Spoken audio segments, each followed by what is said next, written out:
patiently waiting for. Today's Opie and Anthony Show starts now.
Die Europäische Zentralbank legte den Referenten.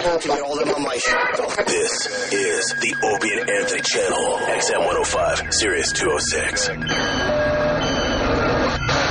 now, a show the likes of which America's never seen. So appalling, so offensive, yet so entertaining. It's not your normal show. Beamed from satellites in space down to you every single day. What planet are we living on? It's the Opie and Anthony Show with Opie. We're experts, and we already know this is going to be great radio, so shut the fuck up. And Anthony. I live in a big house, I make a lot of money, and I fuck attractive girls. And little Jimmy. I don't even like in our opening. It sounds like a little... You dang open hand and don't listen to dang open hand. Stop with that shit. And now, here they are. Why am I introducing these buffoons? I'm William Shatner, goddammit. But enough of this palaver. Let's get the show on the road. Good morning.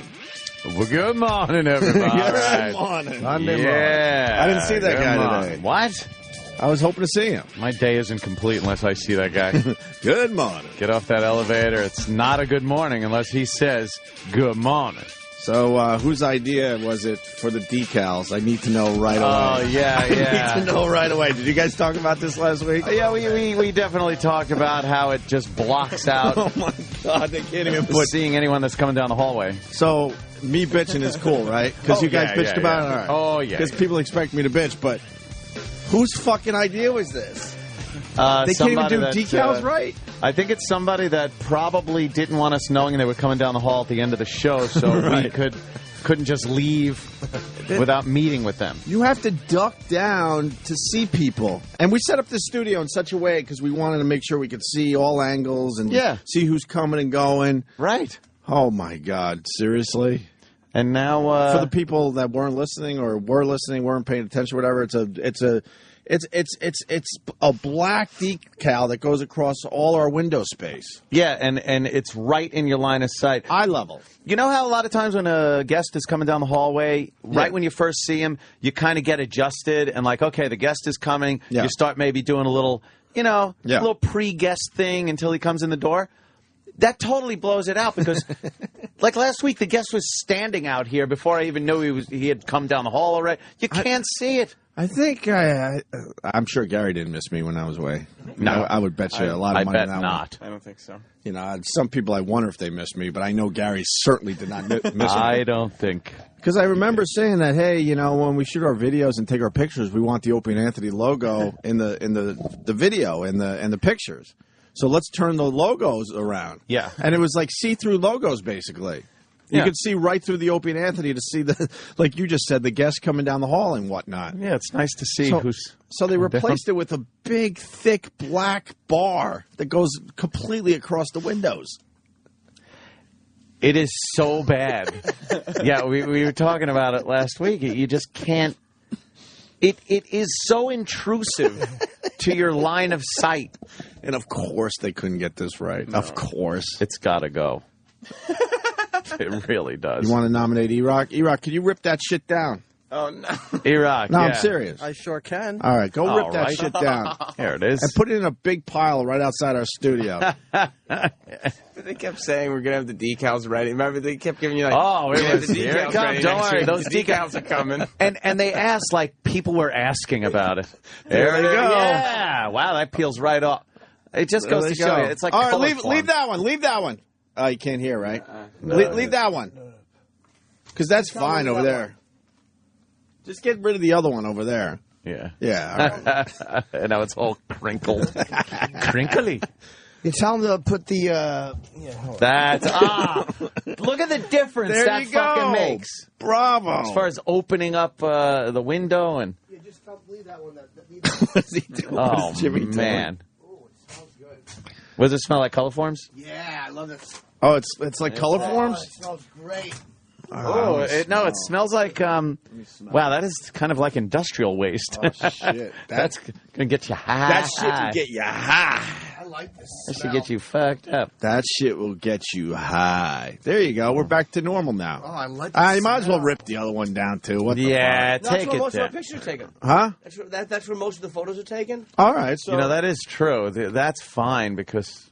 Yeah, the pictures are taken right there. So fuck it. If you guys want, I could just hold it when they go. Yeah, do that. That's not coming back. You think they can put that back on the window? Look at it. Yeah, I think that's a little crunched up, a little sticky. Fuck. Yeah, just leave it like that and stick it on the window.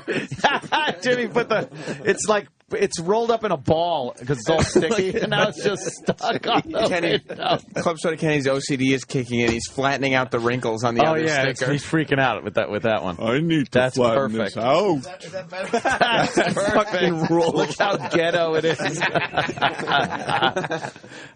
Good. We're just assholes. But everyone was in agreement, right? That shit was dumb. Terrible. Yeah, it was terrible. All right, good. I can't see that, damn it. I liked it. They did something, but it was a little bit. It's kind of nice when they do something, I guess, right? Yeah. They love doing something. They love doing something. How are you guys, man? All righty. Yeah. Yeah. How was vacay? It was good. Yeah. Way too fucking relaxing. Oh, fucking vacations are great. You want to go back on another one? I'd have to. What? Yeah. Vacation? Yeah, let's fuck it up. Fuck yeah. Let's fuck it up. Fuck yeah, they don't know yet, but I have to go to a wedding out in California. Cali? It's the weekend right before we're going to Cleveland. That weekend, April, whatever the fuck. Are you whatever able the to fuck. go to Cleveland? Yeah, Okay. yeah. I just I have to leave like I think I got to leave Thursday, and then I'm coming back Sunday. So it's like a Thursday and Friday, Nice. Saturday, Sunday, and then I come back Monday. 21st, like that. Yeah, Oh, yeah, okay, yeah. That cool. one. Good So- for you, man. So, hey, Travis, if you're listening, yeah, that. Yeah, that. I went to our old stomping ground, the good old Turks and Caicos. Yeah. I walked through Club Med too. Ed. Did you see Händel? I didn't see Händel. Yeah, that's where all that shit went down. Yeah, Händel, it's all good. But I don't know what's going on with Club Med. I think it's more chill now or something. Because I walked through just to kind of bring back some memories from the old days. We've told the stories over the years. Yeah. Because I was staying down the beach. And I don't know, man. It seemed like kind of like...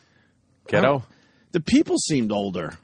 I mean, we're old. But they seemed older. Like Club Med, I just assume should be like the age should never change, right? Well, that's true. They should have the same people, the same age people working there, and then the same age people kind of going there. Because wasn't it like 20s to mid 30s tops? Definitely. Man, they seemed older than that, and there was no like party feel to the whole place. I don't think people that age have the income these days to Is go. that what's going to on? go out. And- So you're getting older people everywhere. And there weren't a lot of people, and the whole place needs a good paint job. I think it's the same exact place that from the old Sam Adams trips. This recession's getting everybody, huh? I guess. But all I did was fucking chill. I don't even have vacation stories. You know when you come back and you're like, oh, cool, I got a few stories. I have nothing. I did this. I did that. I did that.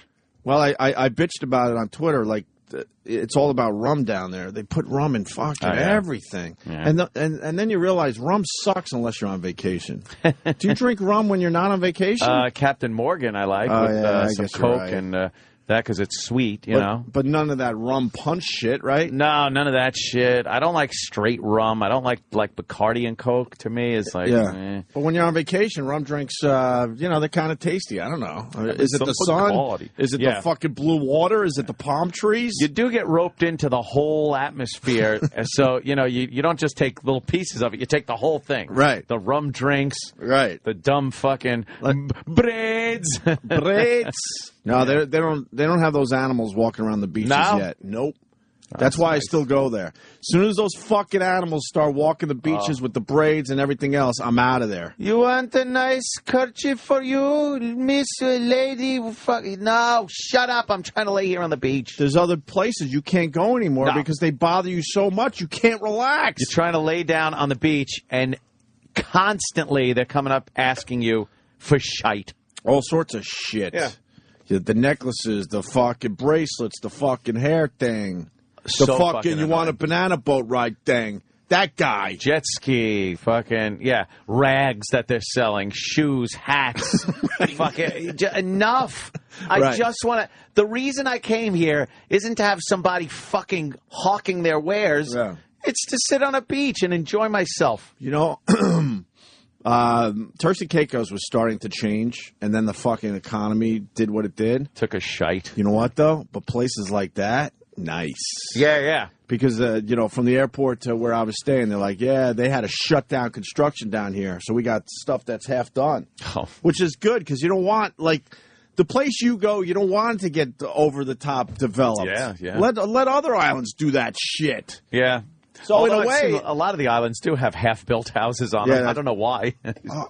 Who told the reason for that? Because there's taxes not paid until it's finished. Oh, right. We never said that on the air, or did we? Yeah, I'm not sure. Because we're making fun of, where the fuck was it? This goes back a couple weeks. It's like all those islands. They Jamaica or somewhere? Yeah, and someone wrote us and said they get a tax write-off if their house isn't complete. So they're like, fuck that. So they just put a roof on and a couple sides, and that's it. It's all good.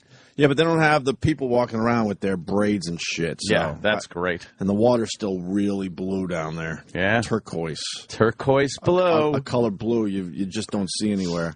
Was the water warm? Oh, God, dude. Yeah. Oh, my great. God. Oh, was it warm? So nice to get away from this brutal New York winter. Well, when you go away, you check the weather back home, and I was cursing you guys. I'm like, seriously? Because you want to take one of those weeks of winter and go, goodbye. That's 1 week I don't have to worry about the cold. I'm at breakfast. It's like, really? It's going to be 70 in New York today? You motherfuckers. Yeah, it's only going to be 85 here. It is very selfish to think, like, I want you guys to get a fucking shitty cold spell or snow or something. Because you want to blow out one of your winter weeks. Yeah, you come back, everything's fine, and then you're like, see, I didn't have to deal with that. Like, I woke up early every morning because of our hours. I was up on the resort. I was the first fucking loser up every morning, bothering the fucking people trying to set up for the breakfast and the buffet. So, how you doing? I just want to get a cup of coffee and walk the beach. I was walking the beach before the sun came up every morning. I was the first fucking loser. Yeah. And I was sleeping in. I was getting up at 6.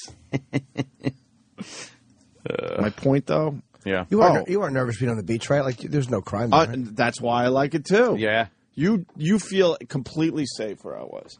When you go to Nassau, Bahamas, you better watch out when you're walking that beach, especially early in the morning or late in the day. Yeah, you better know where the fuck you're walking. Gonna get jacked. Yeah, it's a little scarier down there where I used to stay.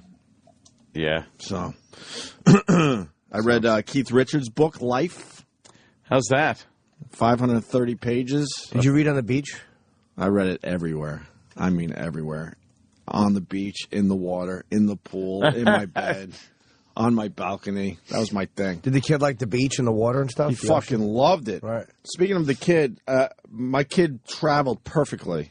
And I'm not trying to say that I have a perfect kid, trust me. But I lucked out. I didn't have the kid screaming and yelling on the plane, thank God, because we were fucking worried about that. He flew down there perfect, and he flew back perfect.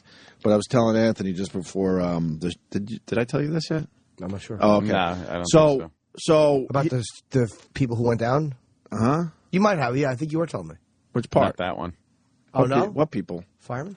Oh, yeah, there's a couple things. Okay. But on the way back, he flies great. We go through customs. We get our baggage. We get our car. I'm like, holy fuck, this worked out perfect. Why were we worried to travel with the kid, right?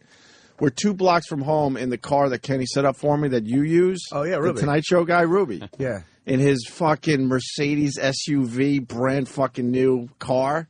He's got a car seat, and I'm sitting back with my wife and my kid going, oh, my God, this worked out great for us. This is awesome. We can now travel, right? Oh, no. Dude, we're 2 blocks from the house, and my kid starts power booting all over his brand new car.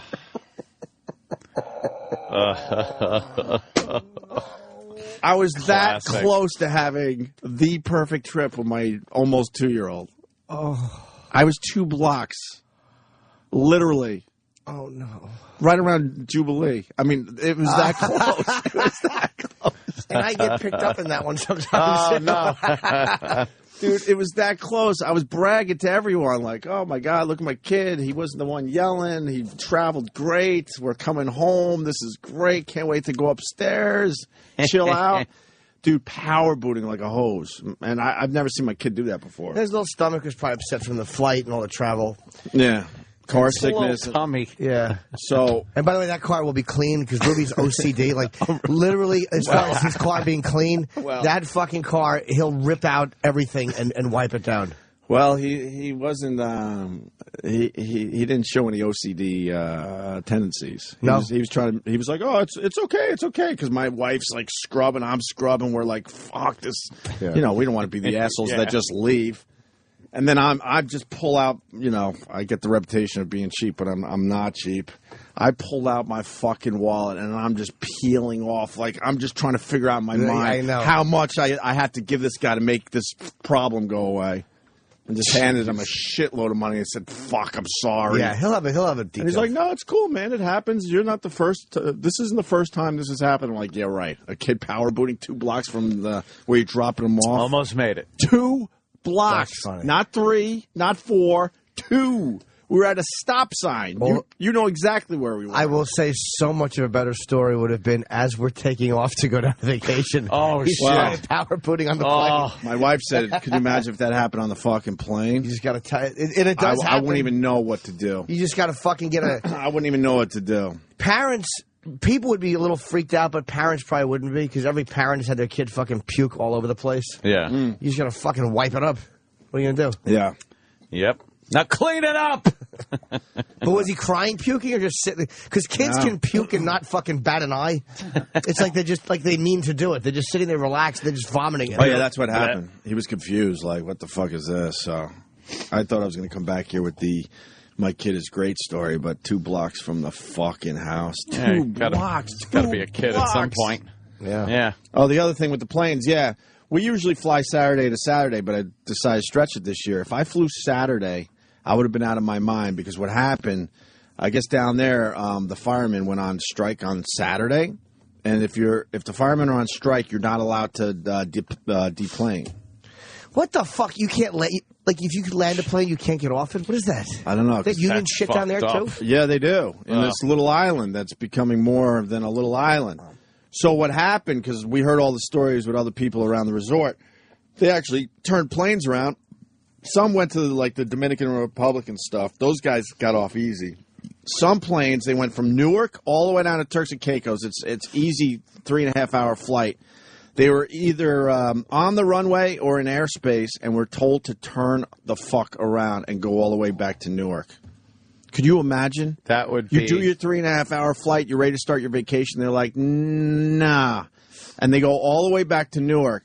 And then the pilot's like, he wants to, call it a day because I guess he wanted to go home. This didn't happen to me, by the way, thank God, because we left Friday. And he was ready to call it, and all of a sudden they got word that the strike's over. It was like a fucking half-day strike or something. Wow. So the guy's like, well, strike's over. We're being cleared to take off again. So then they went back. Can you imagine? Newark, Turks and Caicos, back to Newark, then back to Turks and Caicos. The rage. I would have lost my mind. Newark, but then the relief, you would have been relieved? Yeah, in a weird way, because you lose 12 hours, but your whole vacation is not ruined. Yeah. All right, the first day got fucked up. It could have been because I guarantee you people were saying to themselves, hey, look, you know what? Sometimes you have weather delays. This is just, we'll look at this like it was a big weather delay.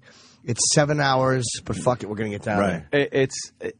That's grounds, though, for, rushing the door and jumping off the plane and just running and trying to get to vacation. No, I'm leaving this fucking plane. We're here. We're fucking here. And then a lot of people saying they were in Newark on a plane for 2 to almost that 3-hour mark, waiting to see what the fuck, And then a lot of people saying they got more info on their phones than what they'll tell you. In this day and age when you can get your info from your phone, why aren't the people getting on the fucking loudspeaker there and giving you some kind of heads up? It's common courtesy, right? Yeah. You know who you feel bad for in those moments? Smokers. Because guys that tell themselves, all right, fuck it, 3.5, 4 hours. I could do this. What? We got to go back. Yeah, you give yourself enough time. You know it's only that much fuck time. Turks and Caicos, I got to smoke. And you land, what? 4 more hours? Wouldn't you take your heel and just try to kick out that little window? Something, yeah. Look what happened to the plane. It wasn't me, I swear. You know, I'm in another world these days, but I feel sorry for the parents. I can't imagine, because... with us, it's like, okay, we got 3.5 hours. 3.5 hours with our kid on the plane. Imagine 10 to 12 hours. I would have. I know I would have been the guy losing my mind. Yeah. Oh, I can imagine. Would you have been cool? No. Newark, Turks and Caicos, back to Newark, then back to Turks and Caicos. No. You're on the plane probably at that point close to 12 hours when it's all said and done. I'd have been losing it. Imagine the plane fucking starts going down on its way back to Turks and Caicos. You'd be like, see? Right. Would have been fine. I would have been on vacation. Now I'm plummeting. Now I'm dead. I don't want to plummet. Right. I wanted to drink some rum. Yeah. Fuck. Yeah. That's about it. It's just a chill vacation. That's good. That's always good. I like those vacations where you could just lay down. No one's hassling you. The man ain't hassling you. Chill. It was just chill, man. Just swimming, walking, watching my kid play in the pool. That was literally it. Did you eat good, or did you have any fucking... I try to eat good, It's hard. Fuck yeah, it's hard. There's food all the fucking time, man. But they put rum in everything. Why? I don't know. I like that conch. They got conch down there. Conch is great. Conch is... Conch. That's something black people use to straighten their hair. What? Conch? That's what the term for that stuff is. No way, conch. Jose. You conch your hair. Really? Right. Am I right or wrong, Sam? Oh. There's this conch shell, and what's inside that meat is fucking delicious. But for some reason, they can't figure out how to ship it to New York, so you only eat it on vacation. And if it's done right, it's awesome. But they fucked it up in my resort. They decided they need to put mayo on it or some shit. What? I don't know. I like conch chowder. Wait, well, they had that. Can they not get it to New York, or will the FDA just not let it in? Like, exactly. It's oysters who have died of cancer. I don't know. I mean, we get everything else, so I think it's just uber sensitive or something, and can't travel. I don't know. Because I've tried in New York. Every once in a while, you'll find a place, and it's just fucking tastes like rubber. It sucks. I never heard of it.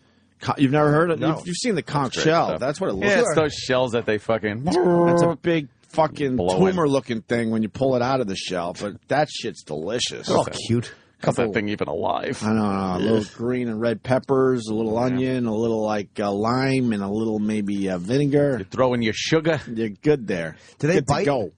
In real life, do conchs bite? No. They do have to find bigger shells. I think they actually slide out. Put in all your sausages. Who picks that up and just puts their finger in the shell and goes, oh, no, this thing doesn't bite? Like, who figures that out? They're fucking sea monsters. Like, the first people that saw that probably thought there's a rock, now it's walking at me. Yeah. The fucking earth is attacking me. A rock. I don't know. It's horrifying. Great. But it was all about the rum, and I guess we've gone to this place a bunch of times, but they got a French chef, so the French love their mayo products. Yeah, they really do. They love putting cream in everything, which I didn't want to be that guy, but I wanted to go to the manager of the place and go, it's stupid to have mayo products in your food. It's 85 degrees down here. You can't keep mayo. And I think my wife might have got a little of it. Oh, a little of the 24-hour... food poisoning shit. Because probably the mayo was out too long. Or the seafood, you never know. Even though you're by the ocean, you don't know how they, Yeah. Why was she had a 24-hour bug? Oh, boy, did she. Oh. Yeah. I think it was the mayo. Maybe your son had that. Huh? Maybe he got something. Maybe he ate a little something that didn't agree with him and fucking you got lucky and he just didn't. Yeah, 2 blocks from the house. Oh, I know people are laughing at me. That's funny. Especially because I know Ruby. And he takes me usually. I don't usually go in that one. He has a Mercedes. It's 10 years old, right? And it looks like it just came off the showroom. That's floor. a 10-year-old car. Wait, were you wow. were you in the car or the SUV? SUV. No, I've gone in that, but I've gone in the car. No, there's a car he has. Because if this thing was 10 years old, then he's got a major fucking problem. No, there's a car. No car should look like that after 10 years. He has a car with like 230,000 miles on it. It looks like it came off. I couldn't believe. I thought it was 2 years old or a year old. And he's a great guy. But, he's great. He should play poker then because he wasn't letting on that he was bothered. He might not have been. If he has OCD and this power boot all over your car, I would have lost my mind. I only think he has it about his vehicles. Like, he doesn't seem like an OCD guy, but just I'm saying the car is in such perfect.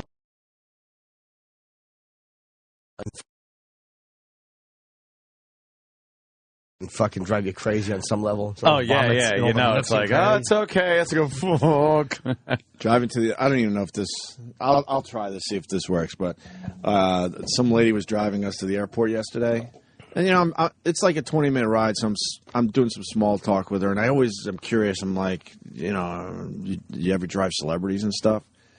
And she goes, oh, yeah, but down here, the reason why celebrities come is because... they want to get away, and we understand that down here, so we don't bother them, right? I'm like, oh, really? Who have you had in the car? And most people at that point would go, well. That's what Ruby said, matter of fact, because I asked him the same shit, and he goes, I don't want to, basically, trust me, big-time A-listers, but I'd rather not give names. I'm like, that's cool. Your client Let's talk list. about something else. Yeah. That's cool. I figured I'd ask. So I asked the same question to this lady driving us to the airport, and she's trying to be cool, like, yeah, but that's why people come down here, because us locals, we don't give a crap about celebrities, right? Oh, no. I'm like, so who have you had? She goes, Cindy Crawford. And then proceeds, I know more about Cindy Crawford now than I've had my entire life from a lady who said, yeah, we're like, we understand. We don't care. Yeah. I know now that Cindy Crawford looks like shit. I know that she doesn't like her family. I know all this shit. She just starts bashing her? Right.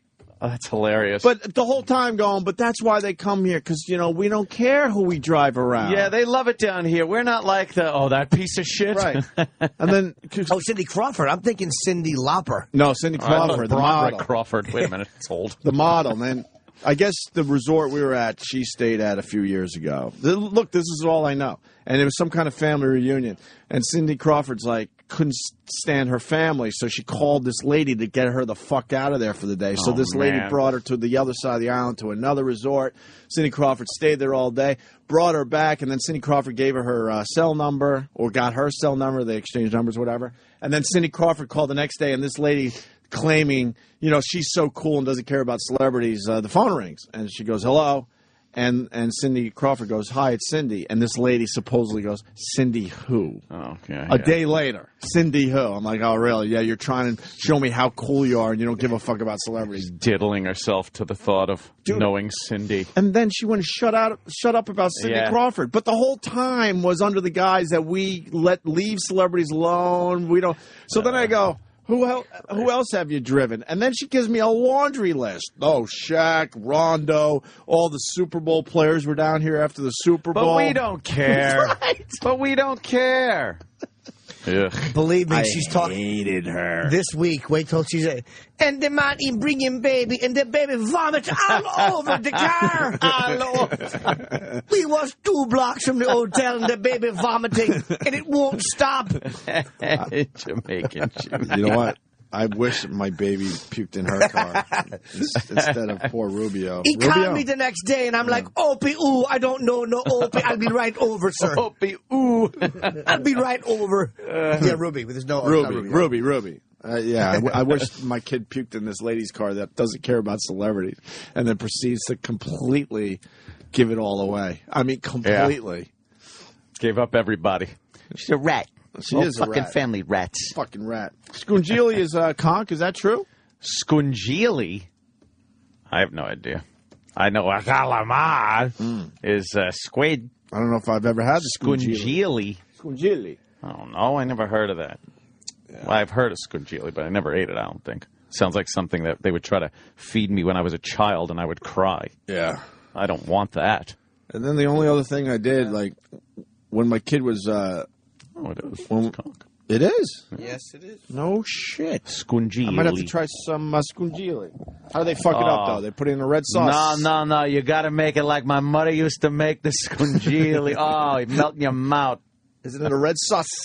Oh, I remember Pop would wail her across the face with the shell if she didn't cook it right, and we all laugh. Scungili. Oh, mwah. Oh, the way my mother would make it a scungili. And then Pop would pound his pinky ring fist right into her fucking face. He'd get his whole hand right into that shell and then use it like a boxing glove, and he'd knock Mama's teeth out. Scungili. Yeah, I guess scungili's a conch. There you go. You learned something new. Very good. And then the only other thing, when my kid napped, I got to go to the adult pool. My God, what a treat that was.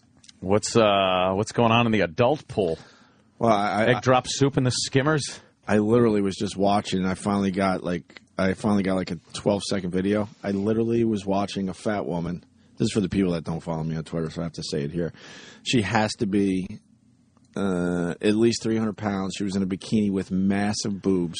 Yeah, massive. She looked like one of those big, fucking, tough Eastern Bloc women. Ugh. And her husband was a skinny little guy.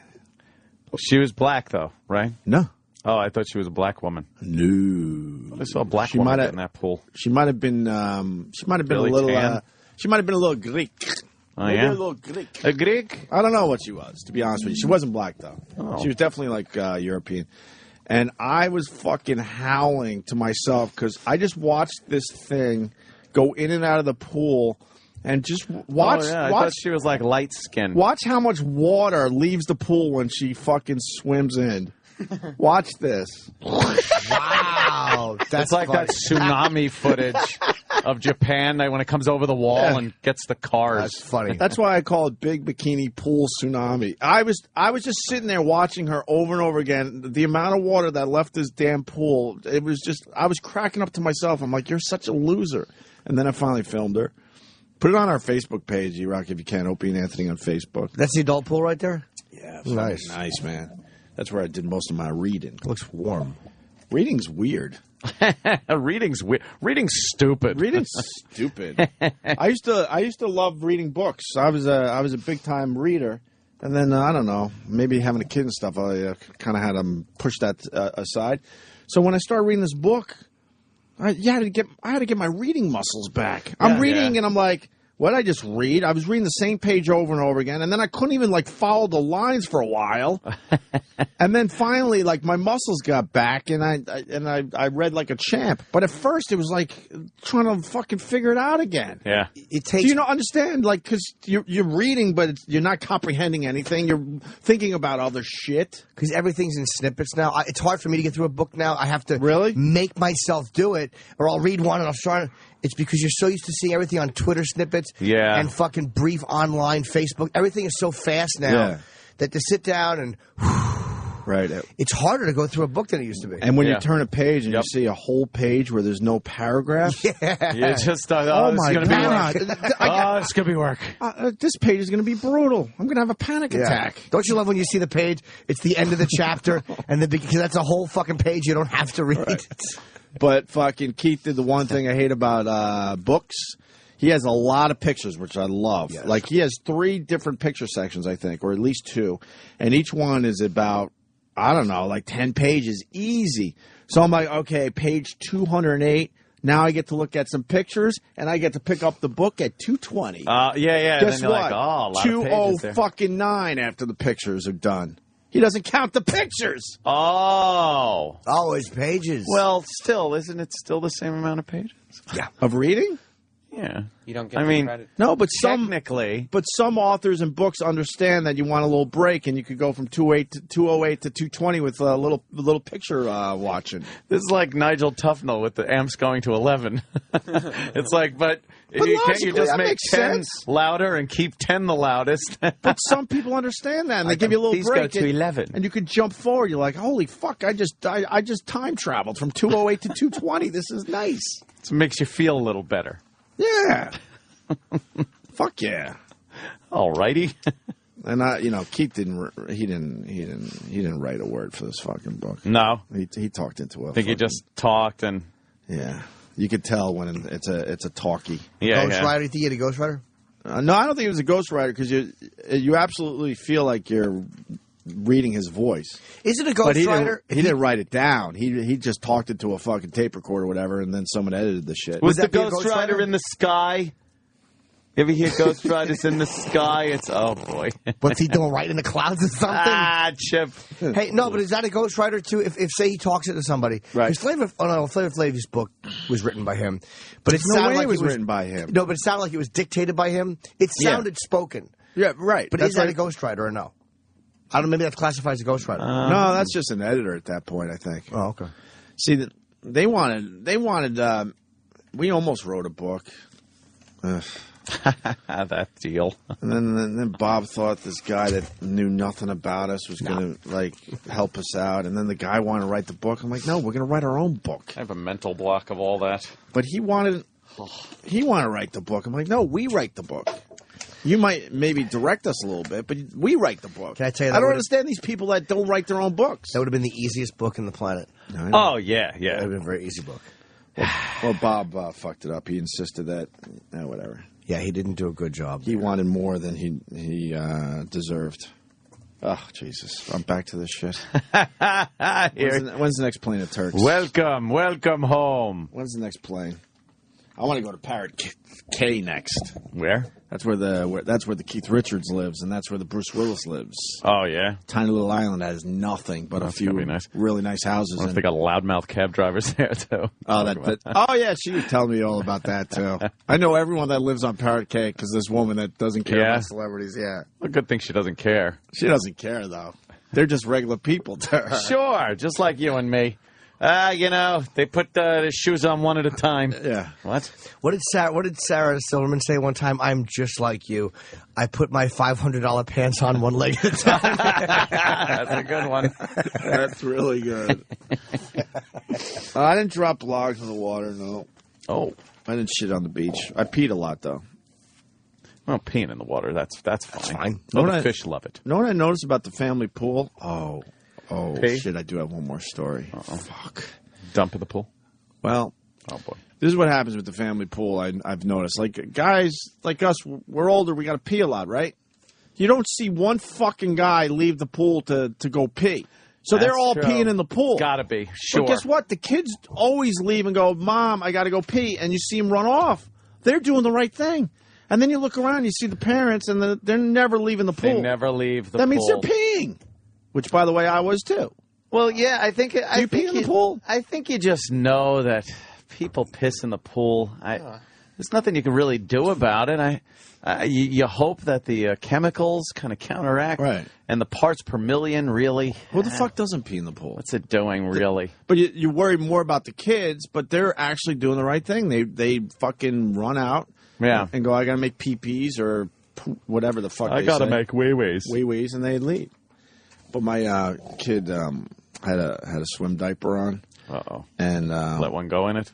Well, I was holding him and stuff and swimming around in the deep end, and all of a sudden I see explosive diarrhea coming out of his pocket. Oh, Your son? Oh, yeah. And I lifted him out of the water just in time, meaning only some got into the pool. And I didn't want to be the guy that had to tell anyone because I didn't want to be the reason why they shut down the pool for a day. Oh, no, but that's what they do. They shut it down because they need to get more chemicals in there. Oh, no. But I couldn't be that guy. It was late in the week. I knew everyone at that point. You just went and called anonymously. A baby has shit in the pool. And there was just like kind of yellowish diarrhea kind of floating on the top. But it started to kind of... Oh, God, that's disgusting. It started to dissipate. And then within like 2 minutes, it was like there was nothing in there anymore. So Right, I figured everything was good. Invisible fucking sickness. Whoa. But some asshole couple from Oklahoma, they noticed. And they were giving me the dirty eye. Good. Wow. And I marched my son to the ocean and cleaned him up proper. Yug. Like the Indians used to do. Like the Indians. Wipe his little ass in the ocean. Clean out his swimmies. And we were right back in that pool. Oh, man. Well, I don't care. It's my son's poo. I can handle that. I can't handle anyone else's poo, though. Yeah, just think of that. It probably happens all the time. You wouldn't have got back in the water, Ant? No. Never. I was thinking about you. I'm like, Ant would not be happy right now. That would have been it. I've been back on the plane. That would have been it? Come on, take me back to Newark. That's it, really. We're supposed to come back with, like, vacation stories. I really fucking didn't do anything. Sometimes I just chilled relax. out. Exactly. Fucking sit there. That's what I like doing on vacation. Nothing. Well, one thing my wife has taught me is just to fucking chill out finally, man. I know you're looking at me weird, like, really? But, yeah, man, I'm a much chiller guy these days. And on vacation, I always felt like I had a fucking, all right, what are we doing next? Snorkel trip? Should we do this? And now I'm just sitting there like, no, man, I'm just going to fucking chill out for hours around the pool and do nothing. And it's a better way to be, I think. I like doing nothing like that because it's something. You're doing something. You're there. Right. It's nice. Yeah. I don't like going on vacation and feel like you have to do all the activities and fucking hiking and this. Well, I kind of like just laying down on the beach and fucking drinking. And I mean, until my kid's a little older, I'm going to be, stuck anyway. I can't do all that shit with a 2-year-old. Yeah. But I will get there. I'll go back to diving, hopefully, and all that shit. I didn't dive. Turks Caicos is where I like diving. Yeah, water's crystal clear. They got the fucking shelf where you go out and it drops down almost a mile. You get to take a little peek. A peek into the abyss. Dude. You realize that your life means fucking nothing. You're nothing. When you're like almost, in my case, about 100 feet down, and then they take you over the shelf and you realize there's just fucking vastness out there that you have no idea. Is it scary going over the shelf? Like it is horrifying. Like cool swimming over it. It's almost like you're stepping off. Right, but it's cool as shit. It's a darkness because you're looking and you're looking across an ocean basically. Yeah. So that's dark as shit, and then you look down, and that's dark as shit.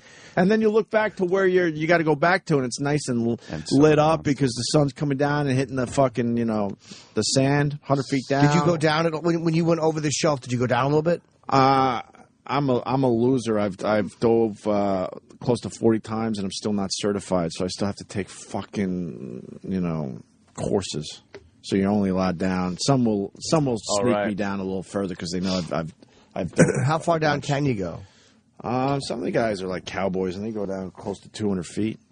That's pretty far. That's pretty far, I think. I think that's about right. If someone could help me out, I think that's it. Before you really start chance and shit. When you go over the edge, you're gonna get stuck in some vortex where you can't get back up. Dude, because you're. Oh, that's creepy. You don't. When you're diving, you got to really pay attention because all of a sudden you could be. In those cases, a lot further down without realizing if you're not, focusing on your instruments. How far is the bends?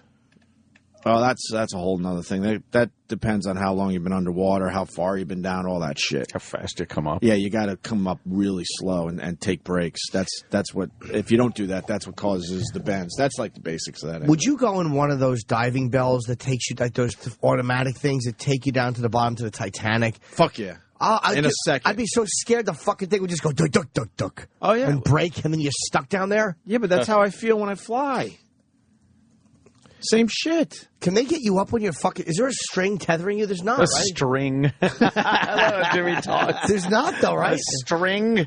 I guess some have. It depends. The deep sea diver guys. Yeah. Do they have a fucking... When you're one of those automatic things that they take you down it, like, what the fuck, man? What if it breaks down and you're 1,500 feet under the water? You're doomed. I don't know. I would assume they got some kind of plan. Maybe something else on the boat that could come that would suck. Tow you back. I don't know. Like a mini sub or something you're talking about? Dude, like, those things that take you down and then you're fucking all of a sudden you're fucking 800 feet down or 2,000 feet down. Well, you're not in the water though. You're kind of in a container. Yeah. You're talking about that? What if it breaks down? What if it runs out of gas or something? Yeah, well, you're that would fucking suck. Doomed. Don't they have some kind of ballast thing where you could just blow the ballast tanks and it takes you to the top? Oh, maybe they do, but those vehicles or whatever they're called, undersea vehicles, like the those don't have a tether. Mini subs. But how do you get back up if you break down? You gotta hope, like a fucking plane, it doesn't go down. I bet there's an emergency thing though that you hit it and it blows out the water out of the ballast tanks and you go right to the top. But won't you get the bends doing that? They probably haven't figured out where it's you're going. It's pressurized, inside, so they could probably slowly let the pressure out if you're in there. Yeah, we're so out of our league. Yeah, in this conversation. I don't know. Really I don't sure. know. I don't know. Okay, I don't know. I don't know. That's interesting to me because that would scare me to go down. But if there was a contingency plan, how far down is the Titanic? Is that like 2,000 feet? God, Jimmy, you got a lot of questions. Titanic's like a mile. I don't know why I'm asking you guys fucking ocean questions. 4,000. I think Ant's right. I think it's like a pushing mile. Yeah, that would be coolest. I'm not going to lie to anyone. I'd be scared out of my mind, but I would have to do that. Imagine they say you could go see the Titanic tomorrow. I would go. They're not doing it. People can't go down there, right? They have those mini subs that people go down there. You can't go down there just and scuba dive. Well, first of all, it's really hard to get to, right? Yeah. It's in the middle of the Atlantic. North Atlantic. North Atlantic. So it's a pain in the ass to get out to the site to begin with, and then you're going down in one of these things. 4,000 feet easy. Yeah. I wonder how long that takes to get to the bottom. I don't know. And how long it takes to get back up. I don't know any of that shit. That would be a fucking... It's not a quick trip. No. That'd be an amazing... And you're not there for a long time either. No, you can't. I think you can only stay down there for a while. A few minutes or something like that, right? Yeah, I don't know. Oh, people calling to help us out. We don't know. We don't know. And they'll all have different fucking answers. I know. Hello? No, I didn't go to them. Hello? Oh. Because we can figure this shit out ourselves. Yeah, sure we can. Sure we can. Yeah, I would do that in a second, but I would be. I'd be scared. I'd be scared it would get stuck on the ship, like it'd be fucking going by a railing, and you hear like clink, clang. Would you dive through caves? No. Why, man? Because my luck, I'm claustrophobic. I don't want to get stuck in a cave. Imagine that. Well, you would never go diving in general, then. No, I would. Because I like the water. I'm a good swimmer. It's kind of claustrophobic when you're in all your diving gear and realizing that this little thing that's in your mouth is the only thing keeping you alive. That's fucked up. I have problems drawing a deep breath when I panic. You have to just not panic, right? Like just relax. Yeah, but when you figure it out and you start chilling and breathing right, there's nothing better than diving. You'll be like fucking Matt Hooper everywhere. What stops from water's going up your fucking nose? Mask. Your body just knows not to do that. But is your nose open down there? Yeah. What the fuck? No. Yeah. Is your nose open? It's in the mask, though. It's in the mask. Yeah, your body's not gonna... Oh, fuck that. I can't breathe. Jimmy's like, I can't breathe. Not your even body if my knows not apron's to just off. fucking breathe water in. Even I think when you're drowning, I don't think you do it. No, it's got to be. Maybe you do. Maybe that's what drowning is. Maybe that's what gets you in the end. You go, fuck it, I got to like hope that maybe somehow this is oxygen. Yeah, hopefully maybe my lungs can take the oxygen out of the water. I'll be the first one that could, you know. Fish are looking at you like, what's the problem? Yeah. Would you dive in? It's pretty scary. Even when I snorkel, it gets creepy. Yeah. Like and I don't just stay on the surface like I do go down so you're and swim down there. You're almost there. But it does get a little frightening. Because most people just stay on the top, and you're like going down a little bit. I do that thing and then come up and Dude, diving is like, I haven't done it in a couple of years now, but fuck, I love it. And I got to get certified so I don't have to keep doing these pool resort courses over and over again. In the pool. Dude, I've done it. I've done the course eight times probably. That's crazy. Dumb. Just get certified. And then I come back to New York. Yeah, I'll find a pool and finally get certified. And I never do. Yeah. Stupid. They have weight belts. No, I know that. For regular diving. Yeah. To keep you down. Yeah, but if you put a little too much air in your fucking vest, you'll start coming up too fast. 15,000 feet? Titanic is 2.5 miles underwater. 2.5 miles. What's that? Is that? You're way off. Wow. 12,000. 12,500. Holy fuck! Now I got to think about this like again. the people cared after the first mile. Well, like another mile and a half to go. I don't know if Jimmy realizes this, and maybe you do, and I apologize. It's completely as dark gets down there. Yeah, pitch black. So the only way you see the Titanic is the little fucking headlights you got on your little fucking submersible. Pitch black down there. You can't go down there without a sub. You'd get squished. No, plus what would you eat? Yeah, exactly. But all of a sudden they turn. Imagine the lights go off in your little thingy. Then you need to grab one of those fish with the headlights on their the little lights on their head that are down there.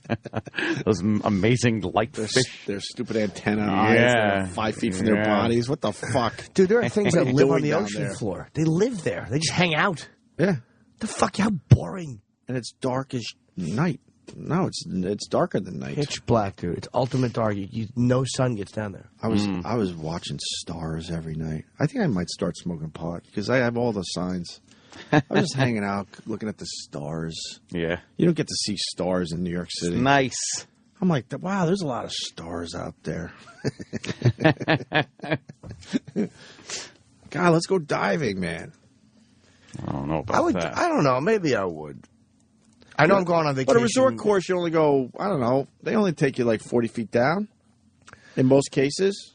I want to go to fucking Dubai. 40 to 60 maybe. I don't know if I'm going to go diving in Dubai, but that's kind of like where I want to go next. Start with snorkeling, Jimmy. I would snorkel. Even snorkeling is cool. I don't like breathing. Like I want to have my whole head in a fucking thing. Like a spacesuit outfit. Like I start breathing that. And a guillotine.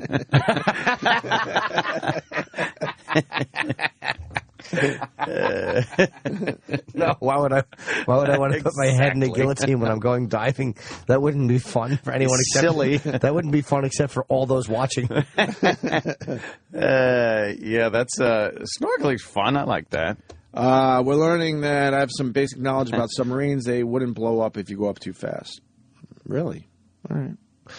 For some reason, excuse me, a sub wouldn't scare me as much because I guess they do sink, but there's so many guys on that ship, and it's built to fucking do that.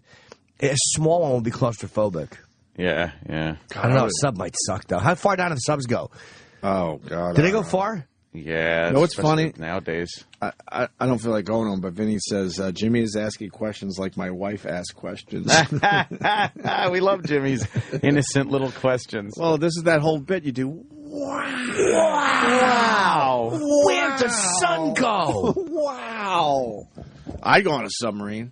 If they go down too far, though, they crush. They do, right? Yeah. Like if they just start sinking, you better hope you land on a fucking shelf. Yeah, they just, and it's so fast. They just boom. Is it fast? Like really? Yeah. They say that when that happens to people, when it implodes, when the pressure gets too much on the sub, and it finally does just give way, it's like in an instant. It just fucking Has collapses. that happened? Oh, yeah. Russians have had a couple of those fucking deals happen, yeah. But you probably just flatten out, and there are probably areas on the sub, like anything else, like if you step on a soda can. Picture a little man in a soda can. There's still areas of the soda can. I love Jimmy. But there are wow, a man in a soda can. But there are areas of the soda can. How little is the little man in the soda can? I just need to know. Small enough to like if the soda can were a sub, and there was I should say a little community in the soda can. Yes. And there's still little areas of the can that are buckled up. So literally, when that thing collapses, there's probably someone that's just getting their legs and chest crushed. There's no way you live in that even for a second. No. The pressure is so crazy. If it crushed the sub enough to let water into the sub, you're gone. See, it's not even that impressive. U.S. Navy submarines can submerge deeper than 800 feet. The actual depth is classified, but it's less than the deep-diving U.S. Navy-supported civilian research submarines that explore the bottoms of the ocean. Yeah, subs cannot go down that far. They're not made for that. They're made for killing fucking ships. Yeah, they're like no ships. How far down do you think? Like, how far down does the ocean go in certain places? The Marianas Trench goes deeper than the Mount Everest is high. That's 29,000 feet. Does it really? Yeah. The Marianas Trench? Yeah. Show me a picture of that. It's crazy. Can you go down there? There have been people that have gone down in those like subs to the more shallower region of it, but that's 5 miles. That's over 5 miles. It's crazy. Yeah. That's airline altitude. Crazy. I've heard speculation about UFOs. Like, can you imagine? Because for us, water stops speed. But if a UFO can travel through fucking space and through all those conditions, water could literally just be like another fucking... There are technology, if you're traveling with like a magnetic field around you, you could probably blow through water with no difference than air. Water would be just another fluid. Yes, just like hydrogen and oxygen molecules. It demoleculizes everything. Demoleculizes. And with no molecules, it flies through just like it is in the clouds, except there are fishes looking at it. And little gingerbread people. Dr. Cock. I love scared Dr. Kaku. I'm just your neighbor. You know what? Once again, I got to start smoking pot because I was trying to figure out water on vacation, too. What do you mean? Do you ever try to like step out of your how do I explain this? Your existence, and just you look at water every day and go, water. You don't really think about it. But if you try to go for that deep thinking on what something, it is, and like water's pretty fucked up if you really start looking at it. Like it doesn't make sense. That is some like all of a sudden that you need. All of a sudden you jump in a pool. It's like, why are you wet? Think about it. Why are you wet? Because the water's on you. Yeah. But then all of a sudden it dries, and then the water's gone. Like, it's fucking weird. Evaporation is a cooling process. This is like pot talk shit, but if you really like, all right, you think about water for maybe a minute, but no, now think about it for 2 minutes and 5 minutes. Try to think about water for 10 minutes, and it'll fucking freak you out. Yeah. What is it? It doesn't make sense with the rest of the shit that we live with. Yeah, and it's 75% of the planet. You know what I mean? And then I was trying to figure out fire, too. And then all of a sudden there's just this thing, fire, that could just fucking destroy shit. You really were fucking chilling, weren't you? I was trying to go deep with some stuff. Damn. Like water. Like it hangs out in a pool, but like if you just drain the pool, it just has no shape or nothing to it. It seeks its own level. And then, but then it'll kind of just disappear on you. Yeah. It's weird. Mm. And then I was walking the fucking beach, and I'm watching the waves, and I'm going, yeah, pretty much these waves have been happening for, I don't know, a good million years. Exactly the same fucking way. Yeah, it looked exactly the same at the beach. Yeah. When there was absolutely nothing on that island. Nothing. But those waves were just doing the same shit they were doing while I was there. Yeah. And they will continue to do the same shit after I'm long gone. It's the moon pulling the fucking... Yeah, I know. The moon. You know, I watched some show on how the Earth was formulated or something. They said billions of years for this and billions of years for... But then they said it rained for a million years. Like, that's how the fucking oceans are what they are. It was from rain. I forget what it was that kicked up. Can't go out today. Oh, I know. Imagine opening an umbrella stand back then. The guys, who's that rich guy? Oh, that's fucking, that's Frank Umbrella. He invented it. Frank Umbrella. No matter what anyone invents, according to Jimmy, their last name was that. For 400,000 years, everybody got wet until one man went, hey, look, what the fuck? Put this thing over your head. They're like, we didn't think of that, Mr. Frank. Umbrella? Well, what about you're the umbrella man? You have no umbrellas to sell to anyone because there's no other people yet. Yeah, well, that you just happen to be the one guy alive with all these umbrellas because you came up with this great idea. Yeah, but you build it, and then the protoplasm comes over to you. You don't want to talk to a bunch of fucking protoplasm. But it rained. I think it rained for a million years or however long it was. I forget what got kicked into the atmosphere that caused it. Yeah. But that's how the oceans were formed. So. And that goop that made up the planet. Yeah, I had a lot of time to myself because I was really trying to figure out water. Water don't make sense. Well, it's the two gases mixed. And I'm now being called dumb, but I'm telling you, water just doesn't make sense. Think about it. It's a unique little thing. Why is it always crystal clear? Is it? In most cases, yeah. Well, it's made up of gases. There are water. It's made up you can of see right through it. molecules. What's in there? Yeah. It's made up of fucking I told you. Water's. If you look at that water bottle, it's invisible. Well. Yeah. It is. It just doesn't have any color. But you throw it up in the air, it's gone. It's not a solid. It's a liquid. Well, it's not literally gone. It looks like it's gone to you, but it has gone somewhere. Now, see, you're just thinking about it on the surface. Have you thought about gases yet? No, not yet. I'll get there. No, you're just thinking about water on the surface. I'm telling you, spend 10 minutes on it. What happens when water Just keep thinking about it. What happens when water gets really cold? That's weird, too. All of a sudden, that shit is solid. What the The fuck? molecules slow down. What? What? Because the molecules slow down. In water, they're like, whoa, they're all fast. In gas, they're like, wah! And then in water and liquid, they're kind of like, whoa! And then in solid, they're like, brrr. Is ice moving but just really slow? Yeah, ice is the same thing. It's the same molecules, hydrogen and oxygen molecules, but that's just dumb. they move so slow that it turns into a solid. So basically, in a frozen world, if you said to your ice cube, hey, come here, boy, eventually it would show up. But start wrapping your head around what you just said. That turns into ice. That's fucked up. Yeah. Ant's explaining it on a science level, but just fucking wrap your head around that for a while to freak out. Because right now, if you just drop that on the carpet, it'll just get absorbed into the carpet. And then eventually disappear. But if it's cold enough and you drop it on the carpet, you can pick it back up. Right. Thank you. And then if you heat it up enough and the molecules really get moving, it just goes into the air. And then why does it start boiling? Yeah. That's fucking weird, That's too. all them molecules going, whoa, and really going fast. So why do they go faster when you heat them up? Because that's how molecules work. You heat them up, they move faster. You can't faster. just say that's how that works. Why? Friction. Why? Because they're moving fast. And they're fucking rubbing on each other. Why doesn't the water decide to start boiling right now? Because it has a boiling temperature. Why? Other liquids have, like liquid nitrogen boils at room temperature. Why? Because of the molecular makeup. Kenny will help out. It's different. I got a good observation. Yeah. The water talks the oncoming train light. If you drink water, then you can piss it out of your prick. And that ends that discussion. Ah, well. By the way, when I was in Orlando, we were in the fucking pharmacy, and I was looking for something, and Kenny goes, "Excuse me, doctor." To the pharmacist? Yeah. And then I needed something else. Classic. And he goes over and he goes, "Excuse me, medic." He calls him a medic. Kenny's great. He calls security guards officer, yes, officer. doorman, anyone with a uniform gets called officer.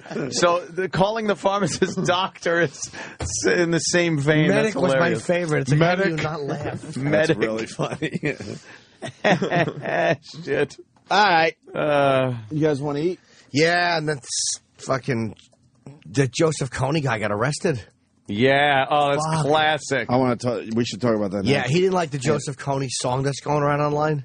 Oh, really? Yes, he did not like it. Oh, what's that? You've heard it. How does it go?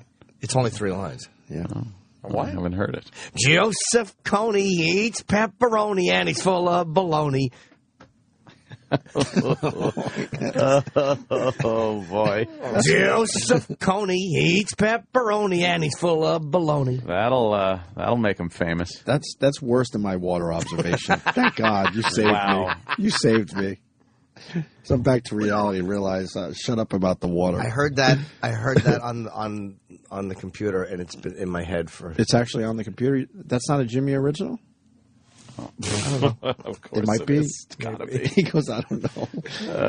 And Santorum, holy fuck, man. Enough for him. We got to talk about Santorum. Enough for him. He really is a twat. Holy fuck, yeah, we'll get into that. And other things, I guess, right? Andy Pettitt really is coming out of retirement? What's he doing? Great. Well, Andy Pettitt, no. Yeah. What is he doing? Fucking 39? Is he 40? But didn't he have just an okay year last year? Yeah. Everyone's excited. Well, they all like him. Yeah. He's a nice guy, right? Nice guy. Let's bring back Posada, too. Can we do That's that? right, Just bring them all Posada's back. Bring them all back. Who's still playing from that era? I mean, Jeter's the only one. Obviously, and I mean, Girardi's the coach. Jeter Fucking and O'Neill's gone. Mariano. Rivera's still there. And It's probably Rivera's last year. that's pretty much it, right? Mattingly left before the big fucking. Before all the championships. Remember Luis Polonia? Polonia. All these little utility players. Who is the guy, the shortstop, third baseman? Mariano Duncan would play. Was he an outfielder or a shortstop? In utility infielder? I don't know any of this. I think he was a utility player. Scott Brocious. Oh, fucking my God. I remember Charlie. that. Brocious. Chuck Knobloch. Knobloch, who was brought in from the Twins. Who was Charlie? Who caught the final out of the 96 World Series? Charlie Hayes. Man. Fuck, man. Who was our center fielder? Going back. Oh, Bernie Williams. Jesus. Bernie. You know all your mid-level Yankees from the 90s. Yeah. Yeah. Fuck yeah, man. By the way, because we're going to move on from this, James Cameron is making a movie, 7 Miles Down. Yeah. Really? What's it about? Probably all the shit down there. It's just an hour and a half of pitch black with the sound. But it's brilliant. And it's in 3D. Yes. Yeah. And you just have voices built in. I stepped on a fish. Where's the lights? I stepped on a fish. How great would that be? How long would it take for people to get so mad? Start walking out of the theater. Start like, walking what out. the fuck is this? It's like an Andy Kaufman bit. Kaufman used to do shit like that. But he really went down there to film it in pitch black. Right. What a waste. Kaufman used to read books and stuff, and people go, yeah. oh, that's funny and different, but then he would just continue reading until there's absolutely no one left in the club. Is he going to the trench? Yeah. Is that where that's what James Cameron's that's going? what's coming in. And now they're saying 7 miles. Yeah, 7 miles It down. goes down 7 miles. Trench. It's crazy. Holy fuck. That's fucking crazy. Is it a movie or is it like a documentary? I don't know. I'd love to see that. I would assume it's some kind of documentary. Isn't he there already? Isn't he doing it? He's down there already. Yeah, he's right now. He's having coffee right now somewhere. 7 miles underwater. More people have been to the moon than to where he's going. Well. Wait, has anybody been there? Yes. Yeah. To the bottom of it? That's what they say. How far down have people gone? There's the deep part where I don't think anybody's been. Like the trench goes from not shallow, but not as deep as it can get, and then it like tapers off and goes really fucking deep. That's the tectonic plates, I think. Only two people have been there. Only 2 people have been to how far down? What, have they touched the floor? Yeah, they touched spent it. 20 minutes. Picard. Jean-Luc? Yes. And some U.S. Navy captain. They went how far down? Only 2 people have been to this underwater valley. The valley. Have they been to the bottom of it, or do they just kind of go to a shallower area exactly. of it? Yeah, they probably haven't gotten it. They spent only 20 minutes there. Their sub picked up so much of the seafloor that all they could see out the window was a murky fog. Yeah, that's the problem with those things. The submarine kicks up the silt. Oh, so and then you're all the way down there, and you're like, this is great, and you can't see. I can't see, goddammit. So they didn't even get to see it. No. They have to get something that extends from the front of the sub with a camera, like a big Google eye, that can go out beyond your fucking... I love them. But they got to get a fucking camera. A big Google eye. That can But extend. I think the murk and muck extends so far outside... that to have a boom that would go out that far with the camera would still be. That one was 50 years ago, so I'm sure they have like... Wait, I'm no, sure you can... 50 years they haven't been back. It must suck down You can hover high enough and then send the Google eye down. Yeah. Googly eye. The googly eye. But wait, that's a good point. That kicks up all that silt and shit. Yeah. You got to be able to go down there and then like kind of hang for a while and let it all settle down. Why don't you settle down? Yeah, settle down every night on the tectonic plate floor, ma. Settle down. They actually discovered that back in the oldie days with wooden ships. What's that? There was some guy, he decided he was going to map the floor of the ocean. So he went out with rope and weights. And the rope had, like, marks on it of how many, like, fucking meters or whatever the fuck measurement he was using. Right. And then they would put it down. When it hit the bottom, he'd go, okay. And then he'd fucking pull it up and see where it was and mark down, like, where he was. How did he know where he was in the ocean? I know, exactly. In a wooden ship. They kind of knew Don't back give me that then. star shit. They know. It's amazing. And then they did that, and then he got over the trench, right? And they just kept pouring rope out. What the fuck? And they had to get more rope. And they went to like 7 miles of fucking rope. They had 7 miles of rope on the ship, on the wooden ship? A lot of rope. And they were able to map the whole ocean that way? They said, something's real deep over here. How do they know that it wasn't going down anymore? I guess they had to wait pulling it down? Yeah. How heavy was the weight? 1 million pounds. And how do you get the fucking rope back up? You pull it. Whose job is that? Some scallywag, I guess. Popeyes. Some scallywag. Terrible job to have to pull up 7 miles of rope. Oh, I know. Suck. And then you fucking, someone distracts you and you drop it. And go, fuck. And 4.5, pull back up. You think your hands would hurt? Oh, man, that's got to suck. You get some blisters. You need some hand cream. Hopefully the captain has some hand cream. What year did they finally map the whole ocean? Oh, that was done. Wooden ship guy didn't get the whole ocean done. I'm sorry. No. There's no way. They use that fucking side-scanning sonar I understand that. What now. year? And what year finally? I think they're still actually working on some areas. So I don't think they have the entire ocean mapped yet. So there might be another area that's pretty crazy, right? A lot of unknown. I like that show. You see the show Drain the Oceans?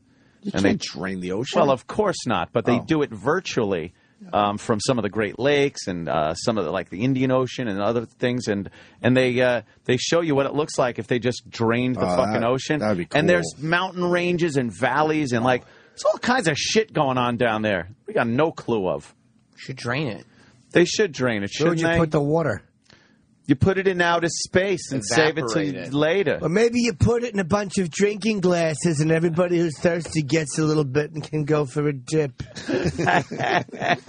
Or you drain it and you send it around in space, and then when you need it, you just make it rain again. I love Nana answers. The Nana answer, you have to have the Nana voice, and she doesn't know much of anything. You just got to get a giant straw, whatever, a big giant glass, a giant straw. You pump from one to the other. Nobody knows. Just pump it out like they did when our basement flooded. That's right. It's easy. You just use a pump. A giant sumper. Sumper pumper. All right, we're off the rails, obviously, but fuck it, it's fun. Oh, one other observation from vacation. Vacation observation. That was very Black Hey, Radio. we're going to be taking your vacation observation. Sounds like a bit. Some of the natives down there look like Avatar people. They're blue? All they needed was the blue. But they're tall? They're brown, right? They look like Avatar people. You mean the long faces or the tall guys? A little of all that. Very tall, slender, legs, speedy. But like kind of alien eyes. Oh, really? Very white. Very white eyes. Interesting. They look like Avatar people. All you have to do is paint them blue. A blue? Not Händel, that fuck. It's Händel again. Where the fuck is Händel? Let me see it. And fucking running Händel. from paternity suits, I'm sure. Do you think he bangs a lot of chicks? Oh, did Händel fuck the world? You haven't been here for the Händel discussions? Yeah. Okay, good. This fucking guy was hitting on Aunt's wife, my girl at the time, and everyone else's. I wish he was literally hitting on my wife. It would have been great. Yeah, you could have had my fucking chick, too. I don't give a fuck. God, I would love to know how many he was knocking back in a week. You think anybody's ever watched him bang their wife and jerked off? Oh, without a doubt. Club Med cuck just down there watching his wife getting tooled by Händel. Dude, it's the perfect job. You got these women coming through Club Med week after week, and you know they have to leave. Yeah, they don't. So if you have no interest in having an actual girlfriend, holy fuck, you're knocking them back left and right, and you have no baggage. They have to leave. You think occasionally he gets a chick that's like, I think I want to stay here. Oh, I'm sure. Yeah, ding, ding, ding, ding, ding, ding. They're just guiding her into the fucking SUV to the airport. It's all good. Right. Yeah, Händel, I think I want to stay here with you. I think I'm falling in love. It's all good. Right. Everybody to the van, man. We got to get you all to the airport. No, but Händel, you don't understand. Here, have a hat. Have a floppy hat. And then off she is, conga lining her fucking... Dude, it's the perfect burden gig. this ass out of there. When It you really go is. through customs down there, they're like, how long are you going to be here? You have to say 7 days, and they're Yeah. going to come find you if you've been there more than 7 days. So I'm sure he gives the rap like, oh, man, it's too bad. I think we got have something. you stay here, but Right. you It's have too to go. bad. You'll be a fugitive. Fugitive. And then the girl probably goes to Händel, well, I'll be back. I'll try to come back in 4 months. And then he's like, yeah, can't wait to see you again. Yeah, sure. Well, within that 4-month period, he's banged another 100 broads probably. That Händel with Barbara Bush. Holy fuck. I don't know who that is. Some old lady Bag. trying to get Händel dick. Oh, yeah. Dude, Sending listen. his fucking father to bang her. Dude, this Deep guy dick did in it. from Händel. This guy did it with a smile the whole fucking time. Yeah. You're like, is he hitting on my chick? You're not sure because there's a smile. What does he do? And he makes believe Walks that he around, cares about you a little fucks bit. the women. Yeah. He's some kind of activity director. He's like the guy that goes around and makes everyone have fun, Hey, we're all going to do there. We're drinking sangria shots on the beach and doing limbo. And you're like, oh, here we go. Okay, this guy, he's going to fuck everybody. I love doing this bit, so fuck it. And you go down there with your pasty white. Oh, yeah. Because it's Looking middle like of shit. winter where you're from. And these guys are bronze goddess. You're seeing gods. exotic gentlemen, Right. and you're just a pasty white fucking Right. You work for a living and scallop. And all they have to do is bang broads and go to the gym every day. Yeah. How are you ever going to compete with that? He's been down there since summer of '94. Reception team, chief de village. He's been chief de village since fucking 98. Wait, where's he now? The village. Where is he now, Sam? Itaparica. Where's that? Wow, he's still working?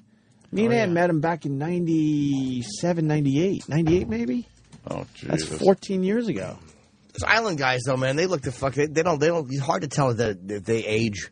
They just look young. His dick must be rotting off. Yeah, Fuck he's so banging many. enough of those chicks. Oh, yeah.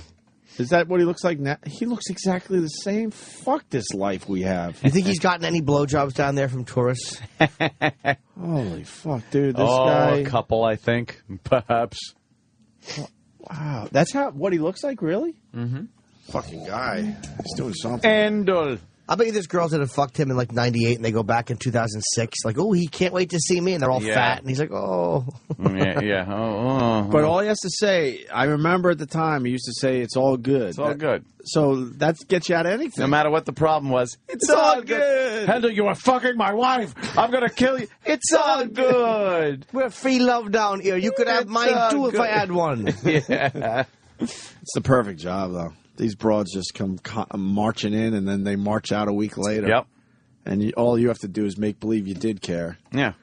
It's too bad you got to go back to fucking Cleveland or Boston terrible. or New York. Goodbye. Yeah. Goodbye. They even give you a party as you're getting back on the bus. I know. That was the best part. Ding, ding, ding, ding, ding. And you just, there you go. All right, everybody, have a good flight. Remember us down here. Come see us again. We're all family. All the women are Remember that? walking like fucking John Wayne after he's been on horseback. They're just fucking scooting into the fucking, sitting on hemorrhoid rings on the fucking van on the way to the airplane. They go through a lot of they go through a lot of inner tubes. Oh, it's just Take the inner tube with you. deep Back kicking on the all bus. of them. Right. Yeah. Oh, complimentary Club Med fucking preparation H for when he prolapsed their asshole. Oh, I'm barking today. Is it hot in here? No. Your pit stink? Oh my god! Look, the fuck. It's yours? Yeah, I had put it on, man. Want to smell? It's brutal. Oh, Jesus. E-Rock. Get E-Rock. Wow, that's brutal. I could talk about Händel for an hour. I know. And I could do the same lines. You could do your lines, and it'll be like hearing it for the first time for me. I think he had the best scam I've ever seen in my entire fucking life. My fucking girl at the time was so wet for this guy. And you had to just sit there. I had fucking baloney tits. I wasn't working out as much as I do now. I look like shit, pasty white. horrible, like a swimsuit I pulled off the rack last minute to go down there. You didn't have that V back then? Oh, fuck no. You must be doing something right now. These guys had form-fitting fucking bathing suits on with the right colors, and they just had it all figured out. That's all they did. And all they did was bang broads. It's so obvious. What else did they have to do? It's all good. It's all good. We should try to get Händel on the phone. Oh, my God. He remembers us because we... Yeah, sure. It's been millions of people through there. Yeah? Yeah. Yeah, but we did a radio broadcast for them. I'll bet there are people, like there are listeners who go to a Club Med with their wife now, and like Händel introduces himself. Yeah. And they know him from this show and go, oh, no. Not Händel. Oh, fuck. No. He's the only one you remember, and there were a whole bunch of Händels. Oh, yeah. Yeah. But he was like the Mac Daddy of the Händels. He was the guy. He was the Mac Daddy. This fucking guy. Jesus. He knew how to fucking work it. We had Marine asshole on our boats. Oh, that was the guy that the dive instructor who thought he was a Navy SEAL. Snorkeling instructor. Oh, right. Which makes was it it worse, yeah. But I think he was also the diving guy. Yeah, but then they had to throw him on the snorkel boat with us idiots at the time. If you get into trouble, don't wave your arms around. Right. This guy's telling us not to touch the coral or any of the sea life, and then to show off to the broads on the boat, who are all with their men. Yeah. He would come up from the seafloor with all sorts of wildlife. But nobody else is allowed. No one else is allowed, but he comes up, he did a perfect dive off the boat with a knife in his mouth, you know? Not a splash when he hits the water. It just went bloop. Right. And then he's down there for forever. So the girls are like, is he okay? Is he okay? And then, you know, the water breaks. He comes up, throws his ample head of hair back, and then just, this is a starfish. Right. Or diving in I got him 40 feet down. Yeah, you fucking cocksucker. He pulled a sea turtle out of the water, which is the worst thing. And he has a knife in his mouth, just in case there's problems down there. Yeah, he could take care of it. But we're not allowed to fucking kick the coral with our stupid flippers. Nah, don't kick the coral. Do you think he's embarrassed taking his shirt off in front of girls? Oh, Jesus. These guys never put their shirts on. No. It would be in the middle of the night. It'd be kind of cold, and we're all hanging around the pool, and they still have their shirts off. He loved it. And then the women on the boat are all like fucking, they got fucking love in their eyes with this idiot. And I'm sure he was able to separate a few from the herd. Oh, yeah. Got him from the herd. He separated That's great. Fucking guys. Yeah. Someone told me a comic I used to know named Lenny was down there doing that. He was a black comic who used to work Dangerfields a lot. And he had one of those personalities where... He does Club Med? I don't know. I heard he was doing like one of those where he was like kind of like an activity director or something. He'd probably be good at it. Händel was so black. Yeah, he was dark. He's like a black guy, but then just being in the sun all that time. I mean, the people he's with with 3 white people, 1 girl, and then 2 guys who are maybe 4s. Do you think the girl is married to that guy except she fucked Händel? I think they're all... It looks like they all work for the same fucking place. Yeah, I don't think she's married to either one of them, but I bet you one of those guys is in love with that girl, but all she thinks of is Händel's fucking ocean floor-smelling balls on her nose. You know, with Facebook, some of our listeners should fucking send in the pictures they have with Händel. I guarantee there's a million of them out there. Definitely. Where he has his arm around fucking wives, girlfriends, you name it. I want a montage of Händel just doing the all good as he's holding your girl lovingly. It's all in front of good, your man. eyes. Yeah. And there's nothing we could do. I think he was like 6'4". Oh, yeah. Not only that, if you challenged him, he'd kick your ass. You could tell he's fucking with really a smile. Tall there. It's all good that I'm beating you and fucking your girl. It's all good? Really? Why is that? Because of the music. Ding, ding, ding, ding, ding. Yeah, man, it's okay. Remember, yeah, it's all good. How could you be angry if this is playing? Oh, hands up. What is this? Hands up? Club Med theme. Yeah. This song sucks. Yeah. Oh my God! So you have to have a certain personality to be able to to get people motivated to be entertained. Yeah. Like, you could never do that. And then, the story of the guy, like, getting a blowjob coming back from the beach party while a storm was coming in. These guys... And he was no looker. He was like Popeye. That guy was maybe a 4 and he was getting pussy. Yeah. Could you imagine what Händel was getting? I want to know what it's like just to take your shirt off in front of people and be okay with it.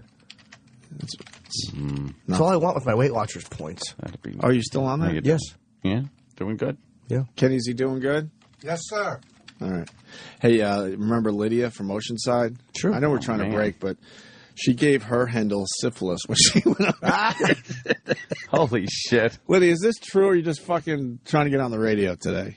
Absolutely true. I would not lie to you, boys. It's not the Händel we're talking about. You're now just basically saying Händel because you know the guy we're talking about. It's that guy. It's that guy. They're at every one of these Club Med type places looking to pick off your woman. I even remember my Händel's name because I had to write him a letter saying I gave him syphilis. Don't you think by the time the letter got there, he knew? Yeah, right. I was 16. I didn't know I had syphilis. You were 16? Yes. And you're banging. How old was he? Ramon Philippe, and I'll leave out his last name. What? What? Ramon Philippe was probably in his late 20s. Okay. Late 20s, banging back a 16-year-old And did he with wear syphilis. Did he wear a condom? Of course not.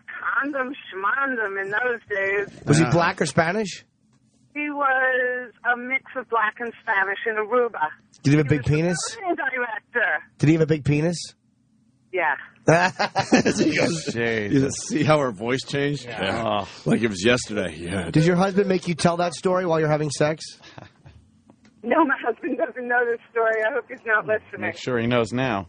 Wow. So you went down there with some girls, some girlfriends, or? I went there with my family, and my mom pimped me out to the voting director. Oh, God. Holy shit. She didn't care that, She sent me off to spend the night with him. No. Either. Wow. That's fucked up right there. So, my message is don't feel too bad, because Händel must have gotten a couple of cases of the clap over the years. Oh, no, wait a minute. Your mother sent you to spend the night with the guy from the... But why? I was raised by wolves, Jimmy. She knew you were going to fuck the guy? Yeah. Now, why did she want to get rid of you for the night? Was she having sex with someone she didn't want you to know about? Yeah. No, I think she was more living vicariously through me. Wow. Now we know why you're a psychiatrist. You're fucked up. You know shit. Lydia's a dirty girl. Yeah, Lydia is a dirty girl. Lydia's a big-titted, sexy, dirty lady. Dirty. She's an animal. She's naughty. You think she's an animal? I know she is. If you're banging foreign black guys at 16, what age were you when you lost it? 15. Oh, yeah? Very sharp learning curve. You got right into it, did you? She's like, I just lost my virginity, but I want a real fucking. But here I am in Aruba with the gorgeous voting director that my mom is pushing me at. Damn. Man, you are just fucking... And I thought the white spots on my hand were from the sun. White spots on your hand? What's that about? That's how I figured out I had syphilis. I got back from Aruba, and the white spots on my hands and the soles of my feet, my palms and the soles of my feet wouldn't go away. What the fuck? Jesus, you sure it was just syphilis?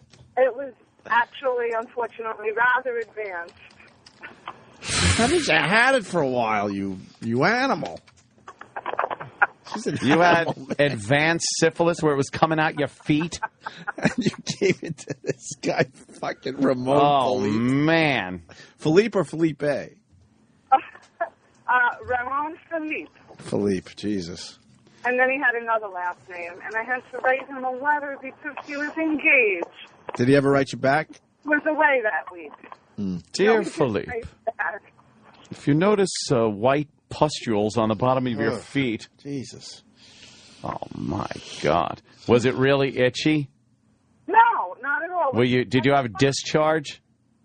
Not at all. It was just white spots. Oh, you mean itchy? Was my vagina itchy? Not yeah. How'd you know you had it?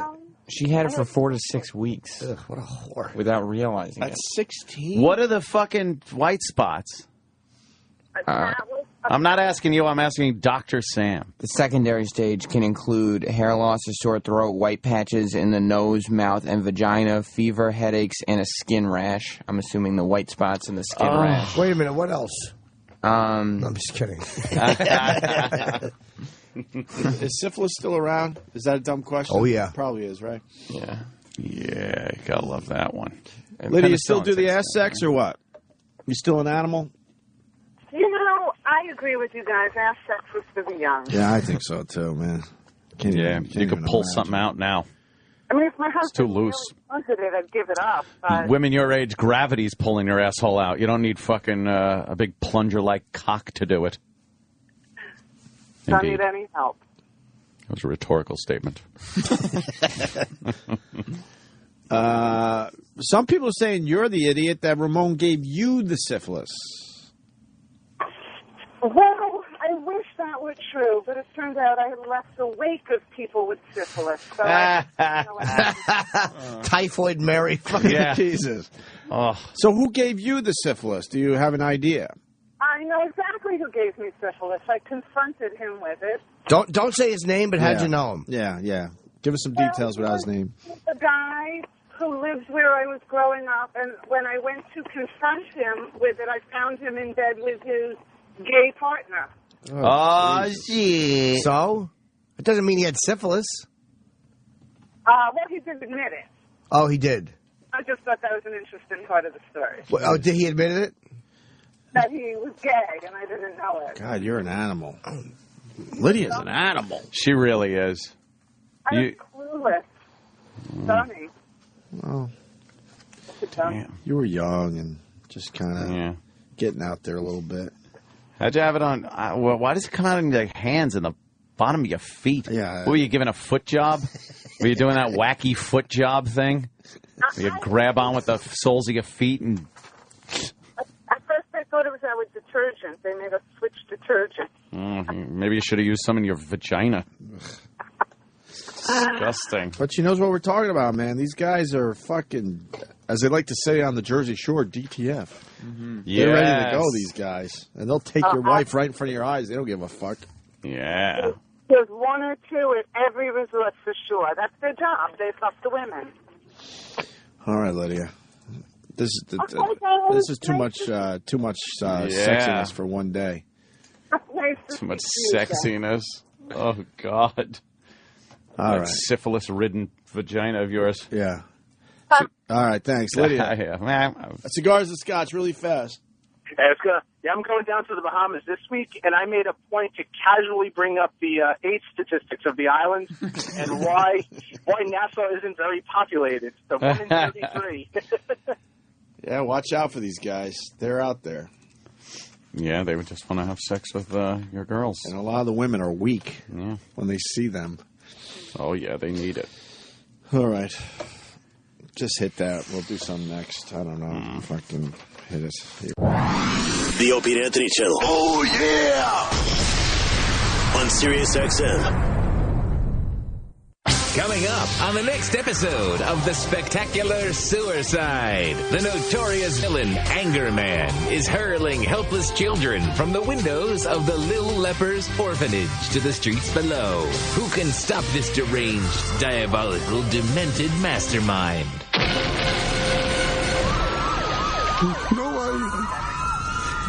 Nobody can stop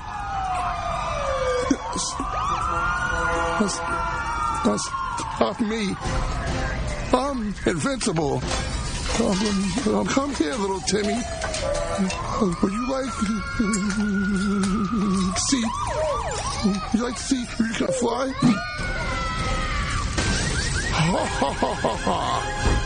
Come on, stupid door. I'm kicking you. Now open. Oh, wait. Doorknob. Stop it right there, Anger Man.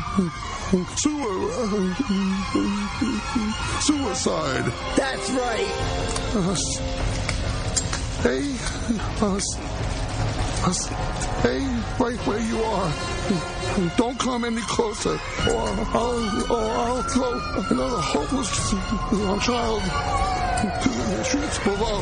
This ends right now, Anchorman. Leave those children alone, or I'll... Or you'll... What? What? What? What? Okay, bye. That's what I thought. Up and away! Oh, crap, I forgot. I can't fly. My leg!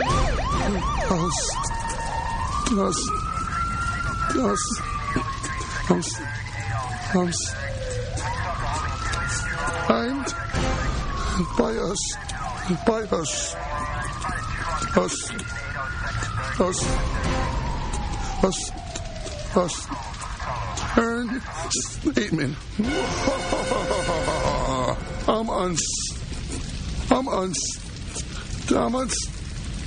I'm unstoppable.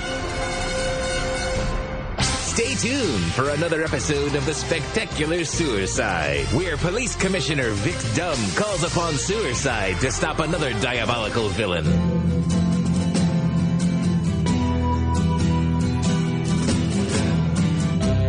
Bobo Man to O&A. Bobo Man to O&A. Let me on the show, just let me right back on. 10. Bobo Man to O&A. 7. 6. 5, 2, 4, 1, 3.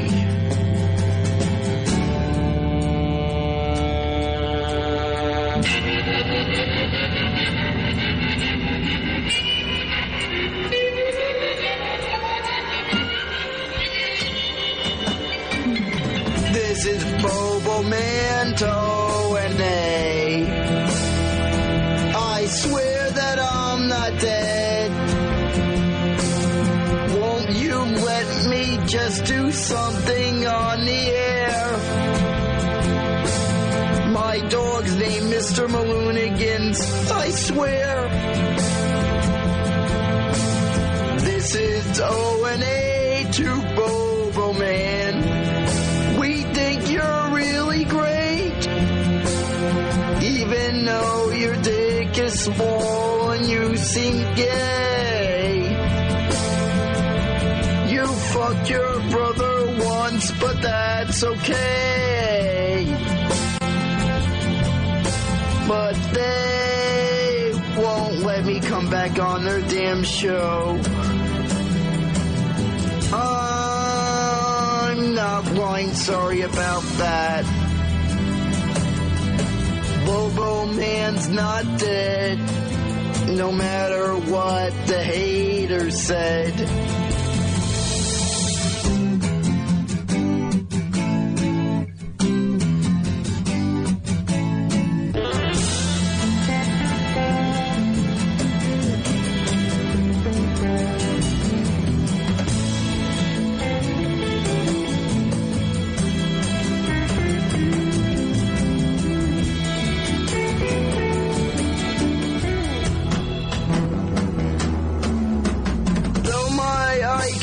In the double digits, I'm smart enough to know it's okay to do things when it's for the show.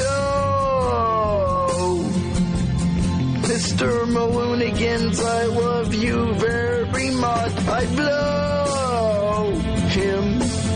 Bobo Manto and A, your show needs help. There's something wrong.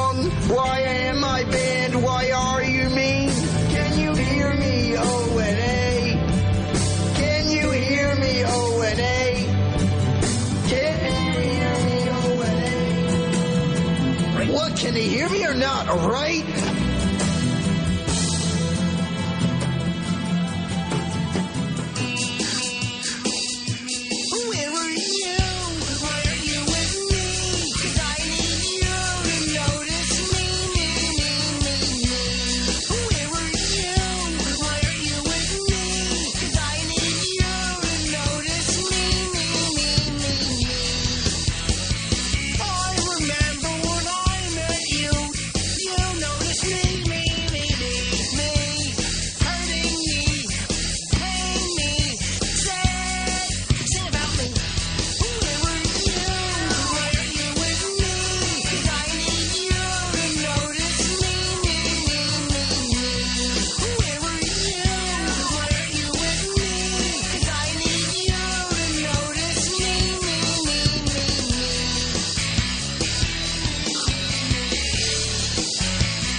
SiriusXM. SiriusXM. The Opie and Anthony Show.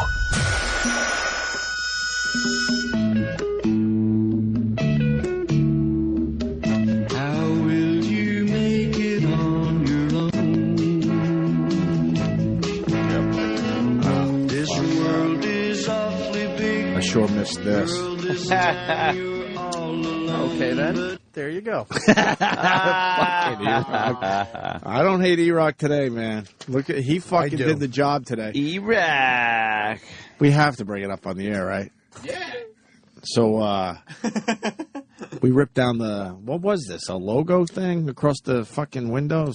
Yeah, it's signage. It's our little Decals? Opie and Anthony channel decal that went around the whole perimeter of the glass room that we're in. And it was high enough and low enough, exactly in position for us to not be able to see anything going on in the hallways. Right.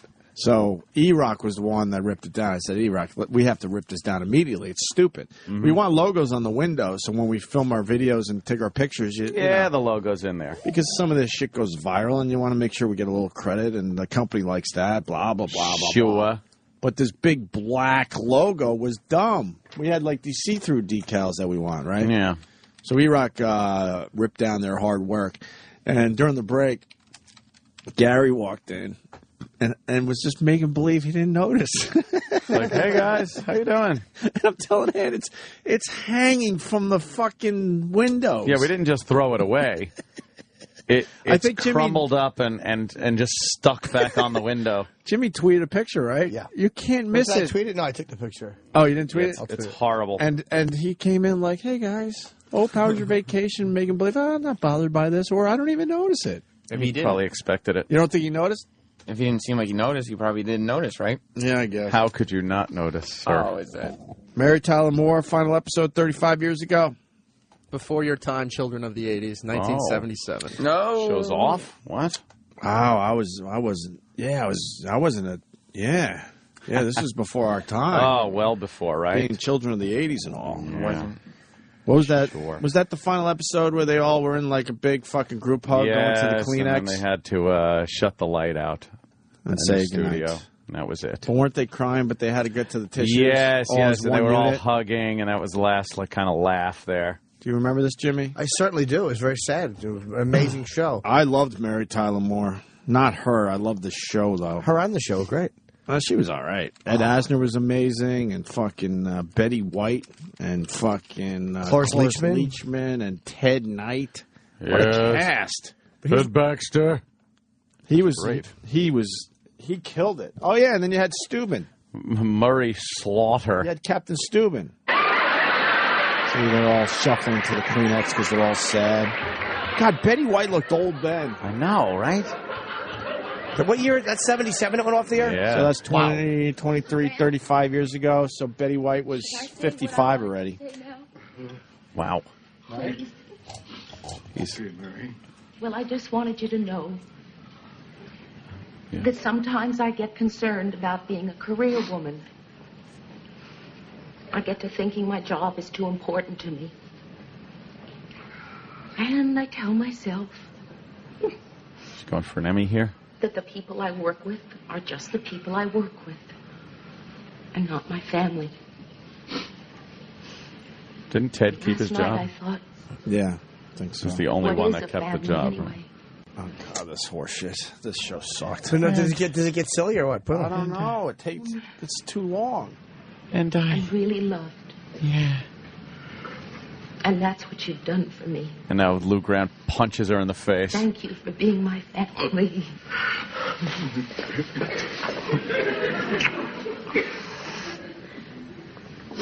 It's going to be Ted Knight, right? Yeah. Ted's got Come on, Ted. Now for the hard part. How do we leave this room?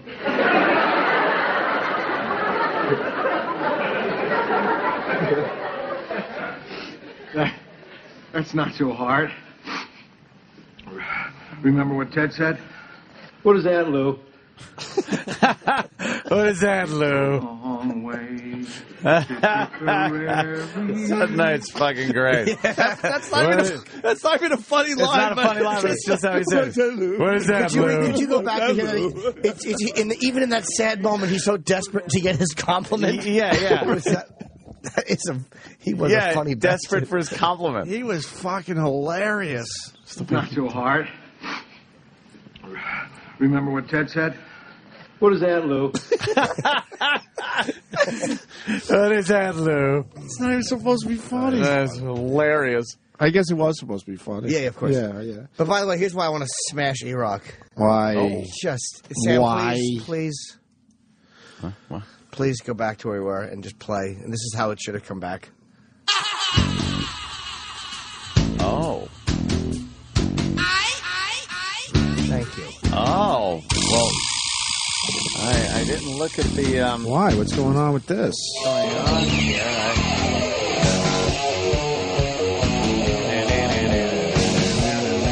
Where are we with this?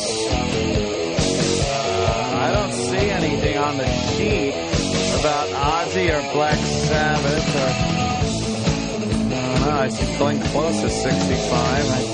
Listen to that fucking riff.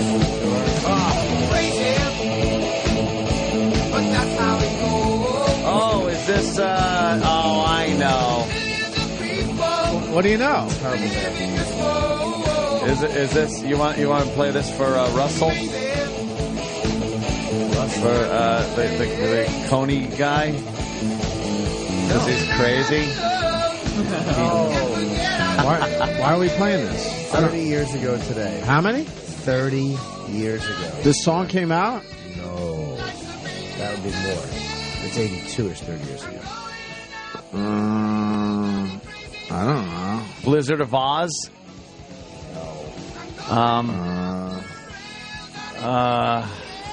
Back in 82? Ozzy left Sabbath? No, that was 79. Oh. Is it on our sheet somewhere? No, why would it be? March 19th, 1982. He bit the head off a bat? No. Pissed on the Alamo? No. He bit the dove? No, the dove and the bat were not that far apart. Oh.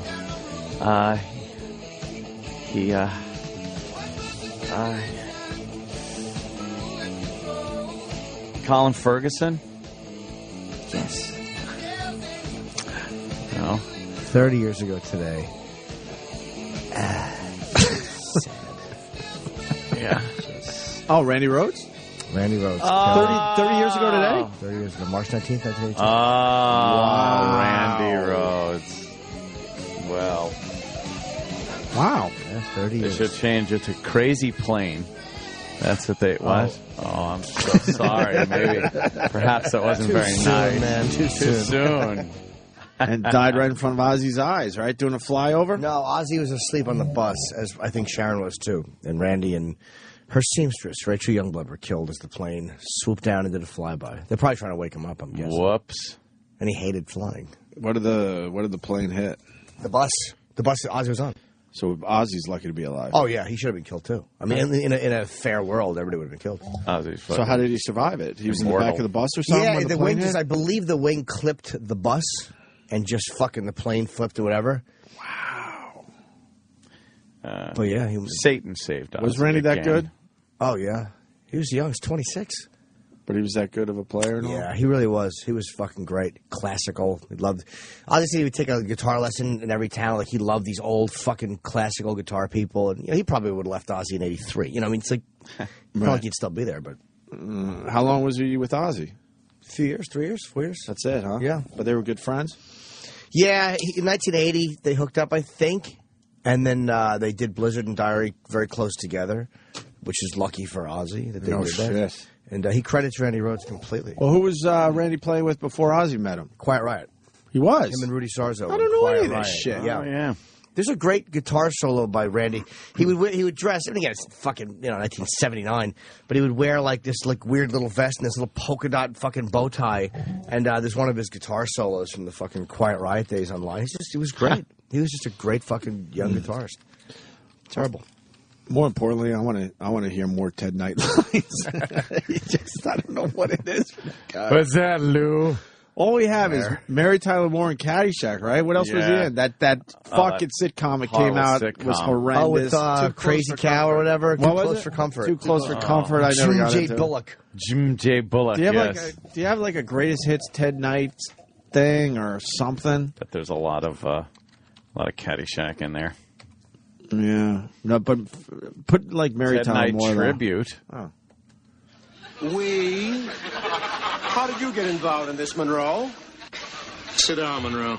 I could say a lot of other things, Monroe. What do you want, Monroe? Oh, it's all Monroe. See, he was more serious. He wasn't a goofball in that show as much. Yeah, we like the goofy Ted Knight. Yeah. How was speaking of music? How was Springsteen? I'm so bummed I missed that. For reals. He was just marvelous. What an entertainer. Yeah. What an entertainer all around. Roland get his picture? Oh, no, of course not. But I may have made the connection. Mm-hmm. But wasn't the connection that day for everybody? No, for next time we see, Bruce from 3 feet away. That Bruce does a show, 3 feet away for the 10-year anniversary of Satellite Radio. But we used that to get the connection to maybe get right. The company did the right thing by Roland. They gave him third row. He had better seats than Tom Hanks.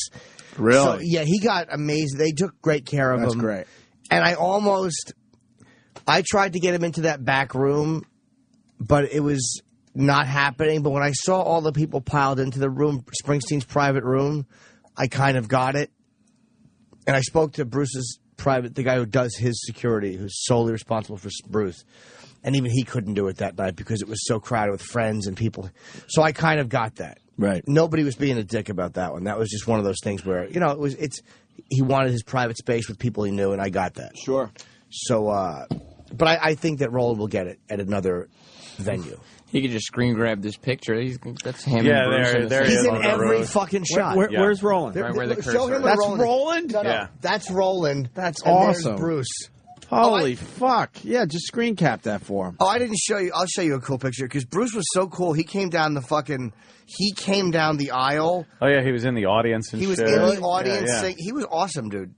I can't say enough good things about this show. I saw him once, I think, during the Nebraska thing where he did the whole Nebraska thing without, hits. Oh, yeah? No hits. And it was good. Really good. I think that was the only time I saw him. Yeah, they were, to see him there with the E Street Band, there was just so many people on stage and shit. Roland! Really good.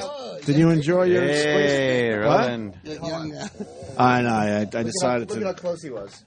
Holy fuck. So you got a picture with Springsteen, technically? Right there, yeah. That's pretty cool. Who are those idiots? They're just people in the other idiots? audience. Audience idiots. I need to know who had worse seats than you guys. Sway had better. Did he? Sway had better seats. Wait, better than you? Oh, no. You shouldn't be bitching today. I see you. Oh, no, I was You're in the happy. third fucking I had row. no problem. I see. No, that. I was fine. My seats were I great. saw the show, heard it. Yeah, Right across the aisle was fucking Gary, Fred, and their people. So it was almost like nobody at the company wanted to hear shit from the show. We had the exact same seats. They know now. Yeah. They finally know. But they were great seats. That's good. That was beyond awesome. Well, Roland they took extra good care of. Oh, yeah. Which was the right thing. Good. Like, hear everybody scream, see him sweat. Nah, I'm just fucking around. I'm sure it would have been a tough night to get a picture with Springsteen. Oh, yeah. There were so many people. But it was funny that Jimmy goes, in his Bruce private room, he goes, Bruce! And he just turned around like... Oh, yeah, I got Bruce's attention because there was only a couple people back then, and we were sitting in a sofa back. It was almost like the only thing separating our area from Bruce's area with the seats back to back, and then there was doors to get into his area. So we had an open area into Springsteen, and he's probably 15 feet away. And I wasn't yelling to him. I was I was waving at him, and he was looking at me like, what? And I'm pointing at Roland, and I'm holding my camera. I'm like, but I couldn't convey. I don't know if he wanted us to come out. He thought I wanted them to come out, but I was I was trying to get him a photo, but that wasn't going to happen. Nah, it was all right. I tried, but fuck it. Yeah. I saw all your pictures on Twitter, both you guys. So it was a fun night, a lot man. of A-listers. Holy it was fuck. fun. Anybody there? Hanks, Michael Douglas. What pictures you Jay didn't? Fox and Paul Rudd loved Jimmy. What pictures didn't you get? No one. The only was Conklin from the Giants, but again, when he was walking in, it was with his wife, and people were chanting for him. So there was the time was he was just getting to his seat. I asked at a bad time, and I wasn't prepared, so that was my fault. You guys talk about all this already? Probably. Oh yeah, everybody was cool though. I'm just everybody curious was about nice. the show. Did he have any special guests on stage? No. Nope. Didn't bring anyone out? No. You He only liked did it? that for South by. Did you like it? You stay awake for this one? I stayed wide awake for this one. Good to know. This one's awake. No Keith Richards or any of the guys from the Stones? No, thank God. Why, thank God? I mean, in the audience. Oh, no. I thought on stage. He's very protective of Bruce. He doesn't like other people sharing the limelight. No, and then they'll do like another song. Like, they're talking up the stage. Like, leave. He loves You want Bruce. Keith Richards to leave if he was asked to play with Springsteen? I mean, because he'll be like doing the whole thing, and you're like, just go. You wouldn't care? No. One's a weird guy, man. Who would you want to see He's so into Springsteen Bruce. sing with? I don't know. I saw it with Bob Dylan and a bunch of people, and it just was like, there's one less good song he's going to perform. It's Dylan. I know, but he's doing it. You don't get to Highway just see 69. You didn't care? No. Didn't care. Fair enough. It's like, I guess. What song did he do with Dylan? Highway 69. Isn't that good? Great. And some other song I saw. Yeah. Yeah. You're not a big Springsteen fan. Did you like the show? Ed? Yeah, I liked it a lot, yeah. You did? Yeah, he was great. He really He's a great was. performer, isn't he? Yeah, I'm not fucking going to probably ever go to another show. But you can see why people are fanatical about him. Mm-hmm. Yeah, he's He went up, what is he doing there? I know. A couple of climbed times. the rafters? Made me very nervous. He was climbing up the balcony. He was jumping and amazingly. And Steven Singer. That's Steven Singer Where? right there. Right there where the cursor is. Oh, that's hilarious. Is that Rosie O'Donnell? Oh, that's funny. Dumb Steven Singer. Steven Singer. Probably trying to give him some of his jewels. Here, take a rose. Yeah. Enough of your dumb roses. Oh, Mother's Day right around the corner? Fuck. Oh, God. That's cool. Isn't Springsteen like 60, though? 62. And how do they prevent him from being pushed over by these lunatics that are all excited that he's right in front of them? I know. Isn't that odd? They, trusted the people. Yeah, you would think the people would get out of control by accident. Look at Steven Singer's stupid face. Look at that. Look at him. Hey, who's that? Trying to get a peek of Springsteen. Look, he's bending his head around that person. Rosie was there, huh? What? Isn't that Rosie in the front It row? looks like her, right? It does. She's not doing anything else. No, she's not. I could have consulted Elo and Oprah on that fucking move. That was not going to work. Oh, yeah? Rosie O'Donnell? Of course not. When Rosie O'Donnell was beyond popular in daytime TV, she was basically Ellen DeGeneres. Ellen DeGeneres is massive with her show, right? Yeah. That was Rosie's spot and Rosie's show. And Rosie, no one officially knew she was gay yet. She'd come out and talk about she has a crush on Tom Cruise. She had the proper haircut, the makeup. She dressed nice. And then when Rosie decided to tell the world she, was gay, she became abrasive Rosie. It's a different version of her. No one's going to buy that version of Rosie O'Donnell. Looking all gruff. On TV. Yeah, she doesn't put a lot into her appearance anymore, just the basics. Back then, they had her polished, man. Yeah, she doesn't try to look like a lady anymore. And she softened her delivery back then, too. Now she just lets it all hang out, which is fine. But for Oprah to think that was going to work, that was just stupid. Crazy. I mean, Rosie's talented, but not what Oprah was hoping for there. No. Right? Absolutely not. Lasted 5 months? Yeah, 5 months. And the ratings were just abysmal. 190,000 people a show. Oh. But what is Oprah's other shows doing? Like, what is the Not viewership? much more. Not much more. We're talking to more people here. I've heard they're very disorganized over there, and I've not heard that from Elo. I know somebody else who was actually working for who's gone now. I don't even know where the own channel is on my cable network. And of course, I'm not abroad, but the reason why I should know is because we kind of care about Elo still and curious what he's up to. So I would like to take a peek. Sure. I don't know where it is. I'm not going to search it out. I don't care that much. Right. That's a problem with all these channels, is that so many of them you don't know where they are. I have no idea. What is TBS? I don't know. That's I really don't know. I was saying people like Conan or Rosie, who are big fucking... Even Oprah is having...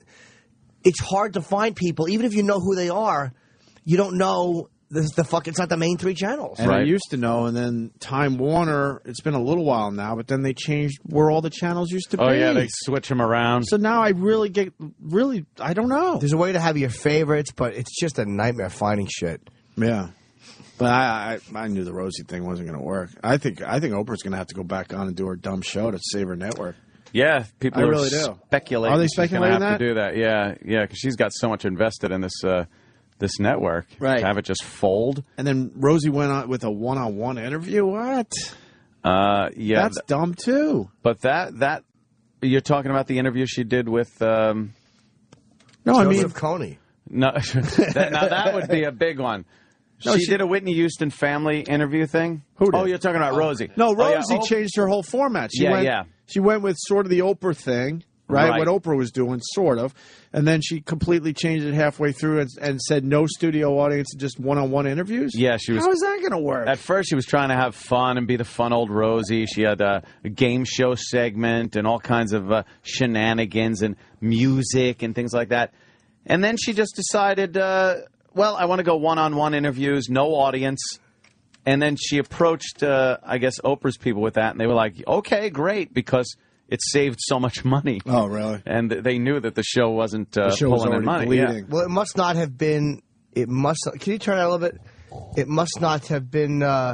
Rosie O'Donnell show canceled by OWN, described as a fucking hellhole by staff. Oh. Staffers from the Rosie's show are coming forward with some great quotes. It was such a hellhole, said one staff member. The reason.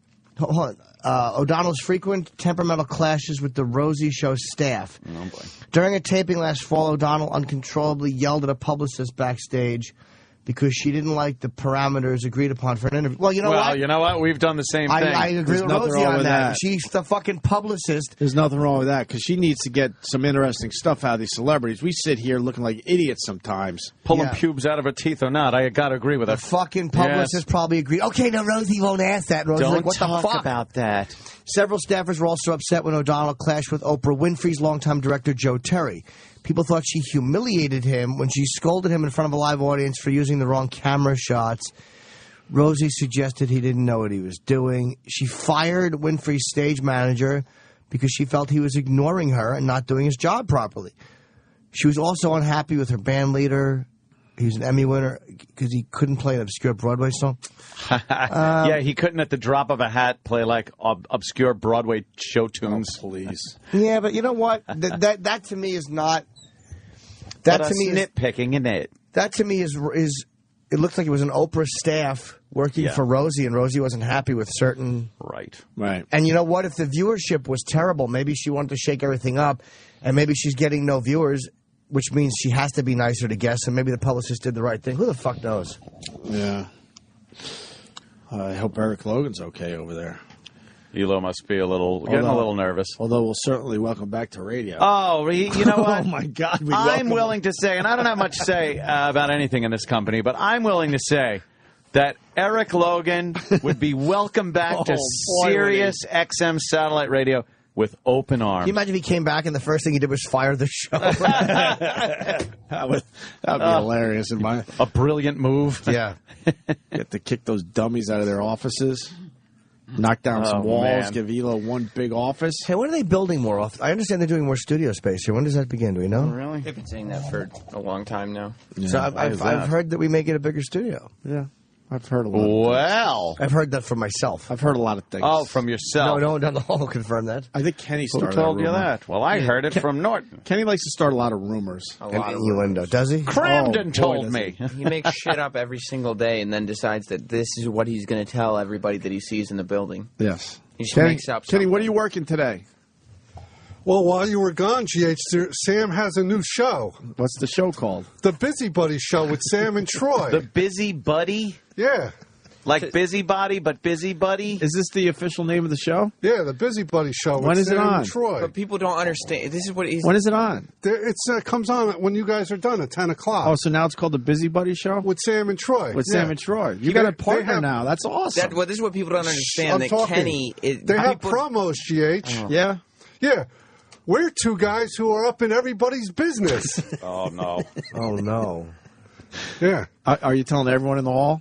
No. Is he, Sam? Of course, because I'm the busybody. I'm talking. He's telling everybody about it. Busybody. We're two guys who like to talk shit. Oh, boy. Oh, this is I see where this is coming from. I didn't realize that Sam liked to talk shit. Yeah. I do like to talk shit. I'm talking. We're two guys who think we're better than most people. Is that one of your promos, Sam? No, it's not. For the Yes, Busybody it is, Show? Sam. It's written down. Are you going to be all right working with Troy? I work with Troy every day, but he's now not. it's officially He's not a partnership. co-host. He's bashing him now. He's no boy. co-host. That's what I just heard you say. He's no co-host. Let the listeners do the divide and conquer. You don't do the divide and conquer. I'm not Let dividing them do anything. it. I don't think he wants to be a co-host. Yes, Kenny. We're two guys who like to wear hats for attention. Oh, they do. Ant wears a hat, though. Yeah, I could think. Yeah, but he's not. He has the Opie and Anthony show. This is the Busybody Show with Sam and Troy. Right, Is Troy psyched to be part of the Busybody Show? And where is Troy today? He's in the other room. We're two guys who like to judge and make fun of people. Oh. It sounds like it's getting a little personal. I Yeah, can't like quite it put my sounds like finger I'm on it. describing what he's doing right now, Kenny's kind of. Oh, Sam, I'm bit. talking. Kenny's trying I didn't to realize. Troy Kwan just walked your radio in, too. partner has arrived. Yeah, So your sidekick. I like this. We're two guys who are both short and tall. What? I mean, That's one of their just keep promos. getting stronger. One too many. They just keep getting No, stronger. there's more, GH. There's a lot. One too many. Hold on, someone's coming in wearing Ernie's shirt. Sesame Street. I just want to make sure that people understood, just in case. We're two guys who have tattoos. You got tattoos, Sam? Technically, Sam's yeah. got his Rob Zombie tats. Nice. Yeah. Yep. Sam, you're not happy about the Busybody Show with Sam and Troy? It's a big hit, GH. I don't mind You know this is going to take off Busybody. now. I don't mind the busybody show. What I mind is that he accuses people of being busybodies when he tells everybody who walks around here that this is fact, and then people are coming up to me because they don't know Kenny's a moron and just makes things up. to Sam, fill you're ungrateful. I'm space in his promoting life. your show, young ungrateful. Young ungrateful. You want other people to come up with promos for the show? By the way, who doesn't know Kenny's a moron? That's what I think. Exactly. We're two guys. We're two guys who have weird diets and eating habits. Well. Did you write all these down?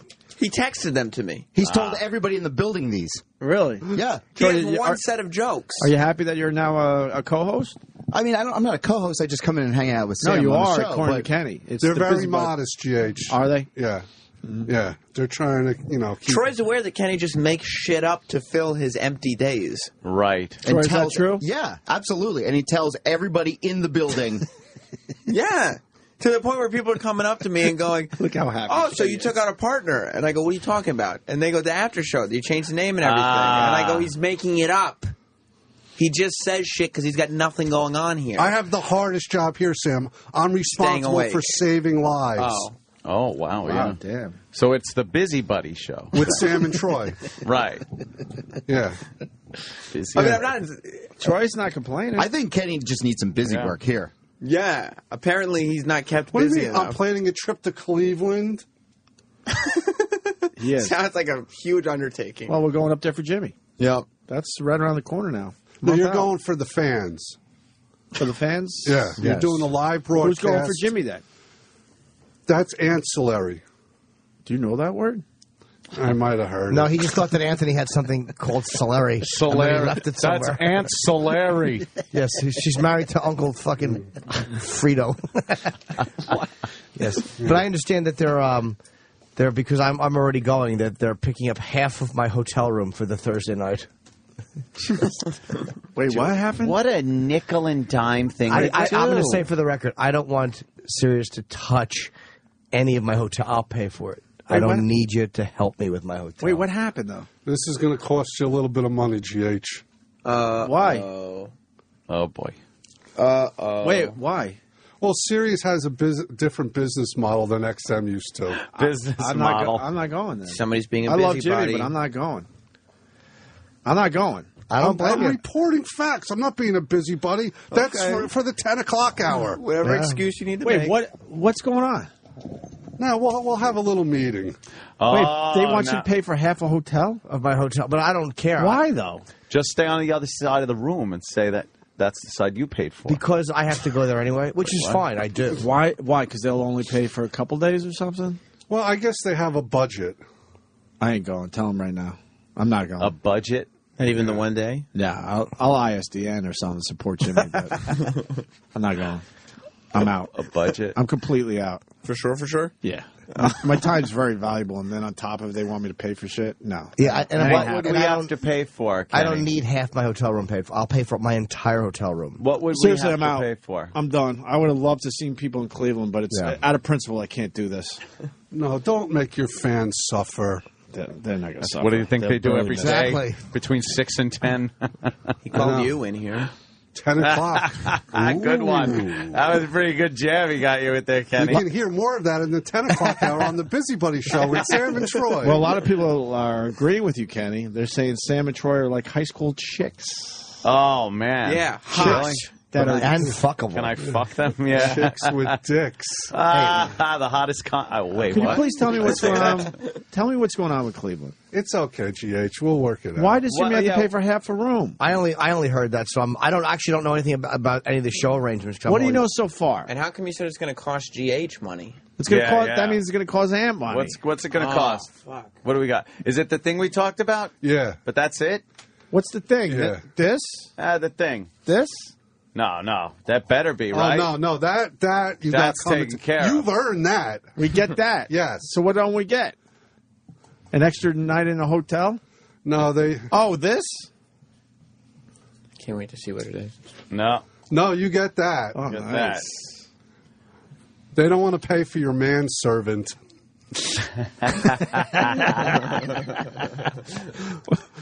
So they don't want us to have security up there? What are they, nuts? Well, have not they seen the our whole fans? time. I think they want to. But why does Jimmy have to pay for half a hotel? Because their thinking is because it's attached to the other that half. I'm going anyway to shoot a special. Right. So they're like, we'll pay for half his hotel, I think, on Thursday. For one night. But it's like, I can afford my own hotel. I don't need you paying for any of it. Yeah, I'm out. I'm not going. I don't need you to If fucking I'm not, nickel and I'll pay for it myself. And I told Ant, I think a month ago, I said, there's no way we're going to end up going to Cleveland because they'll fuck it up. I'm not going. All right, let's not make hasty decisions. Wait, so they don't want to pay for you to go? No, I'm on Jimmy's dime. Yeah, I pay for So why is it costing me an Ant? Well, can't we discuss this at a more appropriate Yeah, time? the listeners love this shit. I brought this up on the air just for my own room. $50 to $80 million a year to not even be here, and they're going to nickel and dime us? Get the fuck out of here. Podcast, here I come.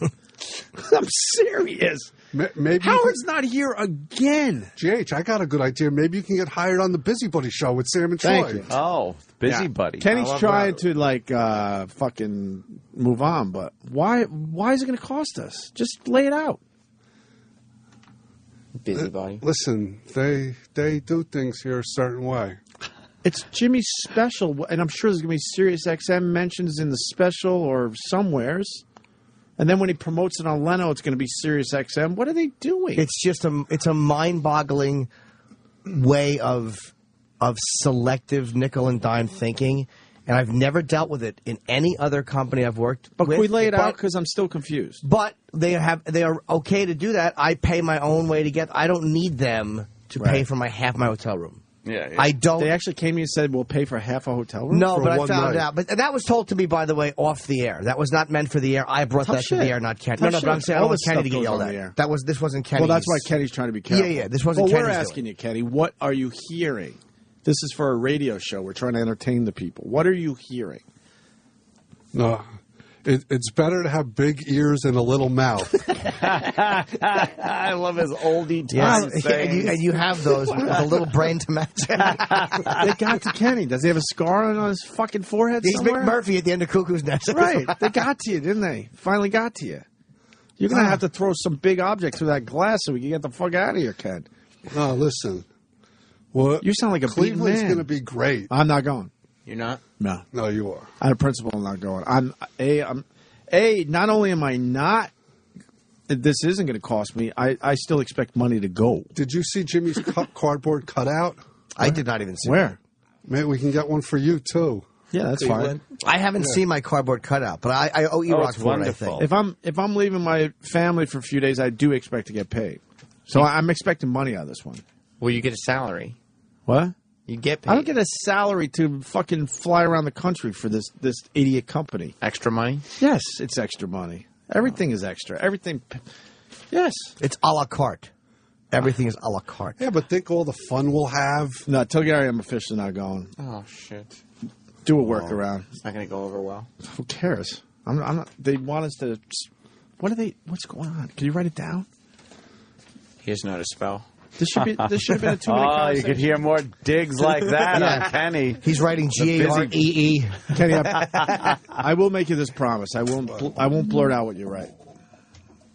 The Busybody Show. 10 o'clock. Yeah. This is the guy who came in here and started all this shit. You spelled love right, but cock wrong. Everyone's begging Kenny to just blurt it out. We'll blurt it out eventually. Well, I'll post it on my Facebook page. Club Soda Kenny on Facebook. He loves plugging that Facebook page. How's that working out for you? Got a lot of people? Yes, over 6,000 people like me. Wow. Now, if only you had something to say. I was going to say, what do you put on that page? Mostly Jim Norton stuff. He starts cracking up. He's cracking himself up. Oh, He loves boy. it. Medic! They got us on the cheap already, so A, no money's coming out of my pocket, certainly. It shouldn't and B, have to. And B, I do expect to get a little something if I'm going to go away from my family for the weekend. They hit you right in the pocketbook. You shouldn't have to pay for anything. That's ridiculous. It's ludicrous. But the problem is, I want to support Jimmy, and I love the guy, but, I mean, it's out of principle. You have to... What? What? We have to... What? I'm not going. Seriously, tell him I'm not going. Right now, Sam, tell him I'm not going right now. You want me to go down and tell him you're not going? Yeah, seriously. Okay. That they have to figure something else I imagine they're listening. I would think so. And they probably know. That's just not happening. They pay a guy... Crazy. They pay a guy... I don't even know what the number is, but it's between $50 and $80 million a year to not even be here, and they're going to make us do this type of shit? No. I don't need the help that bad. Have to pay for that. We have to pay for one of these. Yeah. If I'm there this much, I have to pay for one night. And then we can't even eat for free. Oh no, just their meals for one. They're not paying one day for that. No. Could he kibble? Dude, is it amazing? It ain't happening. It's mind-boggling. You know I love you. I know, dude. Please. Because I don't want this to become a thing with the fans and stuff. But I understand. Out of principle, there's no fucking way I'm doing this. Because I expect all that, and to be a real diva, I expect a payday too. Because I'm leaving my fucking family for fucking 3 days. The fact that's not in my contract to go off and then have to pay for shit. The fact that they won't.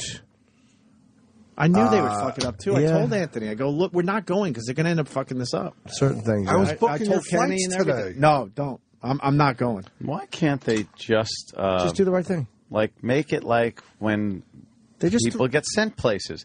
They pay for it, and we go. We put on a show. It's good for the company. It's good for us. It's good for everyone. And then we come home and. Well, why does it have to be? Why do they have to go? Well, half a room. They just this, so we're not paying for it. They just spent millions on the Springsteen show. Millions. That wasn't free. We're not. I guarantee. Asking for things. I guarantee they wrote a check to Springsteen. Rumor has it went to one of his charities. Yeah. He didn't want actual money in his pocket, but he said, "Look, if I do this thing, I want some money for my charity." That's what I heard. I'm not even positive. Yeah. But it's safe to say they spent millions on that, and they're going to make us. Can I say this, Kenny, or no? Are you too scared? Because I gave you my word. It's up to you, GH. Kenny wrote it down in confidence. What's done with that is beyond Kenny's. Whatever you think is best for this organization and what happens after September 30th of this year. There's no way. I don't see a scenario where we move. I personally move. I have mouths to September feed. 30th. I know, but I already told you. I warned you. I warned you. This is real now. They want us to pay for our security. We got to a stage in our careers. We kind of need security. We're not divas. We've had shit happen. So they want us to pay for security. They want us to pay for one night, one of the nights we're up there, because we want to fly in Thursday, so we're there for the show on Friday. The hotel for security for the Saturday night, they're per diem for that day and the meals. They don't want us to pay for the room for ourselves. No, they conceded to that. Yeah. But they want us to pay for the security guys' rooms. Right, for that one night. For the one night. Why? And Why can't they just? That's a couple $100. That's such They're a nickel and fucking- diming that us is over a couple such- $100. You know, I'm the not damage that's done when they do stuff like that far exceeds the dollar value. It really, it's like, I don't want you paying half my room. Like, I'll save you the money. Yeah. Keep it. You know what I Keep it. say? Fucking keep it. I say a penny wise and a dollar stupid. All right, dollar. yeah. You're a $2 bill or something, right, Teddy? I hear you, Peppy. Oh, there goes the forearm. Oh, he's rubbing it. It's like you're rubbing snot off of your arm on him. Do you know how many fans online were asking for the fucking chip rub? The chip rub. They were out of their minds. Oh, I got to get it on video. People want to. They fucking love it. And the latest thing. I usually don't deal with these people, but someone's calling me a spoiled cunt. You just don't understand. Nah, Andy. that's not, dude. That's Andy not. in Boston, I'll call you out. You don't get it. This company has paid Howard hundreds of millions of dollars. The guy doesn't even have to be here anymore, basically. And they're nickel and diming the show that is here, putting shows on 5 days a week. And we make nowhere near what Howard's making. That's not even close. Our contract sucked. That's 2 not years being ago. divish. Expecting expenses paid for on the road and saying, look, I just want to go. If you said, hey, I want 2 adjoining suites for myself and friends, Right. but to say, look, I want my expenses paid while I'm on the road, honestly, people listening, there's nothing diva-ish about that. That's really... You just don't get it. Fucking a standard and fair thing. And I've traveled for NBC and other companies, and that's never even thought of. They don't to even. nickel and dime you They like that. would never even bring up that conversation with you. It's not even thought of. And we've already put up with enough shit around you. You gotta like have some pride and respect for yourself after a while. you know- Andy, if you want to be the loser at your job and let them walk all over you, then so be it. So be it. Then you're not a spoiled cunt. But guess what? I'm not going to be walked all over anymore. The show would be spoiled cunts if we demanded a private plane. That's out of line and on that. But that's not what's happening. It's just standard airfare stuff that is done in these situations. It's really not being spoiled because I've dealt with it. I've traveled for enough different people where I kind of see what is acceptable and what is comfortable for companies, and it's just to ask the people who are doing the show. The thing is, because we're not broadcasting Saturday, and my show is Saturday, they would want the seriousness thing is where they don't want to pay for certain things on the Saturday because, well, technically they don't have to be over the show. Yeah. But I'm going to. I introduce Opie and Anthony on my shows, but that's not out of a plug for the company. It is literally because you guys are responsible for me having the fan base, but I really mean that. It's not because the company gets their plug. It's nothing to do with that. I'm not going to say the company name at the show. Sorry. But you guys, I introduced because you're my guys. So, all right, Andy, I guess I'm a spoiled cunt then. Whatever. I mean, we just think differently. You know, I have more respect for myself. They should just pay for the shit that is not out of the ordinary. We're not asking for anything out of the ordinary. We're not going like, hey, we want fucking limousines on all the days. We're not like that. It's just get us from point A to point B. Give us a fucking roof over our head for when we're there. And then get us back. That's all we're asking for. The funny thing is, the company wants us to get out there more. So when Jimmy's taping came about, we're like, look, we finally figured out a perfect thing. We don't want to do another Hard Rock Cafe broadcast because it's the same people. No offense to those guys because they're hardcore and we love them. But we want to kind of see more of our fan base. So we're like, this is perfect. We're big in Cleveland. Yeah, GH, that's good synergy.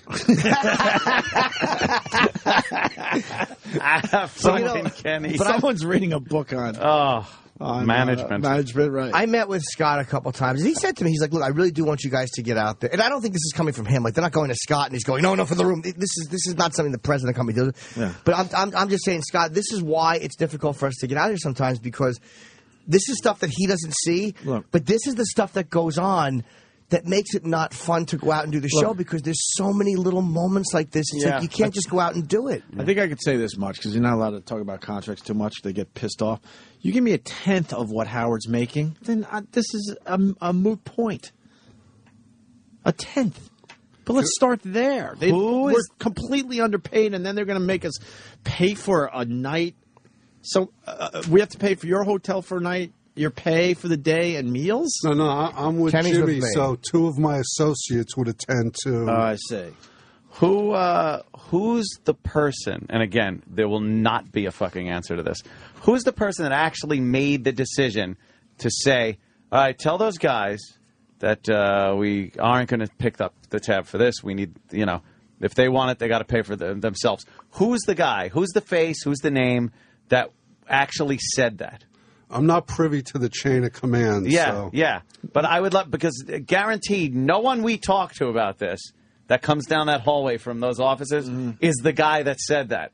And when we ask them who it was, it's going to be some obscure fucking room that said it. Upstairs. Well, it's a conglomerate of fucking 5 people that it'll never be Jim or Bob or Pete. They'll blame the budget. They'll say, here's the budget, and the numbers are saying this. Well, what fucking number? What budget? Then who? Someone had to say no. And people are amazed. They're like, look, when I go on, look at them all. We don't have to go to the phones. They're like, my company reimburses me, and I'm just a fucking loser. Yeah. Well, the company's point would be that they're paying for all show-related expenses. And technically, because my show... Right, they would have sent you home on Saturday. Yeah, like they would have you come out for the taping, and they wouldn't pay for you to stay there and come to my taping. They would actually expect you just to leave Saturday morning. Yeah.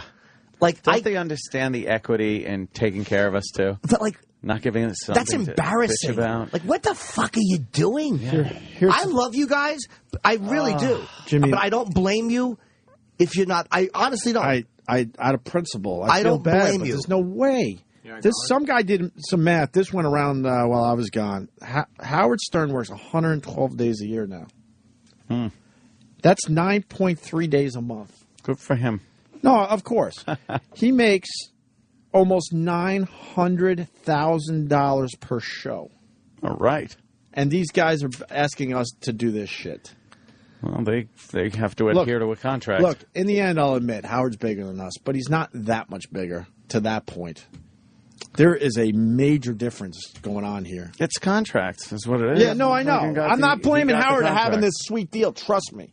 Yeah. But in the end, it's like, really, you have no problem just shoving all this his way, but you're going to make us pay for a hotel for a night and someone's meals for a day? I wouldn't care if he didn't even work here at this point. It's just the fact that they can't just do something that would keep the show happy and be like, well, that's good. And again, nothing above and beyond what should be done.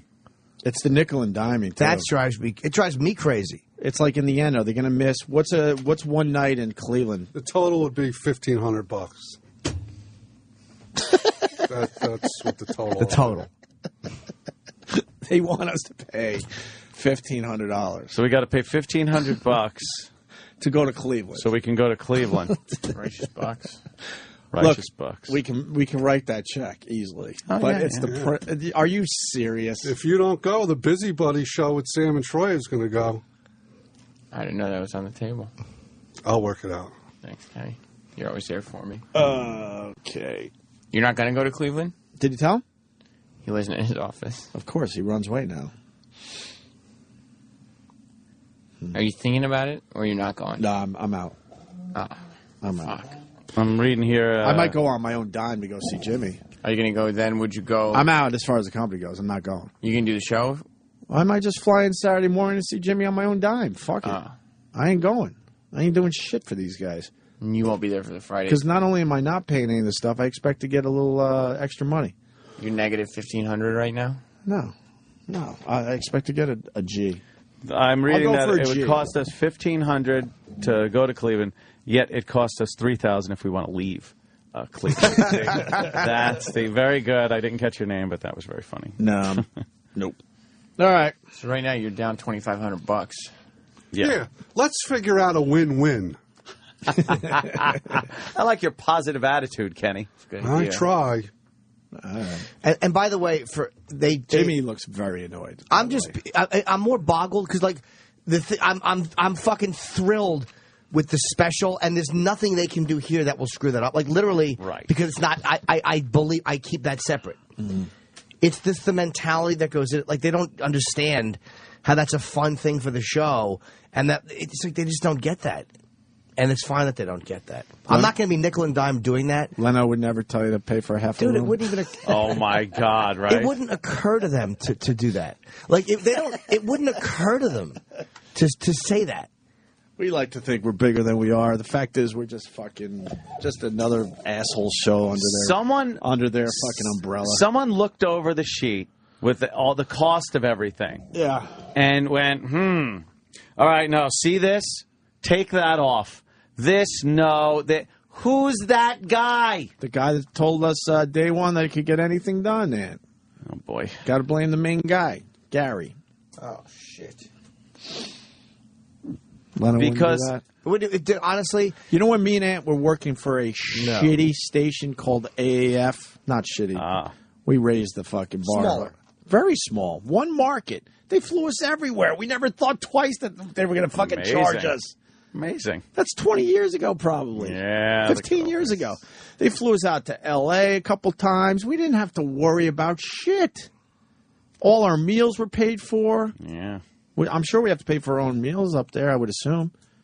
We don't have to pay for nothing. That's what I do. Remember, Ann, we just handed the bill in when we got back to Boston. Yeah. Worcester, whatever the fuck. Here you go. This is what I spent. Yeah. And we got reimbursed without even a question. Yep. I thank God that I don't rely on them to do that stuff for me. Like, I thank God I am able to do that stuff myself, and I'm financially okay, and I don't need them to pay for any of my room. I would be insulted to have. Hey, what are you going to give me a check for? How much is a room? $300? Giving me a check for $150? I'll fucking thank you. No, I'll handle it. It's an insult, right? It's embarrassing. I mean, that's what it comes down to. It's embarrassing. It's an insult, and I don't need it. And I don't want it. It's not about the money, trust me. It's not I hope the people money. understand that. It's not about the money. At all. It's not the money. I got that in my wallet right now. I would hand it over. It's the principle of it. If it was about the money, Jimmy wouldn't be at Uncle Vinny's Comedy Club in Point Pleasant this Friday and Saturday night. That is true. Damn. Yes. Working on material for the special. Yeah. And then Caroline's next week, March 29th through April 1. I'll probably just fly up on my own dime. I don't want SiriusXM or any of that shit mentioned. I'll go see Jimmy. And then I'll fly back on my own dime on Sunday without these idiots. We do the show on Friday live from Cleveland? No, I'll do it from here. That's what my contract says. I'll do a show Friday. Then I'll fucking get on a plane just to see my pal. And it'll have nothing to do with this stupid place. God. It's mind-boggling. They don't get it. It's like I try to be pretty balanced and reasonable when asking for stuff. Like, I don't expect us to get, like, I'm not asking for anything crazy. Like, I didn't even ask them to pay for shit. But I just stay out of my, like, don't pay for half my hotel room. Don't do that. And for the people wondering, I really, when I was on vacation, I said, I'm going to come back and I'm just going to fucking go with the flow. Yeah. But they make it impossible because then there's something like this that is just so mind-boggling. Of course you got to bring it up on the air. All right. Unbelievable. Yeah, man. I'll support you, Jimmy. I'll figure it out on my own. I don't need these fucking idiots to do it. Well, but I completely I'm psyched understand. and happy for you. I completely understand, dude. And you're not being a cunt or a diva because what you're asking for is not unreasonable. Well, Andy, it's not. Andy's wrong, though. Andy in Boston has no problem letting people walk all over him. That's you. That's fine. I'm not going to argue that with you if that's how you want to run your life. Not argue with me. And that's going to sound passive aggressive, sure, but that's. It sounds like you don't have much self-worth, and you're a little active dumb aggressive. That's better. Yeah, much better. Active aggressive. Hey, Kenny, is there a piece of shit fucking worthless wannabe intern around here to get me some goddamn soup? Out of point. Important Soup time. I thought you were talking about Kenny before you said intern. You're going to hear that kind of stuff? On the Busybody Show.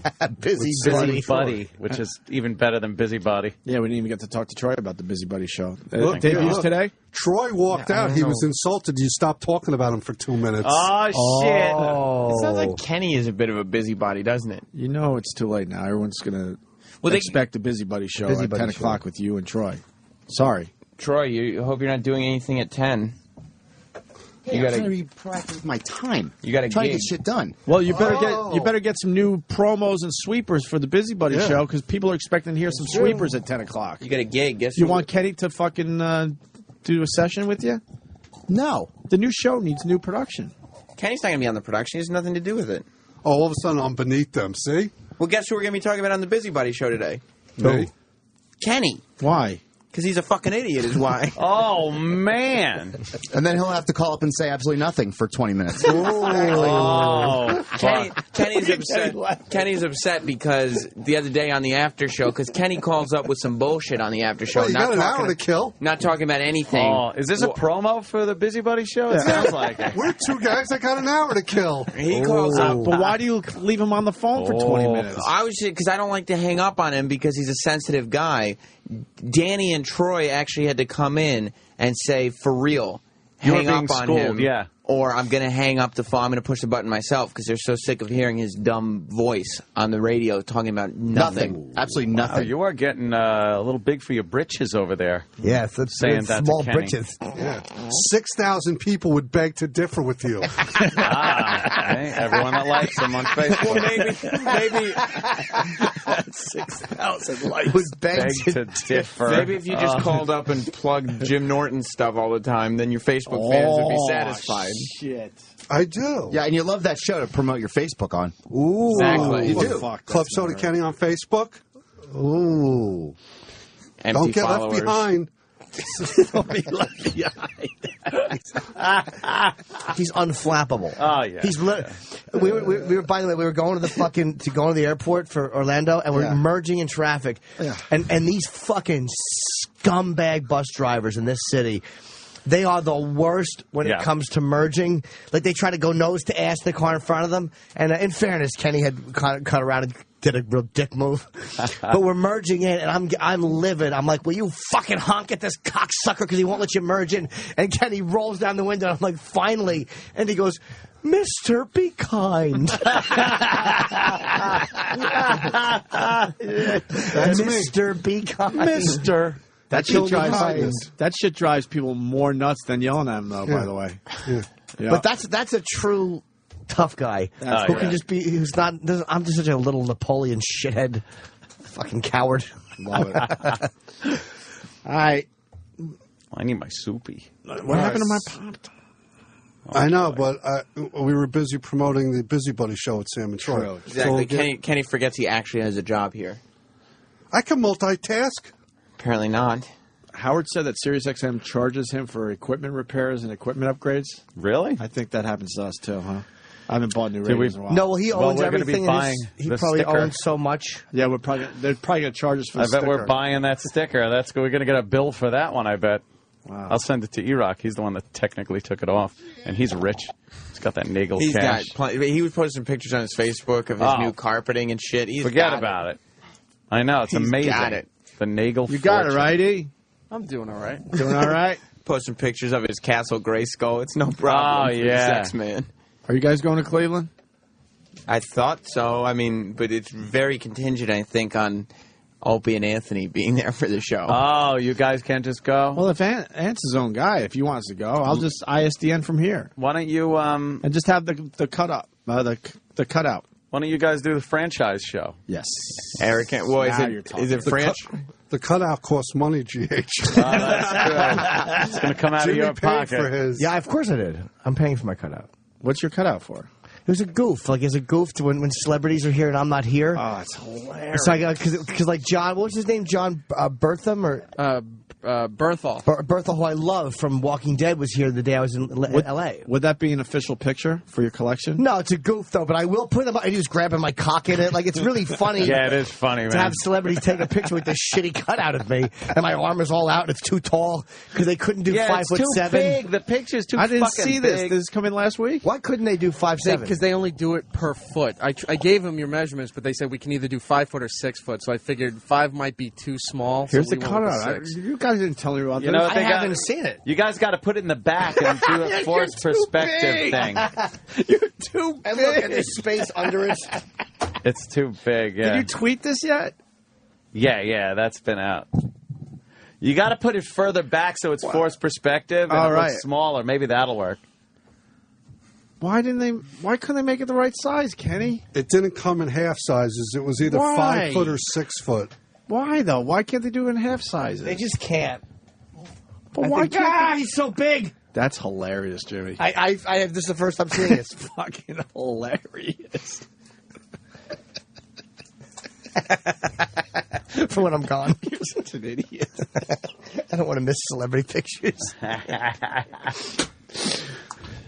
It's too big, though. Jimmy. I really wish they could do exact life size. Because even though more Jimmy equals more gooder, as we all know, a life size would be better. But can't you find another company that could do it? Probably. The proper way? A lot of the companies all were doing it per foot. How about another company? But did you bring it up on air? Maybe someone has an angle on this. Oh, we did it right now. Maybe.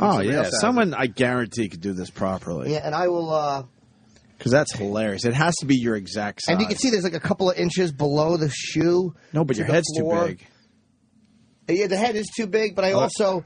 They should put both. I should put both feet even next time, so this way they don't have to do a perspective. Wait, we get it. I'm babbling. I have to piss. We've all been babbling for the last half hour. All right, I don't know. Let's go to break with the Joseph Kony song. Well, I mean, if people want it. I think they do, Jim. Joseph Kony eats pepperoni and he's full of baloney. Joseph Kony eats pepperoni and he's full of baloney. The Opie and Anthony channel. He's so horny. SiriusXM. Nobody is supposed to touch your private parts. Don't touch me like that. Don't touch me like that. No. Nobody is supposed to touch your private parts. You know I really like you, but I don't like the way you touch me. Touch. No. Touch. Stop it. Touch. No. Did you ever hear anything like this? Anus. Anus is a useful thing indeed. We all have an anus. All have an anus. Remember that anus is the proper word. Anus. Anus gives relief in time of need. We all have an anus. All have an anus.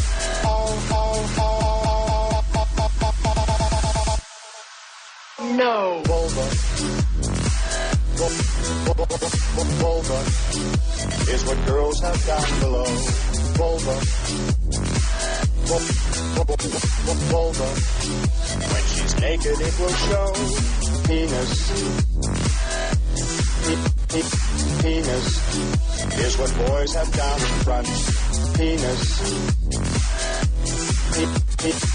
Most people call it vagina. Some children call it Virginia. Nobody is supposed to touch your private parts. Nobody is supposed to touch your private parts. Nobody is supposed to touch your private parts. Nobody is supposed to touch your private parts. Nobody is supposed to touch your private parts. Nobody is supposed to touch your private parts. Nobody is private parts. No. Stop. If you don't, I'm going to tell my dad. Touch. No. Touch. Stop it. Touch. No. Touch. Period. Nobody is supposed to touch your private porch. SiriusXM. It's the Opie and Anthony Show.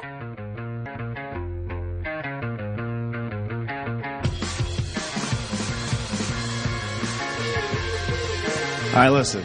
People are going to get mad, but we got to go back to what we were just talking about. I swear, you can even time me. Give me one more minute, please. Because me and Jimmy just went to the bathroom. Ah, sexy. And Jimmy reminded me of something. When we first started on satellite radio, we fucking traveled everywhere.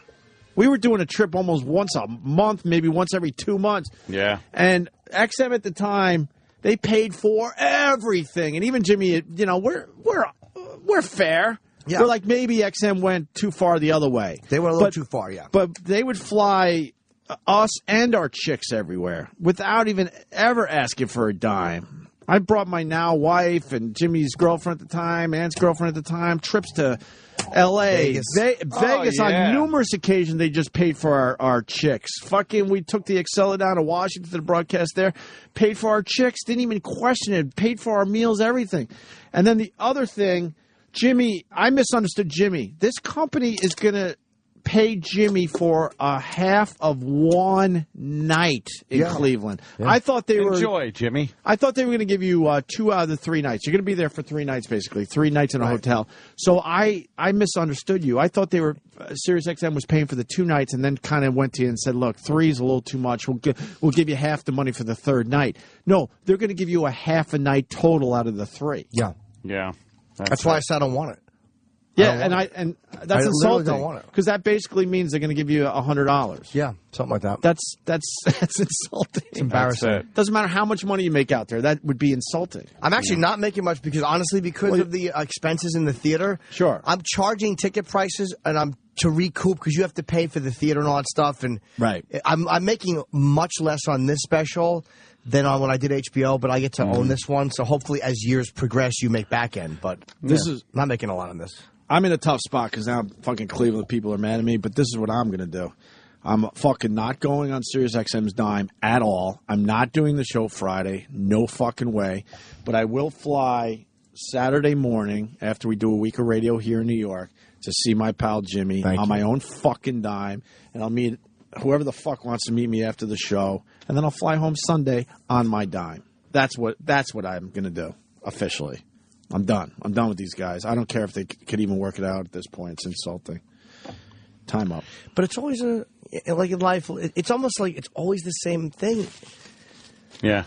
Like, they make it very obvious that we need to figure out what we're doing next. They make it so obvious to me. Yes, Kenny. We'll work it out. All's well that ends well.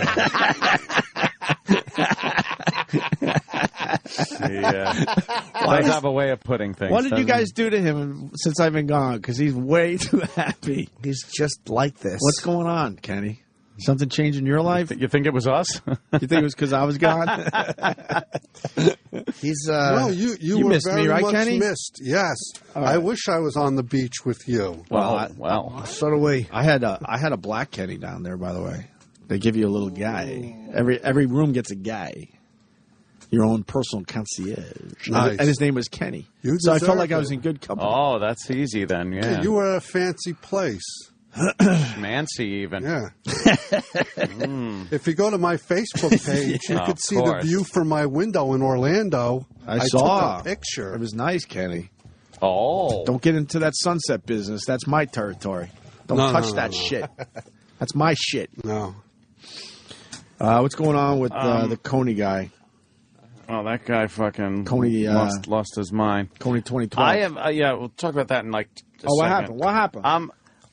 From the second I came in here trying to read. Now, as you know, my reading eyeballs have just been a catastrophe. I've needed like reading glasses at home. I've been wearing them. And your stupidity interferes with comprehension. Yes.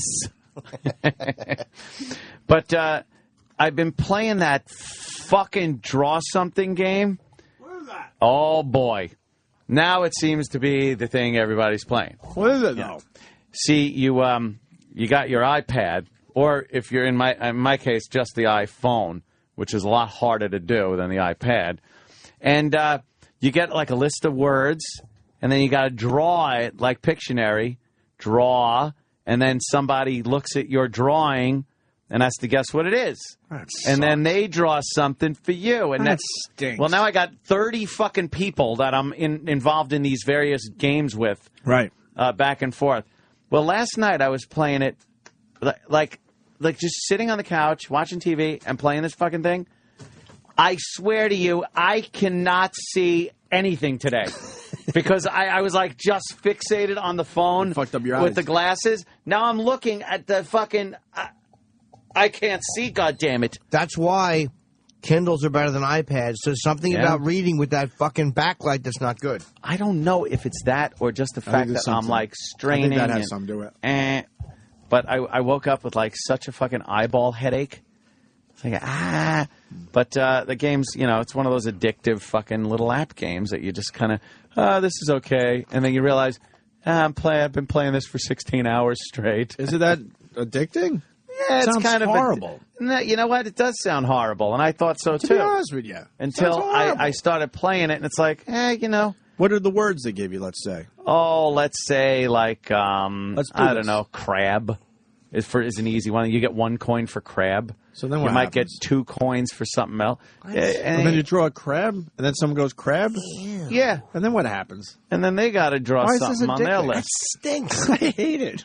That's a terrible game. Well, you've never played it. Nor would I. See, you make it sound like that, but when I still like Angry Birds. Now you got to be clever when you draw certain things. Why? Why do you have to be clever if you could do primitive like drawings? Well, I usually do stick Why figures. does that fucking burger have space in between everything? Why is there air pockets in between your burger? See, you knew it's a burger, though. Yeah, I know. See, some people make the burgers. You don't look like a burger. I don't Takes get a it. while to How get do you it. win? Oh, there's no winning. But wouldn't you draw horribly so they don't guess it? No, see, or do you want them to guess it? But then why would they guess it if they don't? You get points for you get points for drawing it. You get points for solving it. Yeah, I don't know either as far as the point system goes. But if you want to win, wouldn't you draw shitty so they can't figure out your drawing? Well, it's not really a win thing like that. Oh, I got to win everything. It's more just fun drawing. Things like that. All right. I do a lot of stick figures, though. That's like some people really try and like they got various colors. I'm just stick figure. Why is this taking off? I don't know. It's not like Words with Friends or anything. Well, it is in the same vein as that. I got sick of that fast, by the way. Yeah. Scramble, I play more. Yeah, but it's all these kind of games that they got apps for that people, kind of take off on. I know some fans are playing. Yeah. I could always tell a fan playing. One was, I guess the word was hose that he was trying to let me know through drawing. He couldn't just draw the hose. He had to draw the hose wrapped around a gentleman of color's neck. Oh. And that was his way of telling me, hey, I listened to the show. This is how I draw hose, because I listen to you. Yeah, exactly. People think you're really racist. I know. Are you? It's I a have no idea it's a anymore. character. Is it a character? I have no clue. Character I play really on don't the air. know. During my ordinary life, probably aside from driving, where I do point out a lot of stereotypes that are absolutely true with people. Right. When you drive through Flushing, Queens, like I do on a daily basis on the expressway of the Parkway, which has turned into fucking Japan, Vietnam. It is now legally a part of Japan. They got scooters? I can't drive through without a passport. I actually have to drive through, check with customs once I get into Nassau County. It's crazy. And the driving in Flushing is like no other driving you'll ever deal with. I'm talking the left lane, 30-mile-an-hour guy. You notice it? Oh, yeah. As soon as you get into Flushing. As soon as you get into Flushing. And I turn my head every time and look, and I go, bah! And then I yell out a horrible word. And it's every single time. When I see a car doing 30... Sorry. What's your word of choice? The CH one. I would have won GO. Nah, that's too... That seems to be harsher. Yeah, but that's like military. It's like the Nam kind of stuff. Do you yell that they're the chink in the armor as far as the traffic goes? No, it's just fucking and then, fucking. Sulking. Word. Sulking. And then I'll go, that figures, because it figures. You've been a fan of that for many years. Oh, yeah. That figures. Well, there it is. Oh, what a surprise. What a surprise it. Do things like that. What a surprise. You should have tolerance because of Jeremy Lin. Yeah? Yeah, you should understand those The people Linsanity? Yeah. It's Linsanity on the roads. Is I'll it? tell you that. Yes. Just get out of the left lane. I'm not even asking you to not, if you want to fucking take that on-ramp to a major fucking thoroughfare where the traffic is at least 55 miles an hour, I don't care if you're stopped at the end of the fucking on-ramp because you were doing 20 miles an hour the whole way. Now you got your blinker on and your dumb face hanging out your window looking for a gap in 55, 60, 70-mile-an-hour traffic because you couldn't figure out what an acceleration lane is for. That's could either be really funny to watch or horrifying because you don't know if you're going to be the one they try to pull in front of out of nowhere because they've had it. Or the center median gas station on the Parkway is another good one. They got to get rid of those. No, you know what? That's scary. They're perfectly safe if you know what the fuck you're doing. It's a pit stop. It's a left lane entrance ramp now. You're getting into the 70-mile-an-hour drivers, but there's adequate room to get from the gas pumps to onto that on-ramp and get up to speed to merge in. But these fuckers, I've seen them. They crawl in there, looking over their shoulder and in the mirror, waiting for that magical hole to open up that's going to allow them to blend into traffic at 30 miles an hour when the rest of the fucking road is doing 70 miles an hour. There has to be an understanding here that some of these people have no clue how to do this. Right. And I don't know why.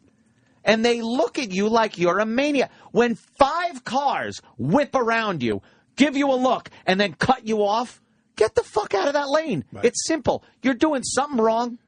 Was I dreaming this, or somewhere they're trying to make a law that you got to go a certain speed in the left lane? In the left lane. Yeah, I heard something like that. That was something I didn't dream? Yeah. Where was it? I don't know. Paradise? Well, they really want to get strict and start pulling cars over that aren't going, the proper speed in the left lane. It's dangerous. It's so selfish. It slows everything down. Productivity. It's just there are people that don't know the rules of the road. They know how to fucking. I know. I keep looking at the cardboard Jimmy. I think there's people there too. Yeah, a person there. I feel like you've been cloned. Yeah. I look at these people, and I don't care if you know that you're stepping on the gas goes faster, stepping on the brake will slow you down. You don't know the other rules, the subtleties, like getting the fuck out of the left lane, like fucking merging, like when a lane is closed, let's start getting over and get into that middle lane or the right lane. Like there's so many things that people just have no clue of. You can't just know that the big round thing in front of you turns you and the pedals on the floor make the thing work. It's social grace. The social grace and interactions that's kind of subtle and unspoken. The little unwritten rules that we all understand by interacting in the same fucking comfortable social setting, same as driving. When you're fucking heading toward a green light and you're texting or whatever the fuck else you're doing that's got you doing 10 miles an hour and I'm stuck behind you, and then that light turns yellow and now they decide to take off and leave me ditched at the fucking light, there's no consideration for the person behind them. Now, I'm always, and believe me, I drive like a maniac, but in that maniacal driving, I'm very courteous to people behind me and fucking on either side of me. Sure. In front of me, get the fuck out of the way. But if there's someone behind me and I know a light's coming up and I see the don't walk thing flashing, I'm going to go fast enough to make sure they can make it through also. If they, want to go fast enough. You're not slow down guy? No, I hate slow down guy. And that thing that's going on in the city where they got the arrow that goes straight and the arrow that goes right on the one-way streets. And a lot of times if you're turning right, you got a right lane because you don't get the arrow when I get the straight arrow. But they'll sit there in my lane with their right blinker on, taking up the entire road, and now I got to wait for their right arrow when meanwhile I could have gone. But they just don't think about anyone else behind them. It's complete self-centeredness. And when the way people drive, they're very, very, it's very telling about the country we live in. It's such a self-obsession and a self-centeredness. They don't think of what people are doing behind them or on the sides of them. They're just, it's all about them. Infuriating. And that's what's so aggravating about it. Mm-hmm. Like, if I'm driving the left lane and a guy is coming up behind me, I get out of the way. Oh, yeah. Or I've had guys actually beep at me, and I'm like, oh, I'm a cunt, and I move. Like, I really am going slow and texting. I don't get angry. Hey, what the fuck? Yeah, get out of the way. Fucking baby, fucker. Oh, that's right. I'm a texting cunt, and I deserve to be beeped at. And I don't understand this either. I'm constantly scanning the mirrors. I don't think I've been taken by surprise more than a dozen times in my entire driving career, having somebody come up quickly behind me because I see it coming. Well, you're used to the mirrors because that's where you look for school crossing guards. Yeah. You're trying to get somebody into the van. I have candy. I have colorful toys. Jesus. You weren't crazy. There's a lawmaker in New Jersey that wants to... well, I might be crazy, but... No, you're not crazy. You sure? Yeah, I'm positive. Is he like a fox or something? Oh. You did hear the water discussion. I might be a little crazy. I heard. Yeah. Okay, maybe you are. What happened? No, there's a lawmaker in New Jersey that does want to start fining people for going too slow on the turnpike. Nice. Yeah. It fucks up traffic. And apparently they already issue like 3,000 slow tickets a year. Good. But they want to do more of it. What's slow, though? I think 10 miles under the speed limit, I think, is slow. Because I've seen some highways where it's People like... are actually going 45 miles an hour on the New Jersey Turnpike? I've seen signs on some highways that say, 65 limit, 45 minimum, Fucking cocksuckies. Are you in agreement that texting is really fucking bad? Worse than drunk driving. I know I know our whole careers we've been rebels about everything. Oh. But man, I notice it more and more now. Holy fuck! You used to see the guy that was drunk every once in a while weaving, but man, let's say 99 out of 100 times you see someone weaving, it is a texter. They're on their fucking holy texting, and just they're going from the speed limit, like 55, 60 miles an hour, down to like 45 miles an hour. So their speed is real inconsistent. They're weaving all over the lane. Right. And they're fucking texting like crazy. And I'm not a goody two-shoes. I'd still be texting my ass off. But what happened was, when I got rid of my BlackBerry, the one thing good about the BlackBerry, you knew where your fucking letters were. Yeah. So you look down just slightly, and you're like, oh, okay, T. You knew where shit was. With these, I got a Droid, and you got the iPhone, obviously. You don't know where the fucking, you can't feel the fucking letters. You got to look. You got to look constantly. But back then, you kind of did a quick glance down and went, oh, okay, I could get three letters in easy without looking. That's what made me stop, because I just couldn't do it anymore. Yeah, it's really I do it. And do. Yeah, your mic fell out of the mic stand, Jimmy. I do get excited when the traffic slows way down, because then I know I can get some shit done. With Siri, it's not I'm like, bad, all right, I can finally get some shit done. I'm going to check my Twitter. Maybe I'll even tweet. I don't know.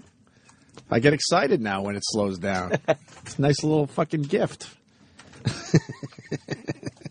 No? Am I lying? I used to be bummed out when you were in bumper-to-bumper traffic, but now I'm like, fuck, I can check my shit. I don't like the traffic as much as I like, oh, good, I got stuck at a nice long red light. I could get this done. Right. But usually if I have to text something, the lights are green all the way.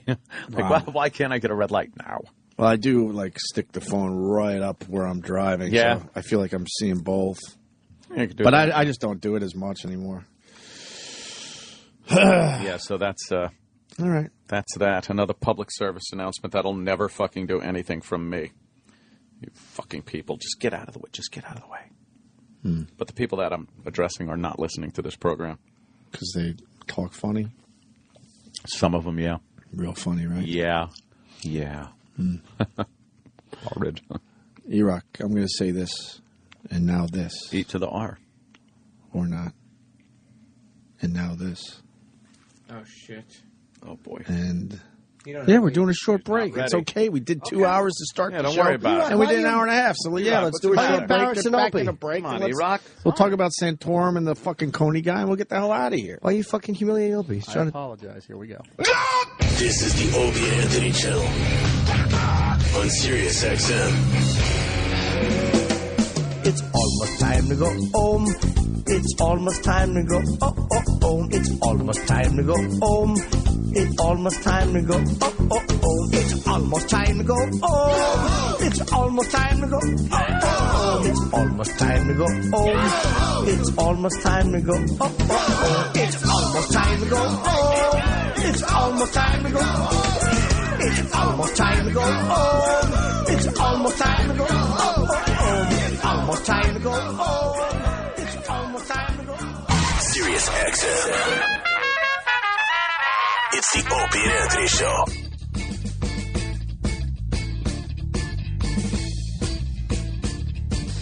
God, I'm loving it, Sam. Sam went to something, I don't know, for the company. What was it? WonderCon. WonderCon. Cool. When is that going to be aired? You do interviews and stuff? Yeah, it was actually aired over the weekend. Oh, it did? WonderCon radio live as it happened. Very cool. I talked to Jorge Garcia from Lost.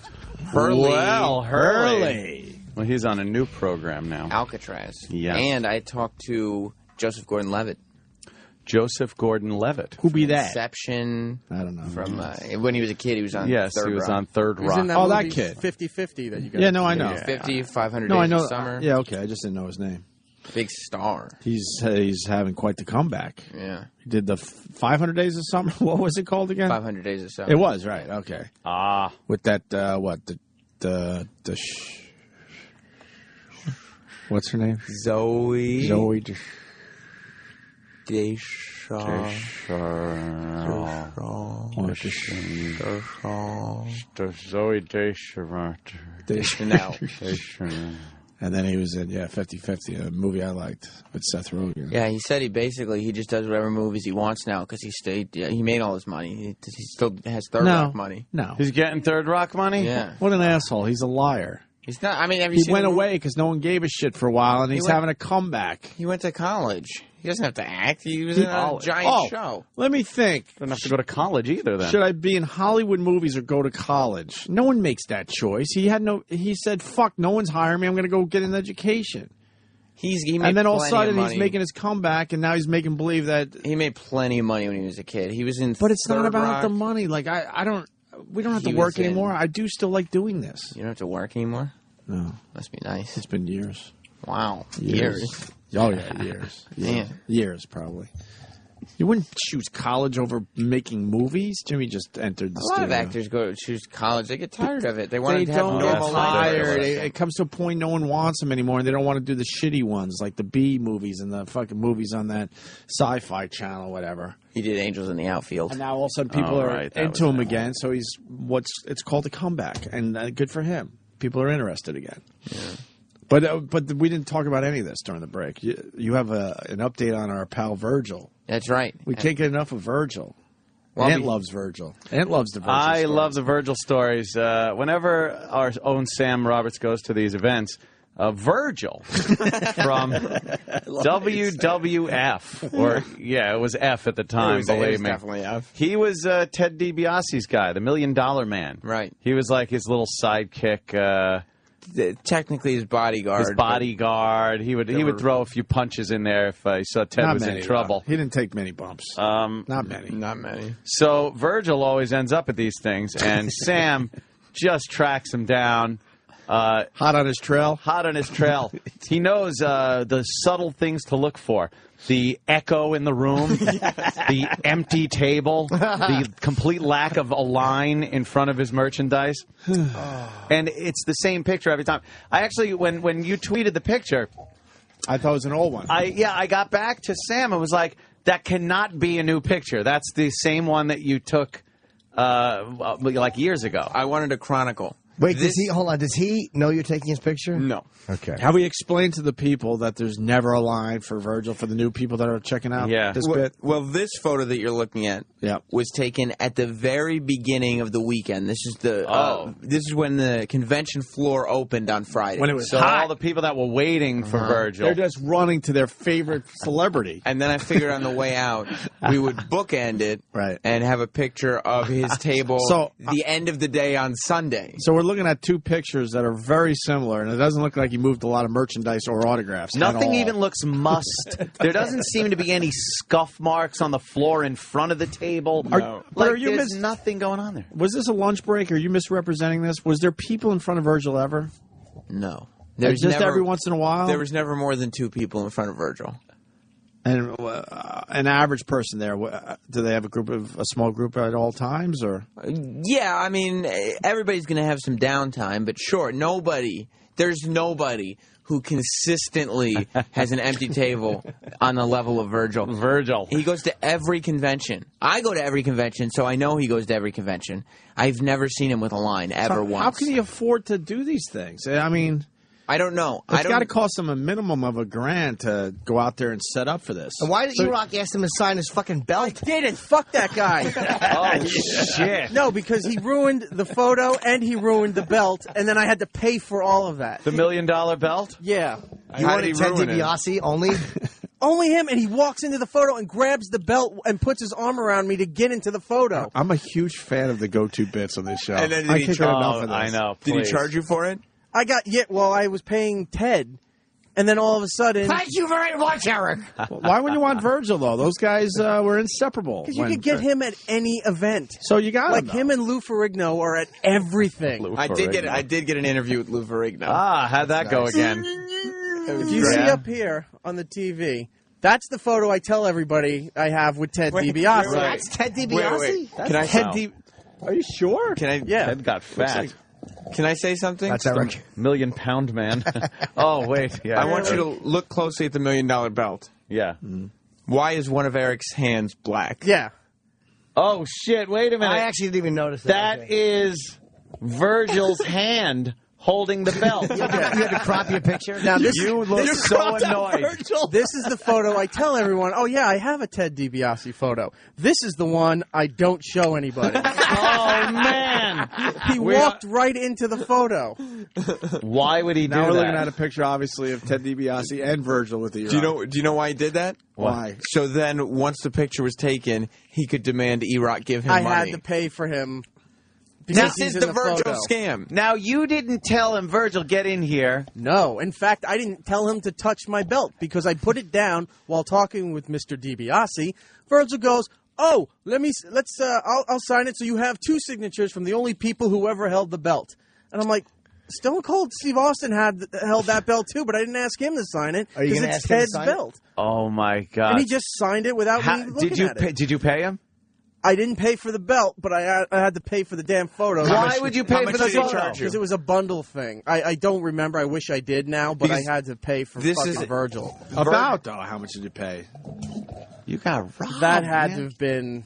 He scammed you. $20-$30? No, it was he more than that. He three-card money your ass. Like he really did. He fucking got you. E-Rock thinks it was $80. It was like $80. You paid $80? $80? It was a thing with Ted to get a photo and for him to sign something that wasn't something that he was providing. Like but that's for Ted. Because Virgil jumped in on it because he signed it plus the photo. And I said, I'm not paying for Virgil signing the belt. So they charge you for 2 photos and an autograph? Yeah.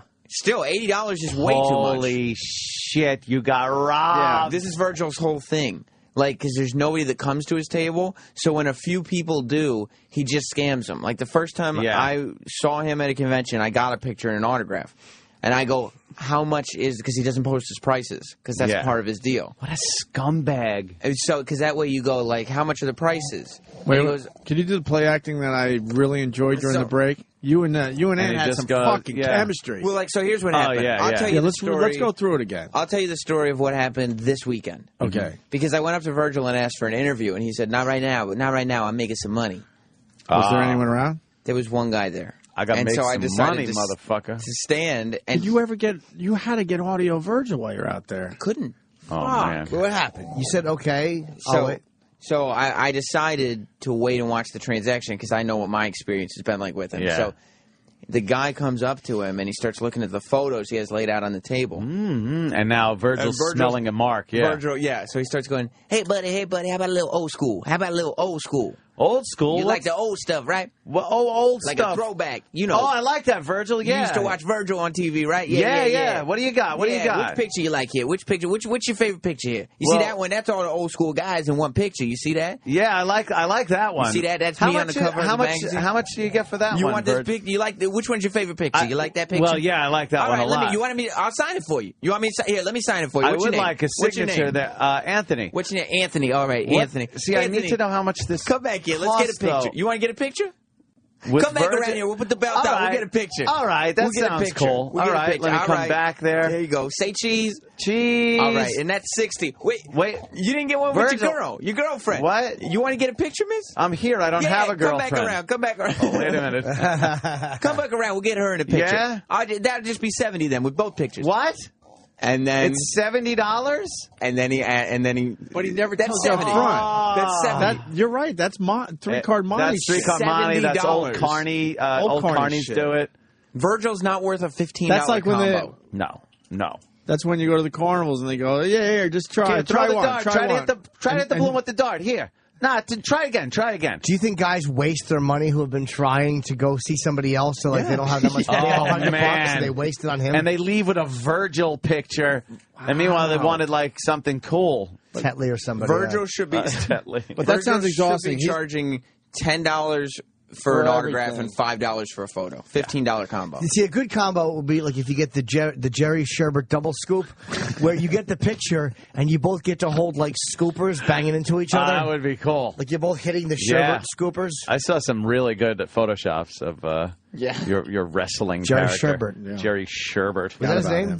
I think so. Or something should be if it isn't. That's the beauty of going on vacation. You get to forget about stuff like Jerry Sherbert. Everybody thinks he's French. They call him the amazing Sherbert. No, it's Sherbert. Sherbert. Yeah. Virgil did the same thing to me at Comic-Con. That's how I know this is in 2008. The same scam. And were you taken? How much is it?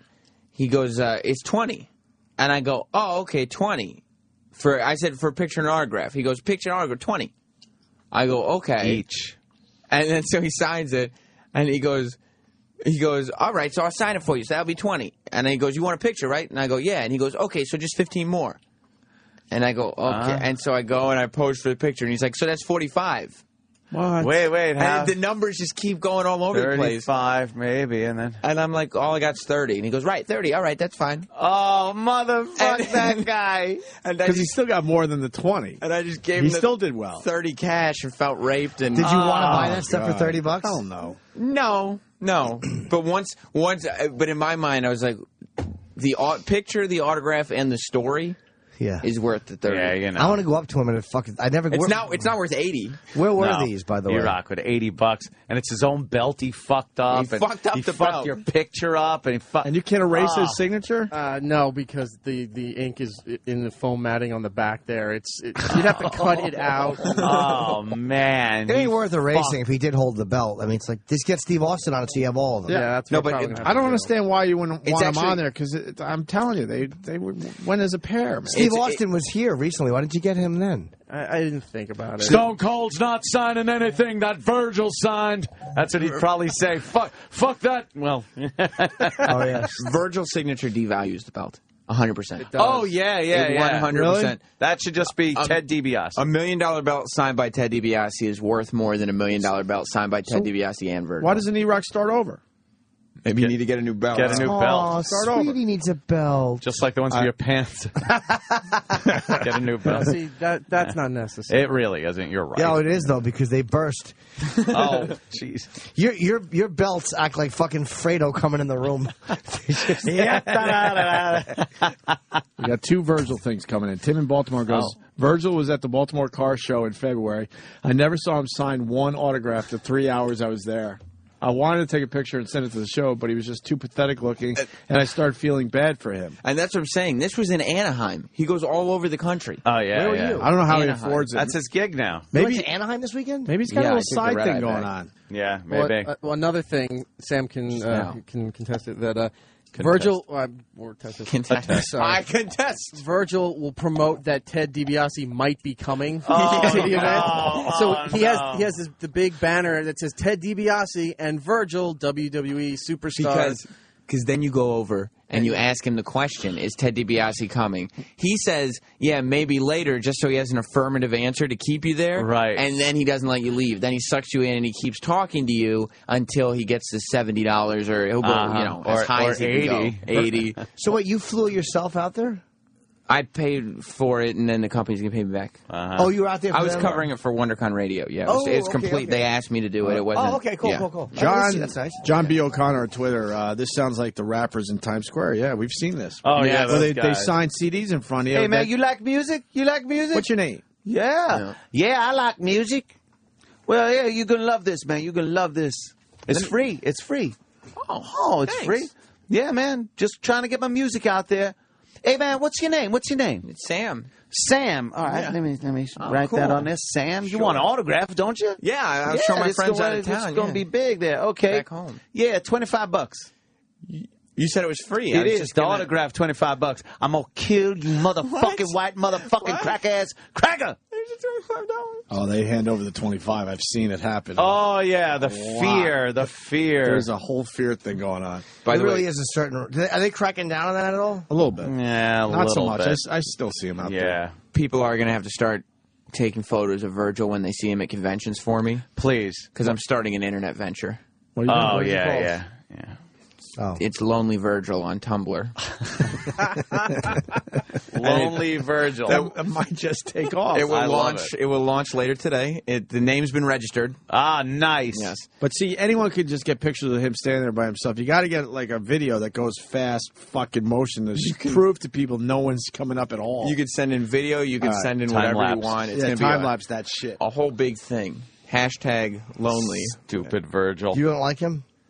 I love him. I mean, I don't have any... He loves the story. Yeah, it's a great story. I think he's hilarious. He's a con man. Jesus. Yeah, How long since he wrestled? God, I mean, 20 years. Yeah, and he never wrestled Easy, well. right? Why does it say WWE superstar? Nobody gives a fuck. No, nobody gives a fuck. And he's never been anyone's favorite wrestler. No. Ever. Who had a big line there last weekend? Elvira had a very big line. Enough with her already. Does she look good? Wait, is she the old lady? Yeah, she's got to be really old. Yeah, now. I mean, she still wears the wig and stuff. Who so. else? Lou Ferrigno had way more people than Virgil, and he goes to every show. Lou Ferrigno. I mean, did he have Hulk pictures? Oh, yeah. Yeah, signing the fuck out of those, I bet, huh? Oh, yeah. Yeah. And he's got his new Celebrity Apprentice resurgence. So Oh, he's got that okay. going for him. All right. Peter Mayhew, our old buddy, was there. Who's that? Chewbacca. Oh, God. yeah. May Hugh buy me something if I wish you well or something. Oh, boy. No. That guy's just... Who else?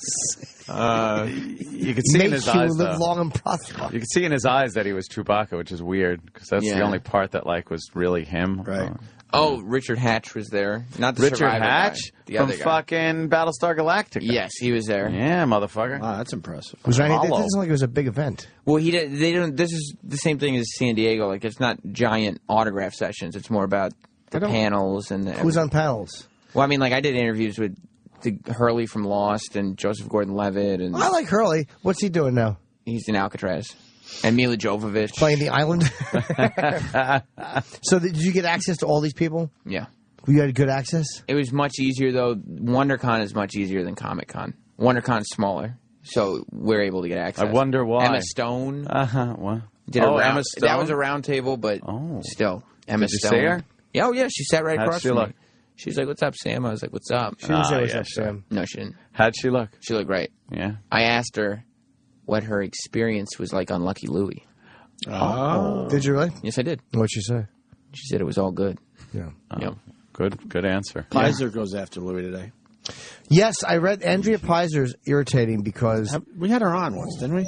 she was fine on the radio, She was all right. but she's attacking Louis because of stupid Greta Van Susteren because he's anti-woman. Yeah. Louis can be very harsh, but that's who he is as a comic, and it's like the fact that He's not anti-woman. No. Goes after everybody. the fact that he's answering these tweets has to answer for these tweets that he sent drunk. These are the Sarah Palin tweets. Right. Yeah.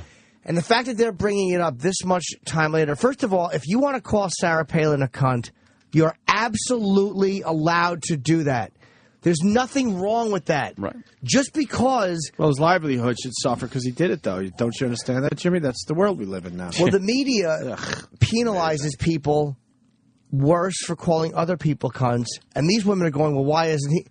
But just because the media is wrong about the other people doesn't mean that you should fuck Louis for saying what he feels about Sarah Yeah, Palin. exactly. Now they just looked for him out of nowhere, a peripheral part of the story. Yeah. And they made it like, well, he said something. Let him. It's schoolyard. I don't see him apologizing at all, and I don't think he did anything good. wrong. He didn't. And FX puts him on because he does a great show, and people watch his show. Yeah.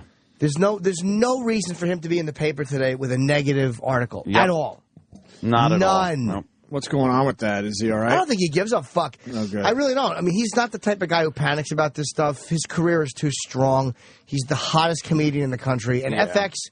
I'll say I think sees the bigger picture with him and would not be stupid enough to buckle to any pressure. Oh, man, to that would penalize be, him. That would kill their credibility. And they won't do it.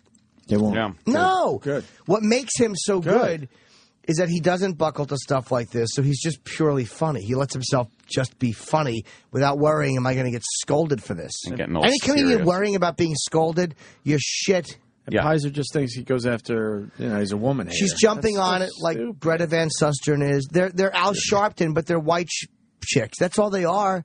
They don't like that he made fun of their guy, or their girl, Yeah. Sarah Palin. That's all it is. They don't give a fuck about anything else he says, but because he makes fun of... So make funnable, though. Of course she is. How do you not see that? Dude, Part her of and it. Sharpton should both be put in a fucking a dive bell submarine and sent into the middle of the ocean together, and then the cord cut. Both of them together. Sharpton was catching some shit. For what? His comments that he's made in the past. I read a few little articles about how MSNBC hired this guy, and his past is chock full of gay bashing and racism and sexism.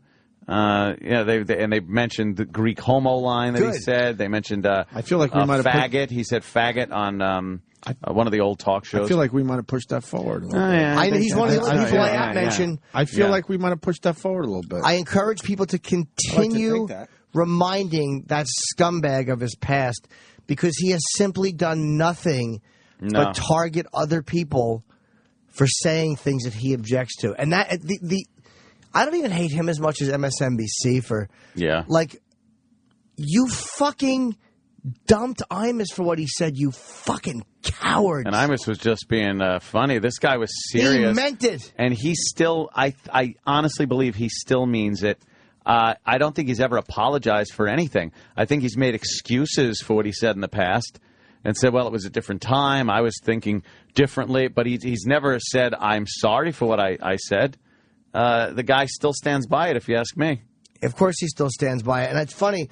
Where's all the national coverage, by the way? The white kid who was set on fire by the two black... Oh, that's right. It was mentioned. Oh, yeah. Did we play that at the Kansas City where they took out the fucking race of the... oh, God. The Kansas City News where they took out the race of the assailants and what they said to the guy when they set him on fire. Yeah. And they took out what they said, something like, you white ass or whatever they said. Yeah, to him. it was definitely based on race. It was a hate crime. It would be considered a hate crime if it was any other way, that's for sure. But anyway, Sharpton's a twat, and the fact that Louis in trouble, or not even in trouble, the fact that it's just being addressed, it's like, do you have nothing better to write about, you dumbbell? Mm-hmm. Like, what do you care for? He's a comic. Whatever he says is acceptable. Yeah. I really mean that. As long as you're not claiming somebody's a pedophile when they're not, or claiming someone's a thief when they're not, as long as you're not legally slandering them or whatever that word, you're fine. That's and you could in parody portray someone as being a pedophile and being in parody, but you can't be legally saying that you can't get on stage and go, I happen to know that this guy's a pedophile, right. But you can say like, hey, I'm so and so, and here's a little boy, and I'm sticking my dick in his mouth. And Donald Trump Jr. didn't apologize either, right? No. And I don't like the people ask me what I thought of it. I don't like big game hunting. I think it stinks. But he's a big game hunter? Yeah, it's like, come on, dude, what are you doing? He likes that shit. He's an adventurer. But they went after him, and he's not going. He's not giving them an apology. No. Good for him. Yeah, I'm not into that either. But good for him for fucking. I don't think he should apologize. I don't think he should have done it to begin with. He's into. But he shouldn't apologize for it if he enjoyed doing it. I mean, he didn't break any laws. It's legal, and it's some people do enjoy doing it. Yeah, I hate it. Can we go back, Hunter? No. Can we go back to Händel for a second? Why? Alex VA Bob, he tweeted me, the real reason every American fears meeting Händel. Look at this picture. It's a nudist. Oh, God. It's a nudist beach, and this couple's walking down the beach. White couple. That can't be. I don't know if it's Photoshop, but it's white couples walking down the beach. It probably isn't. Past the black guy who is... Look at the white guys. Oh, the poor white guy. The black guy has a horse penis, and the white guy has a fucking... He's just like, yeah. It's probably normal size. I don't know, but... That's a Photoshop. You think? Of course it is. How tall? What is this, fucking Sasquatch? The guy's 8'2". Look at how much bigger this guy is. But he could be... closer? No. Yeah. Force perspective. I think. Force perspective. You know what? It could be Photoshop, but you know what? That happens in the real world. That is. Don't get me wrong. That's his real big delicious. That's his BBC. But big black cock. However, here you go. I think that's a Photoshop. It's funny though. It's big dollar. White guy is not packing much as he walks by with his chick weapon. I'd love to see her fucking that though, wouldn't you? No. Wouldn't you want to see him fucking that chick? No. While her husband jerks off and watches? What's the matter with you guys? No. You don't know how to have fun. That's your problem. No. I think this is a real picture. No, I think it's absolutely a Photoshop because the guy is just too big. Yeah. He's a giant man. Who is that? Like his height, not his dick size. His dick is massive. That's yeah. Well, it is literally a horse cock. No. Word. Jiminy Cricket. Should we get the fuck out of here? Yes, we should. This weekend, Uncle Vinny's, if you happen to be in Point Pleasant, it's Friday, Saturday only. Go to UncleVinny'sComedyClub.com. And next Thursday through Sunday here in New York at Caroline's, March 29 through April 1. Kenny? I got breaking news, an important update. I don't want to leave the listeners hanging. Yeah. You're resigning?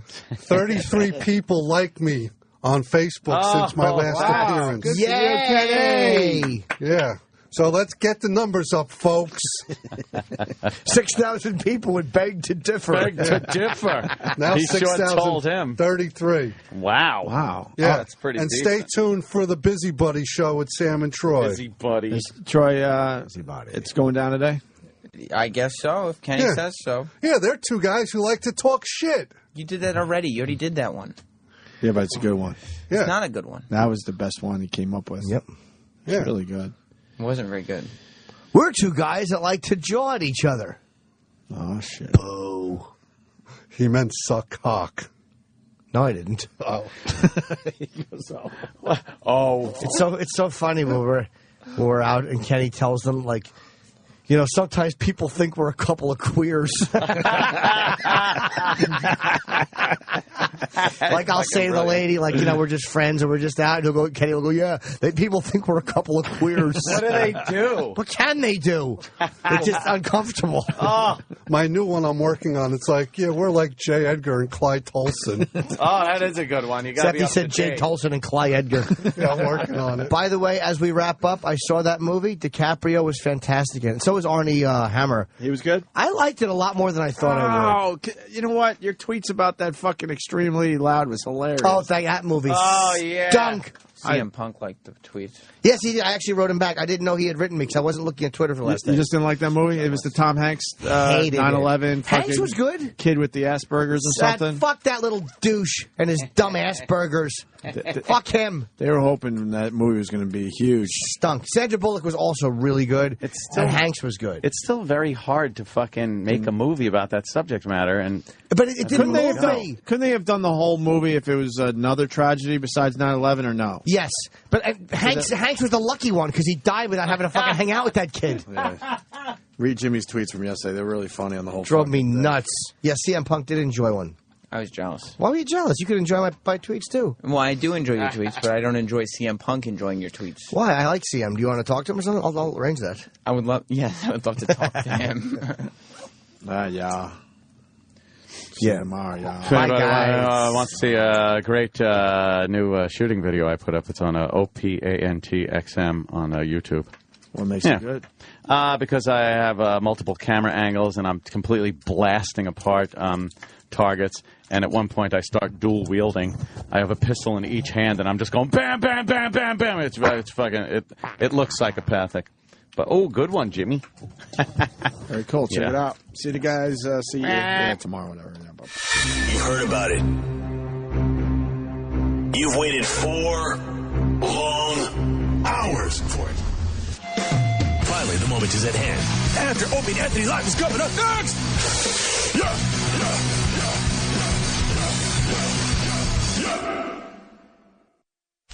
SiriusXM. And now, the Opie and Anthony Show continues. This is After O&A Live. Here's your host, Sam Roberts.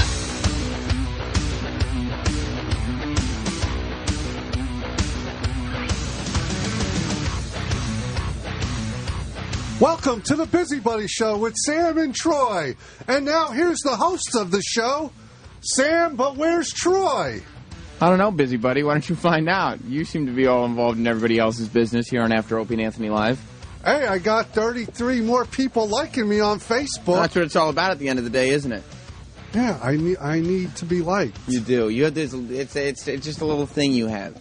You need to feel appreciated. I have very low self-esteem and no self-worth. Were they surprised that I threw the meeting out of the studio? No, this is your hour. I hope that people realize that. Yeah, who did they think they were fucking with? Opie, Anthony, and Jim were meeting with some of the management, and they were starting to bleed into my time. Yeah, heavy discussions going on. Hey, Sam, it was brought up about the O&A channel logo. What about it? Was it brought up today? On the air? Yeah. You mean the stickers? Yeah, the logo. Yeah, that was brought up today that they said they were going to get stickers because, you see, we have a glass studio, and stickers line the outside of the studio that have the Opie and Anthony Show logo. Now, they were transparent stickers before, which meant that from the inside of the studio, the logo, when you looked at it, was backwards. So they said, what we're going to do is get stickers that are both sides. Double-sided. Right. That way you'll see the logo right side no matter which way you look at it. They didn't mention to Opie and Anthony that those stickers would have a dark, black, bold background, leaving a giant black strip covering the studio, impairing vision, and therefore today, the first thing Opie did when he got back from his vacation. Name names. The first thing, and I was so happy to hear it. It was like, finally he's back. The first thing Opie did when he got back on the air was demand that E-Rock go outside and literally tear the stickers off the wall and then shove them back up there. Now, Kenny, I also noticed... Wait, there's another part of this story. Oh, please. So now the employees are like walking by and they see like that logo and the stickers like all scatchad. Yeah, they're all ripped up and smushed and pressed back against the glass. So they're like everybody's like looking like, what happened? I told them it was vandals. Who'd you tell that to? Well, that's the employees. And they go, in this building? Because, there's security guards everywhere. They believed you. Yeah. I go, yeah, this is a bad neighborhood. I go, but it didn't happen on my watch. Don't besmirch my reputation. And they just take your word for it. Oh, yeah, so that's the buzz now. Another, because I love starting rumors. You do. It's cool. You make up shit off the top of your head. Yeah, and then it gets back to you. And I know it's just, Because there's something in your DNA that doesn't allow you to smile. Like, you just keep a straight face constantly. I don't know if it's just not a lot going on up in your brain. I don't know what it is, but it's the same idea of you calling pharmacists doctors without laughing. I would laugh out loud if I did that. It's nonsense. Yeah. And it just keeps you amused, but you won't show any sign of that amusement. Yeah, don't talk now. Why? Because the intern's in here? Yeah, I don't know who this is. You want to introduce yourself to Kenny? You're one of the Ron and Fez interns. Yeah, my name is Dan. I'm a Ron and Fez intern. See? You can be okay with Dan. Okay. I did notice your OCD was kicking in, that one of the other sticker that was left on the sidewall was peeled off, and Eric just kind of smashed it back on, and you had to go outside and smooth out all the wrinkles on the sticker. It needs to be smooth more because there's air bubbles. Yeah, you don't like that. So I told them they got to get a ruler and peel it back a little bit and then smooth it with the rulers to get all the air bubbles out. Why don't you just leave the air bubbles in? No, because it's not a right thing, Sam. No, why? No. If a person makes a mistake, they got to step up and admit their mistake because people respect honesty. Is that E-Rock? No, I'm not, I'm going to get back out to this meeting, though. I don't want to... You think... you kind of were... you're probably a part of it because they're talking about Cleveland, and you didn't bring up Cleveland, but you had a lot to do with the conversation today. Yeah. Yeah. And it seems like... Yeah, so stay tuned, people. Yeah, I guess I don't know if we're doing the Cleveland show or not at this point. Keep your fingers crossed. Do you want to do it? I'm going regardless. Right, because you're going with Jim. Jim, yeah, don't get this twisted, by the way. Regardless, Jim is doing his special in Cleveland. Yeah. It has nothing to do with that. Yeah. We're just trying to figure out whether or not we're actually going to be doing this live show that we said we were going to do from Cleveland because Opie has become... Don't touch that. Fairly sour on it, and Anthony is not pleased at all with what's going on either.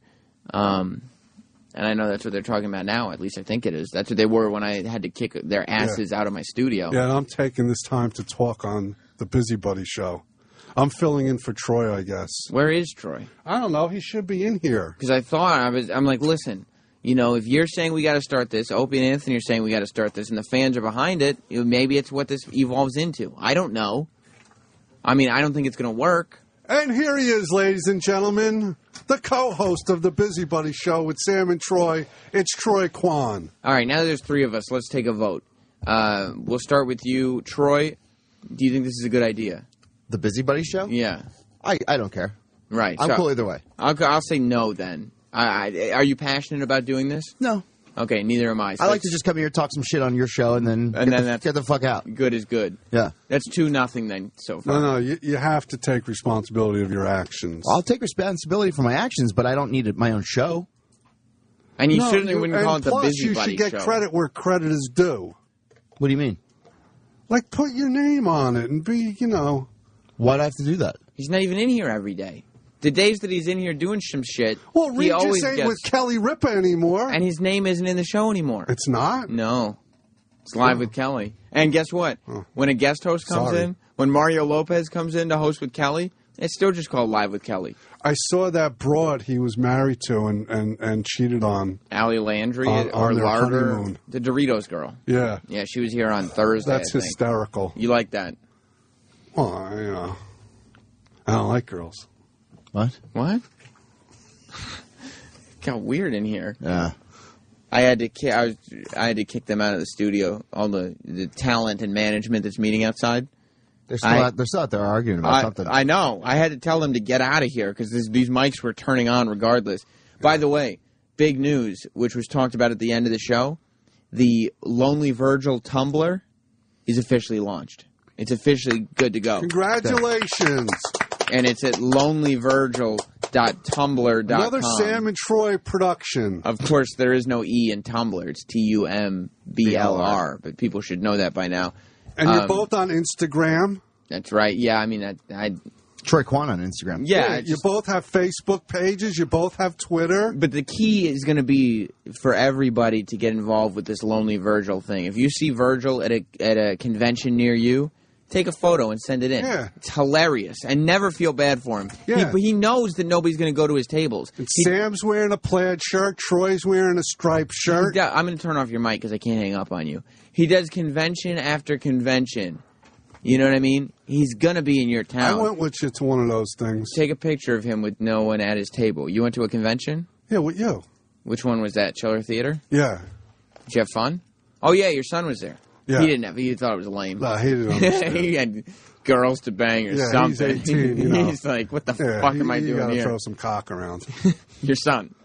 Yeah. Yeah. Well, he practices safe sex. I think they're getting ready to go, Kenny, so you should probably head out. I should do my duty? Yeah, you should probably get out of here. He's just saying that, Sam. He was just helping the show. E-Rock, the sex man, are you excited about this Lonely Virgil project? Yeah, I'm putting it up on our Facebook right now. Oh, Opie you and Anthony are? on Facebook. That's great. And then later it'll be up, hopefully, if you're nice, on Club Soda Kenny on Facebook. You're gonna start advertising the Lonely Virgil thing? I have a bit of a stockpile of pictures, so I'll be able to update it here and there. But I'm really going to be counting on listener submission. This is one of those internet projects. It's not about me. It's the Lonely Virgil project.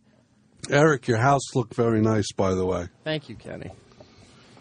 Eric posted some pictures on his private Facebook of his new house with all the new carpeting and everything over the weekend. It did look nice. I almost called you Virgil. Eric. It's getting there. You were pissed then. You met Virgil. Oh, I hate that dude. How did you... Well, remember the first time? I don't know. Maybe I didn't tell. The first time, I think I was with you. We were at Chiller Theater. Yeah. And that's where I saw him for the first time. And that's where I saw him doing the hustle, where the photo was $20, $25. Oh, that'll be $30. No, it's you said $20. No. I said $25 for the signature. No, and you said $20, and then, that would also include an autograph. No, it's $20 for the picture, $15 for the autograph, $35 for the picture Well, signed. I don't want the autograph. I just wanted the photo. It's already signed, my friend. It's already signed. Then you keep it. $35. I'm paying you $20. That's all you're getting. All you got's $20? That's all I got. Good, well, we do it for $20, but if you got $35, we usually charge $35. Yeah, I don't have any for more the V-Man, Virgil. You want me to get you guys a table at the next convention? No. Why not? Because I'm making fun of a guy for not having anyone come to his table to get a signed autograph. You'll Why have would I people. want to be a guy not having anyone come to my table? You'll have people there. Will you get all your Facebook followers to go? More. More than 6,000? Yeah, mine, yours, Troy's. I think they're all the same people. There's just less of them. Why is he just holding the headphones up to his head? Because he's a moron. I was listening to Eric. Yeah, but he's not talking anymore. He's a dumb guy. You know that, Troy. Hey, they're getting ready to get going, Kenny. Got me twice. He got you again, didn't he? Kenny loves to start shit. This whole thing that's going on, I didn't know it was going to carry into today. The Cleveland thing? No. He just... The whole Busybody show. Busybody thing. Yeah, it's just so stupid, too. Because Kenny, literally, I'm telling you guys, and I think we've talked about this before. I believe in you guys. That he makes up a rumor in his head, usually during the afternoon. And then he comes in the morning, and that's his thing for the day. It's 4 sentences total that he talks to everyone he can find about. And that's it. Yeah. That's all. And then he has everybody believing some sort of bullshit. Because they don't know he's a moron. I think they're catching on now. I would hope so, I'm very well liked around here. By who? The mashups. they're not the brightest set of hosts. You know that. Covino and Rich. Again, half of that is the mashups. It's not, a brain trust. The fist people down the end of the hall. Who's the fist people? You know. Oh, the Howard Stern crew? The crew from the Howard Stern channel? Yeah. Oh, boy. I want to know this is the longest conversation Ron and Fez that Opie, Anthony, and Jim have had with management. I hope we go to Cleveland. Because it's like a field trip for us. You like that? Yeah. You ever been there, Troy? To Cleveland? I've played Cleveland a couple times, yeah. Cleveland rocks. Yeah. Oh, my God. Do you think they're going to make us share rooms? Of course. Are they going to, Kenny? Go to Cleveland? No. Are they going to make us share rooms? Hey, look, what goes on behind closed doors is none of my business. Why would they do that? They're not going to make us share rooms. No, I got a good deal. How many rooms? No, listen. All right, let's call roommates. Because we're going to end up sharing rooms. I didn't have to for WonderCon Radio, but I'm sure we're going to have to share rooms. Yeah, but you didn't go with anybody else. Huh? You didn't go with anybody else. What do you mean? There were 6 of us there. Oh, from here? Yeah. Oh, okay. Yeah, it was a whole channel. Gotcha. Yeah. And you had your own rooms? Yeah, we had our own rooms. At Foxwoods Casino, we had our own rooms. Yeah, that's right. Don't worry. Okay, let's say... Closet homo. If we... What the fuck is that supposed to mean? You want it to be a self-fulfilling prophecy that you share a room with Troy. I don't even know where you're coming. Who do we bunk up with? I'm going to call dibs with Roland. Why would you... That's a punishment. Why would you call dibs with Roland? No, because room service will be awesome. Yeah, but the flatulence won't. Yeah, I'll suffer with it. Yeah, it makes sense who would be the roommates. So you think it's going to be Travis and Danny? Yeah. Me and you? Yeah. Roland and Eric? Yeah. Roland, come here. Come here. Can you see me? Come in here. Roland. Roland. He's waiting for them to finish the meeting. He's spying. Come here. Roland, we're discussing if, we don't know for sure. Yes. First of all, we don't even know if this Cleveland trip is happening anymore. If the Cleveland trip happens. Who do you want to room with? Who do you room with? Because we don't know. We might have individual rooms, but I doubt it. Fuck that. Really? I mean, maybe I got spoiled from WonderCon Radio. You got spoiled. Who do you think you would end up rooming with? Primetime Sam Roberts. See? This is what I'm talking about. You know what? Eric just said no-brainer. I call Roland. Eric called you as his roommate. No, but it depends on... See, I don't think they're going to let us pick, though. I think they can go, hey, like Sam. Hey, Sam. You and Troy, or me and Eric. They're not going to do that. Eric, because all we do is just walk out of the other room and go to the room. Cue up the song "Everybody Wants You" because Sam is in big demand. Eric, don't cue up the song. No, but first of all, it's not even a song. No, but I think they're going to go. It is. No, they can go, hey, like you and Eric are roommates, and then they'll probably go, hey, Sam, you and Troy are going to be Eric, turn off the song. We're not even talking about that. It has nothing to do with what we're talking about. But I think they'll pick it up for us. The Busy Buddy Show plays music. I don't care what Kenny's waving. We're not talking about people wanting. Do you know what? I take that back. I will do room with Eric, though. Well, do you know why? Why? 2 words that we understand that you may not understand. Room service. That's right, bitch. That's what Eric was talking about. But Eric doesn't understand the gas sandwiches, chocolate milk, the gas emissions, the shit toxins, all these horrible things that would be coming from that room. Oh, we'll open the door and so you can smell it down the hall. All right, Troy. Here's what we're gonna do. If it does happen, we're gonna hang out. Hey, you want one bed? You want a king bed or 2 beds? Sam? If I'm with Troy, yeah. we just king bed's fine, right? Yeah, we can get room. Assuming we spend a night there, I guess we would spend 1 or 2 nights there. One night there. If what I want to do, Roland, we gotta get Roland all fucked up. We gotta try to get Eric a little drunk too, but definitely get Roland all fucked up. You know, bad things happen. And then what we do is we go up to their room and we just sit in there and see how much room service can be ordered in one session. Oh man, that's dangerous. How great would that be?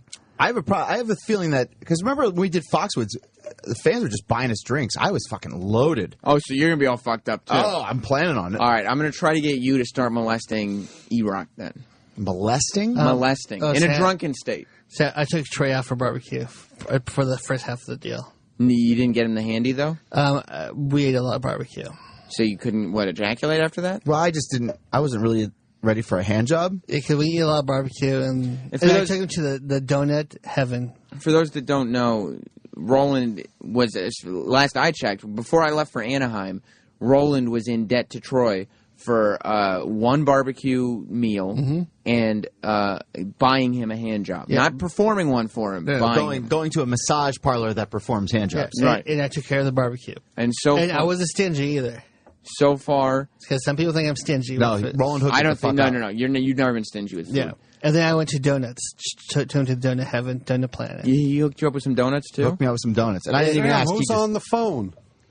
Just a caller. But he doesn't. He still owes you the hand job. Yeah, donuts don't take the place of the hand job. No. I said, do you know what? He goes, I don't want a donut. I go, do you know what? Take these 4 donuts. That's what he does. Roland What does he want to say? The caller. He wants to say, "Shut the fuck up, Kenny." That's what he wants to say. I just want to. Kenny, I think they're getting ready to go.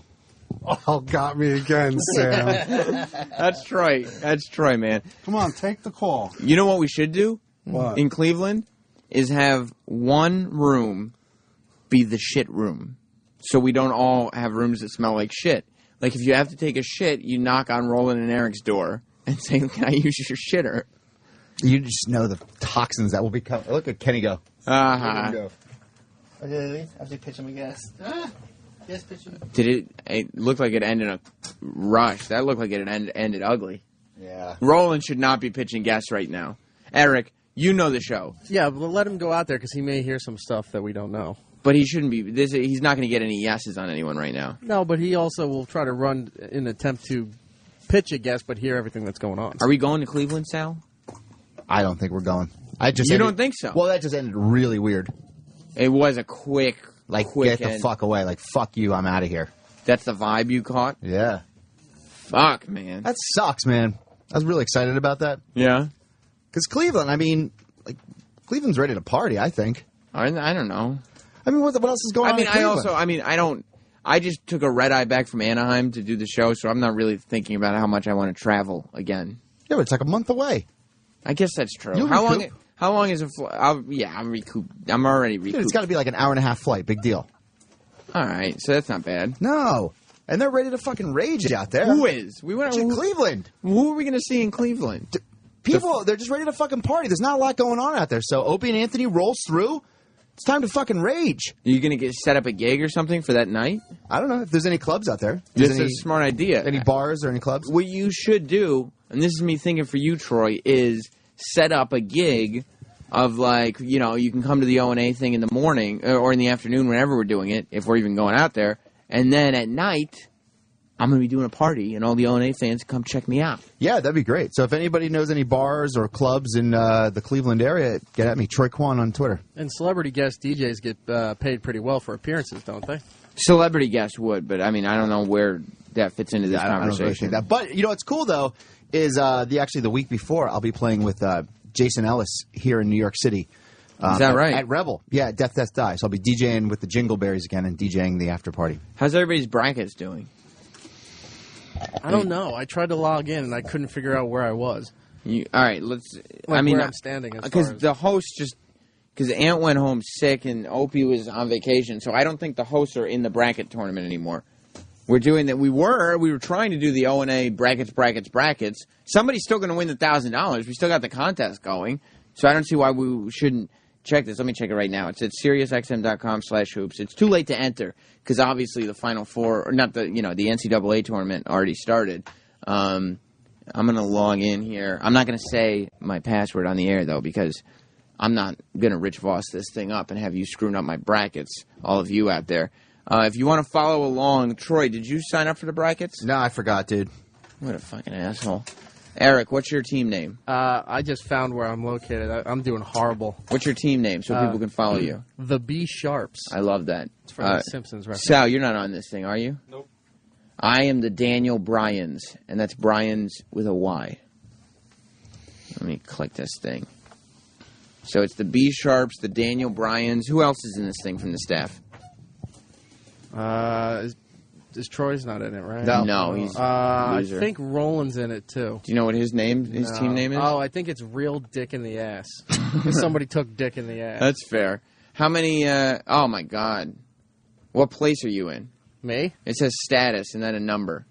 Let's see. Hold on. Not good. What place? If it's the number on the left here, is that the the rank? Okay. 2,452. I'm beating you.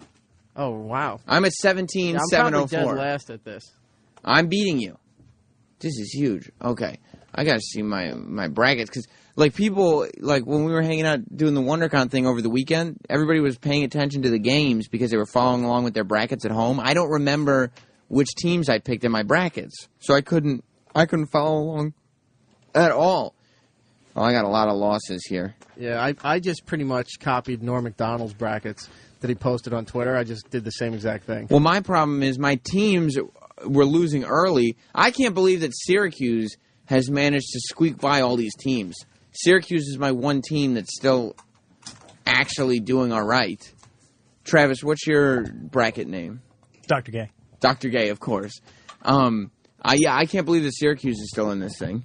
That's good for me. That's good for you, yeah. We're still doing the contest, right? Yeah, what are you ranked? I think 17,704. Yeah, overall, 17,704th place. You're doing better than me. Really? Yep. Where are you? 1894. Oh, how does it feel, Travis? I'm going to get the $1,000. It's the beauty of March Madness, right? Who knows I love what's going to happen? I love it. Let me look at the full thing. I want to see. Oh, boy. Okay. I'm like 20,000 overall. Only one of my Final Four teams is out. That's good. Connecticut didn't make it.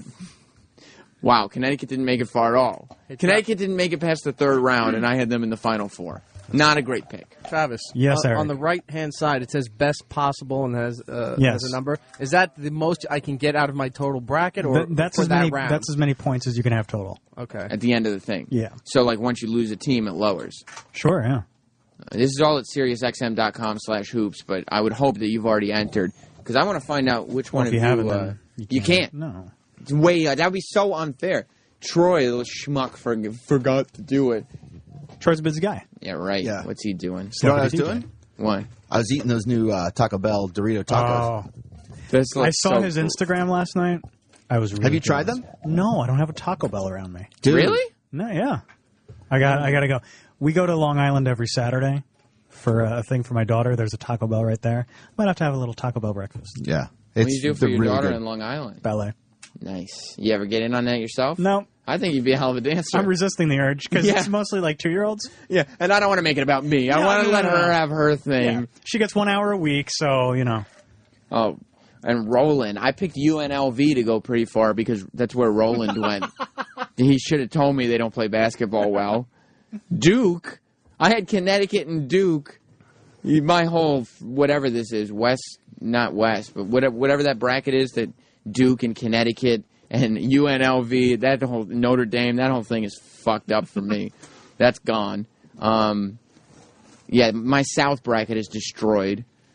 My East is not doing well because with Linsanity, I had Harvard going pretty far. Oh, just based on the fact that a player who was good for a week went there? Yeah. Okay. Yeah, and I guess lightning did strike just the one time, Yep, not twice.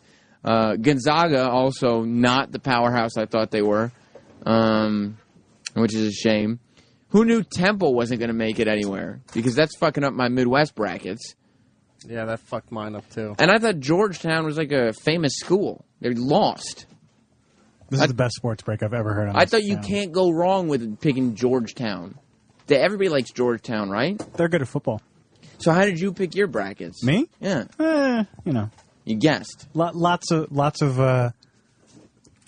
favorites and a few upsets that didn't pan out. Your upsets haven't panned out. I don't think so, no. Right now, I feel like Syracuse is an upset team because they lost Mello, not Carmelo, but that, you know. What's his name? Flo Mello? Yeah, the guy who's too stupid to play basketball. Everybody, all the Syracuse people I know are on Facebook and stuff. We're all posting pictures of him in dunce caps and just saying horrible things about him. But Syracuse, You think he feels like an idiot? Yeah, I would hope so. He is one, so I would hope so. Literally. Yeah, he's a moron. But I got Michigan State and Syracuse in the NCAA finals. It could still happen. They're both still in this thing. Oh. Travis, are we going to Cleveland? I think so. You think not, so? You're not sure. My gut says yes. My mind is telling me no. But I don't But think... my body... You're excited about it, right? About what? Going to Cleveland. Sure. Are we going to have to bunk up? No. That I've heard no. Oh, because we were just talking on the air about who's going to be in which room. Look, if they hear that you're open to bunking up, no, we're not. We're not. I also was clear to mention that when I was traveling for a WonderCon radio in Anaheim, we were not bunking up. So I don't think they bunk up around here. Good, because we're adults. Want, It's kind of shitty if they make you bunk up. Well, then it actually is a field trip. It's not like grown-ups going on a business trip anymore. Yeah, but wouldn't part of you almost want to share a room with Eric or Roland just to have the stories? I kind of want to have us all in one room. Just all part of us in one room? Part of me, I want there to be like we get one room, 2 queen beds, and 4 cots. No, 2 queen beds, 3 cots, and the bathtub. I would do that. And just see what happens. For one night, why not? Just see what happens. I don't see that going well. Which one would you get? What would I get? Which bed? I'd fight for the bed. Yeah. No, but you'd have to share a bed. Yeah, because that's a risk. I wouldn't go. I would go for a cot. Because nobody's going to try to jump in a cot with I can me. do a cot, no problem. But somebody will try to avoid sleeping in the bathtub, and they'll jump in the queen bed with you. Well, you know who would jump in a bed with somebody else the first? Eric. From the cuddle story. Because remember, Eric would try to cuddle someone. I was going to say Roland because he doesn't give a shit. Right. But yeah, you're probably right. Eric would probably want a cuddle partner. Eric, do you have trouble sleeping at night without a cuddle partner? Just based on Troy's story of when him and 4 other guys fucked this girl one after the other, and then they walked in on you cuddling with her. That's what that's based on. Do you have trouble sleeping? It wasn't with the same girl. I don't believe that. Do you have trouble sleeping without a cuddle partner? No, I'm fine. Would you? Do you think Eric travels with one of those he travels with cuddle pillows? Yeah, he travels with one of those Japanese man pillows. Yeah. He's got his own man pillow. Do you have a man pillow, Eric? No, but I would happily take one if you got it for me. It's actually a Macho King wrestling buddy. Yes. And then sometimes if he can't sleep, he has a match with it. He wrestles him. By the way, do you think he has like a little scorecard like next to his bed about who's won how many matches? Yeah, so far this one's for you, Macho. He's up, but Macho is close. Yeah, he's a good he's a good booker like that. He keeps the audience interested. Yeah, it wouldn't be fun if Eric won every time. Mm-mm. No. How would you feel, Eric, about that sort of competition, where 1 hotel room and 2 queen beds, 3 cots, and the bathtub? No, I would take a cot. You would take the cot. I would take a cot. Would you worry about a collapsing situation? Oh, I get it because of a weight issue? Oh, No. I'm sorry. I shouldn't have even said that. Why would you take the cot? I would take the cot because, one, I don't want to share a bed with Roland because I've seen him in the office. Everybody is convinced that Roland will try to share a bed with someone. But not only is he gassy. And he'd spoon someone. He thinks it would be hysterical. Not only is he gassy, but he drools, and sometimes he has accidents. Sometimes he has accidents? He'll wake up and go, oh, and then he'll run away, and then I won't see him for a half an hour, and then he'll come back, and he's like, I shit my pants. No. He hasn't shit his pants here. He said there's been a couple of times that he's pants here. Maybe a little drop, but yeah, I doubt there's been real shit. Okay. So now, would we be running on like real world Jersey Shore rules, where like first person in the hotel room gets to pick what they want? Theoretically, but it's like how much do those rules stick? Like when you got an alpha male in the house, they're going to be like, no, fuck you, that's my bed. So you got to take all that into consideration. And I'm going to ask both Troy and Travis this question. What are the odds that Eric gets in one of the cots? We all know Eric's going to be the first one asleep. All of us are going to pretend to be asleep because we're just waiting for Eric to fall asleep. What are the odds that he gets wrapped into the cot with cellophane and wheeled out into the hallway or possibly into an elevator? What are the odds that would definitely happen? Percentage-wise? Yeah. 100. Yes. That'd be the greatest thing I've ever seen in my life. If we wrapped up Eric in cellophane in his cot and then just pushed him into the elevator. Could we do it like Dexter style, like nude, wrapped in cellophane? Definitely. Okay. And what we do is he'd be struggling to get out of the cellophane. Meanwhile, we've hit every single floor on the elevator. So ding! I'll open up and see him. Yep. It's almost as they know what that reminds me of is when. Sorry, I'm rooming with some fucking assholes. Do you remember when we had Bobo sitting in a chair out here and we told him he had to keep the shirt on his head because he was offending people? Yes. And then we wheeled him out. We wheeled him out into the elevator and we set him down to the lobby in the chair. Well, we were sick of having him around with a fucking shirt on his head. And then the doors open and they had to call security. Everybody's waiting down there to come up to their jobs. Their boring desk jobs. Yeah, Bobo in a chair with a T-shirt on his head. Those were the days when we had Bobo in. Yeah, Eric, anymore. Do you feel like you'd be the victim of prank wars if we all shared a room, such as being wrapped in cellophane and having your cot wheeled out into the elevator and having every floor pushed? Won't happen. You don't think so? Do you think Eric would? How would you stop that from happening? I will stab people. How could you stab people if you're cellophane? You're not going to do shit. Yeah, you can if you still have knives on you. Not if we handcuff you first. You're not going to have a knife on. All right, now you, this Eric. is turning into like a gay snuff film or something. Like Eric, that. you're not going to sleep. You're not going to go. Wrap me naked, handcuffs. Listen, Eric, you're not speaking realistically. Yeah. You're not going to go to a show event and sleep with a knife. Show event? This is the hotel room. Yeah. Yeah, but after a show event, you're not going to sleep with a knife in your hand. Oh. We all know that. You think that? Yes, I think that. You're not going to sleep with a knife in your hand. Don't you know? It might be a stuffed knife. I don't know. We'll slip something into his warm milk. Yeah, bed. We'll slip a Mickey into his warm milk. Guys, I Eric don't takes know. warm milk. We before bed? all have our things before bed. It's not a big deal, but I like a glass of warm milk. Do you think Eric sleeps with a knife, Troy? No. Do you think he has a knife? He'd bring a steak knife from like a home. butter knife? Yeah. Yeah. He'd bring one He's from not sleeping with a knife. Outback that we'd eat at first, and then he'd bring a knife home. No, Eric, how would you combat the cellophane attack? Not happening. You know when he goes into Yes, it is going to happen. No, it's He not doesn't have gonna any happen. ideas. You know when he goes into his crazy rage mode where he's like, and his voice goes up a couple octaves and he starts screaming? When he was yelling at Kenny? Yeah. Yeah. That'll happen again. Yeah, but he's going to be a guy yelling like a female, wrapped in cellophane, tied to a cot and in an elevator. It's not going to have the same effect. And we're all going to be like, ha ha ha, look at the guy who's stuck on his cot, wrapped in cellophane, riding the hotel elevator to every floor in the middle of the night. I'd love to see it. You would. Yeah. You would. Well, maybe we'll just have to start breaking into people's rooms.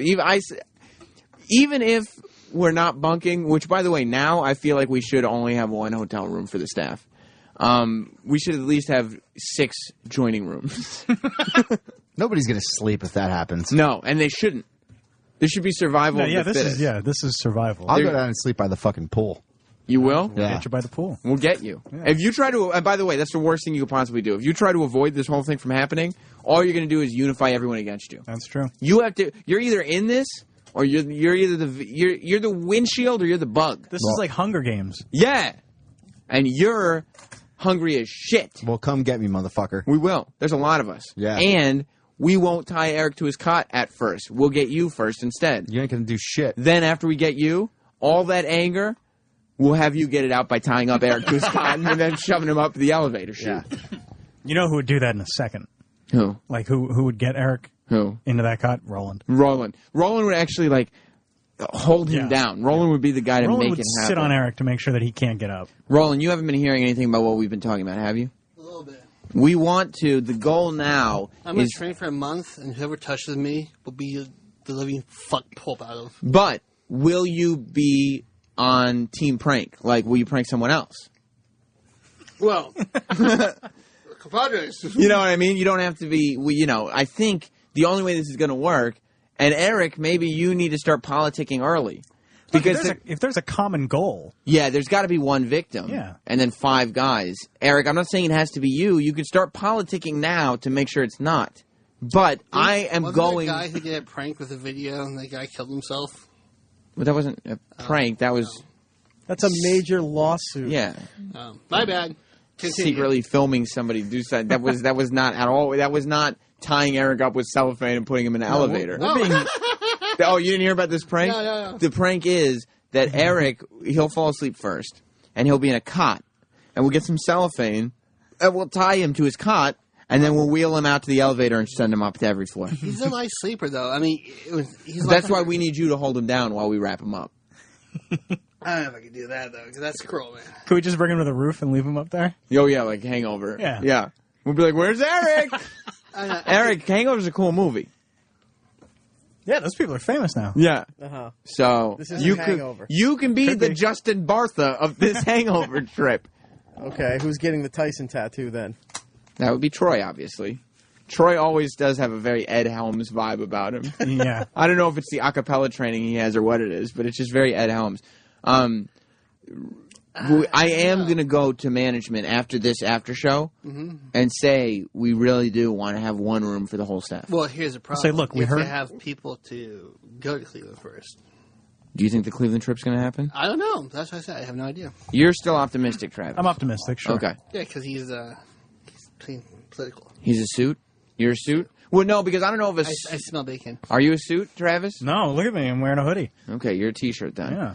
Because I just think it'll happen because everybody wants to have fun. Yeah. And once they hear about this cot idea, there's no way they're going to say, no, we're not going to Cleveland. Especially now. Yeah. And I'm going to go to management and say 1 room, 2 queens, 3 cots, and a bathtub. So no, just get a presidential suite. No suite. No. 1 room. Say, look, heard about your budget issue. Yeah. Here's a quick fix. Use the rest of the money for security, whatever you need it for. Hey, I think anybody mess with Troy and myself, we go dark.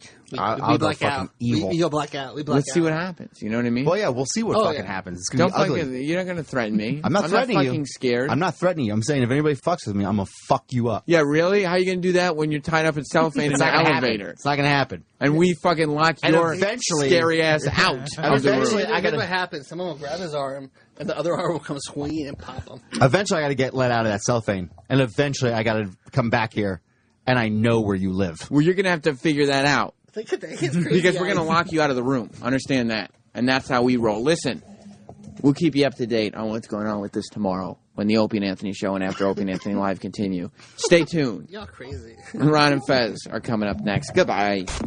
The Opie and Anthony show is now over. For real this time. Check out the O&A show on Facebook at facebook.com/Opie and Anthony. And catch Opie and Anthony live Monday through Friday from 6 to 10 a.m. Eastern. Ron and Fez are next. Hey.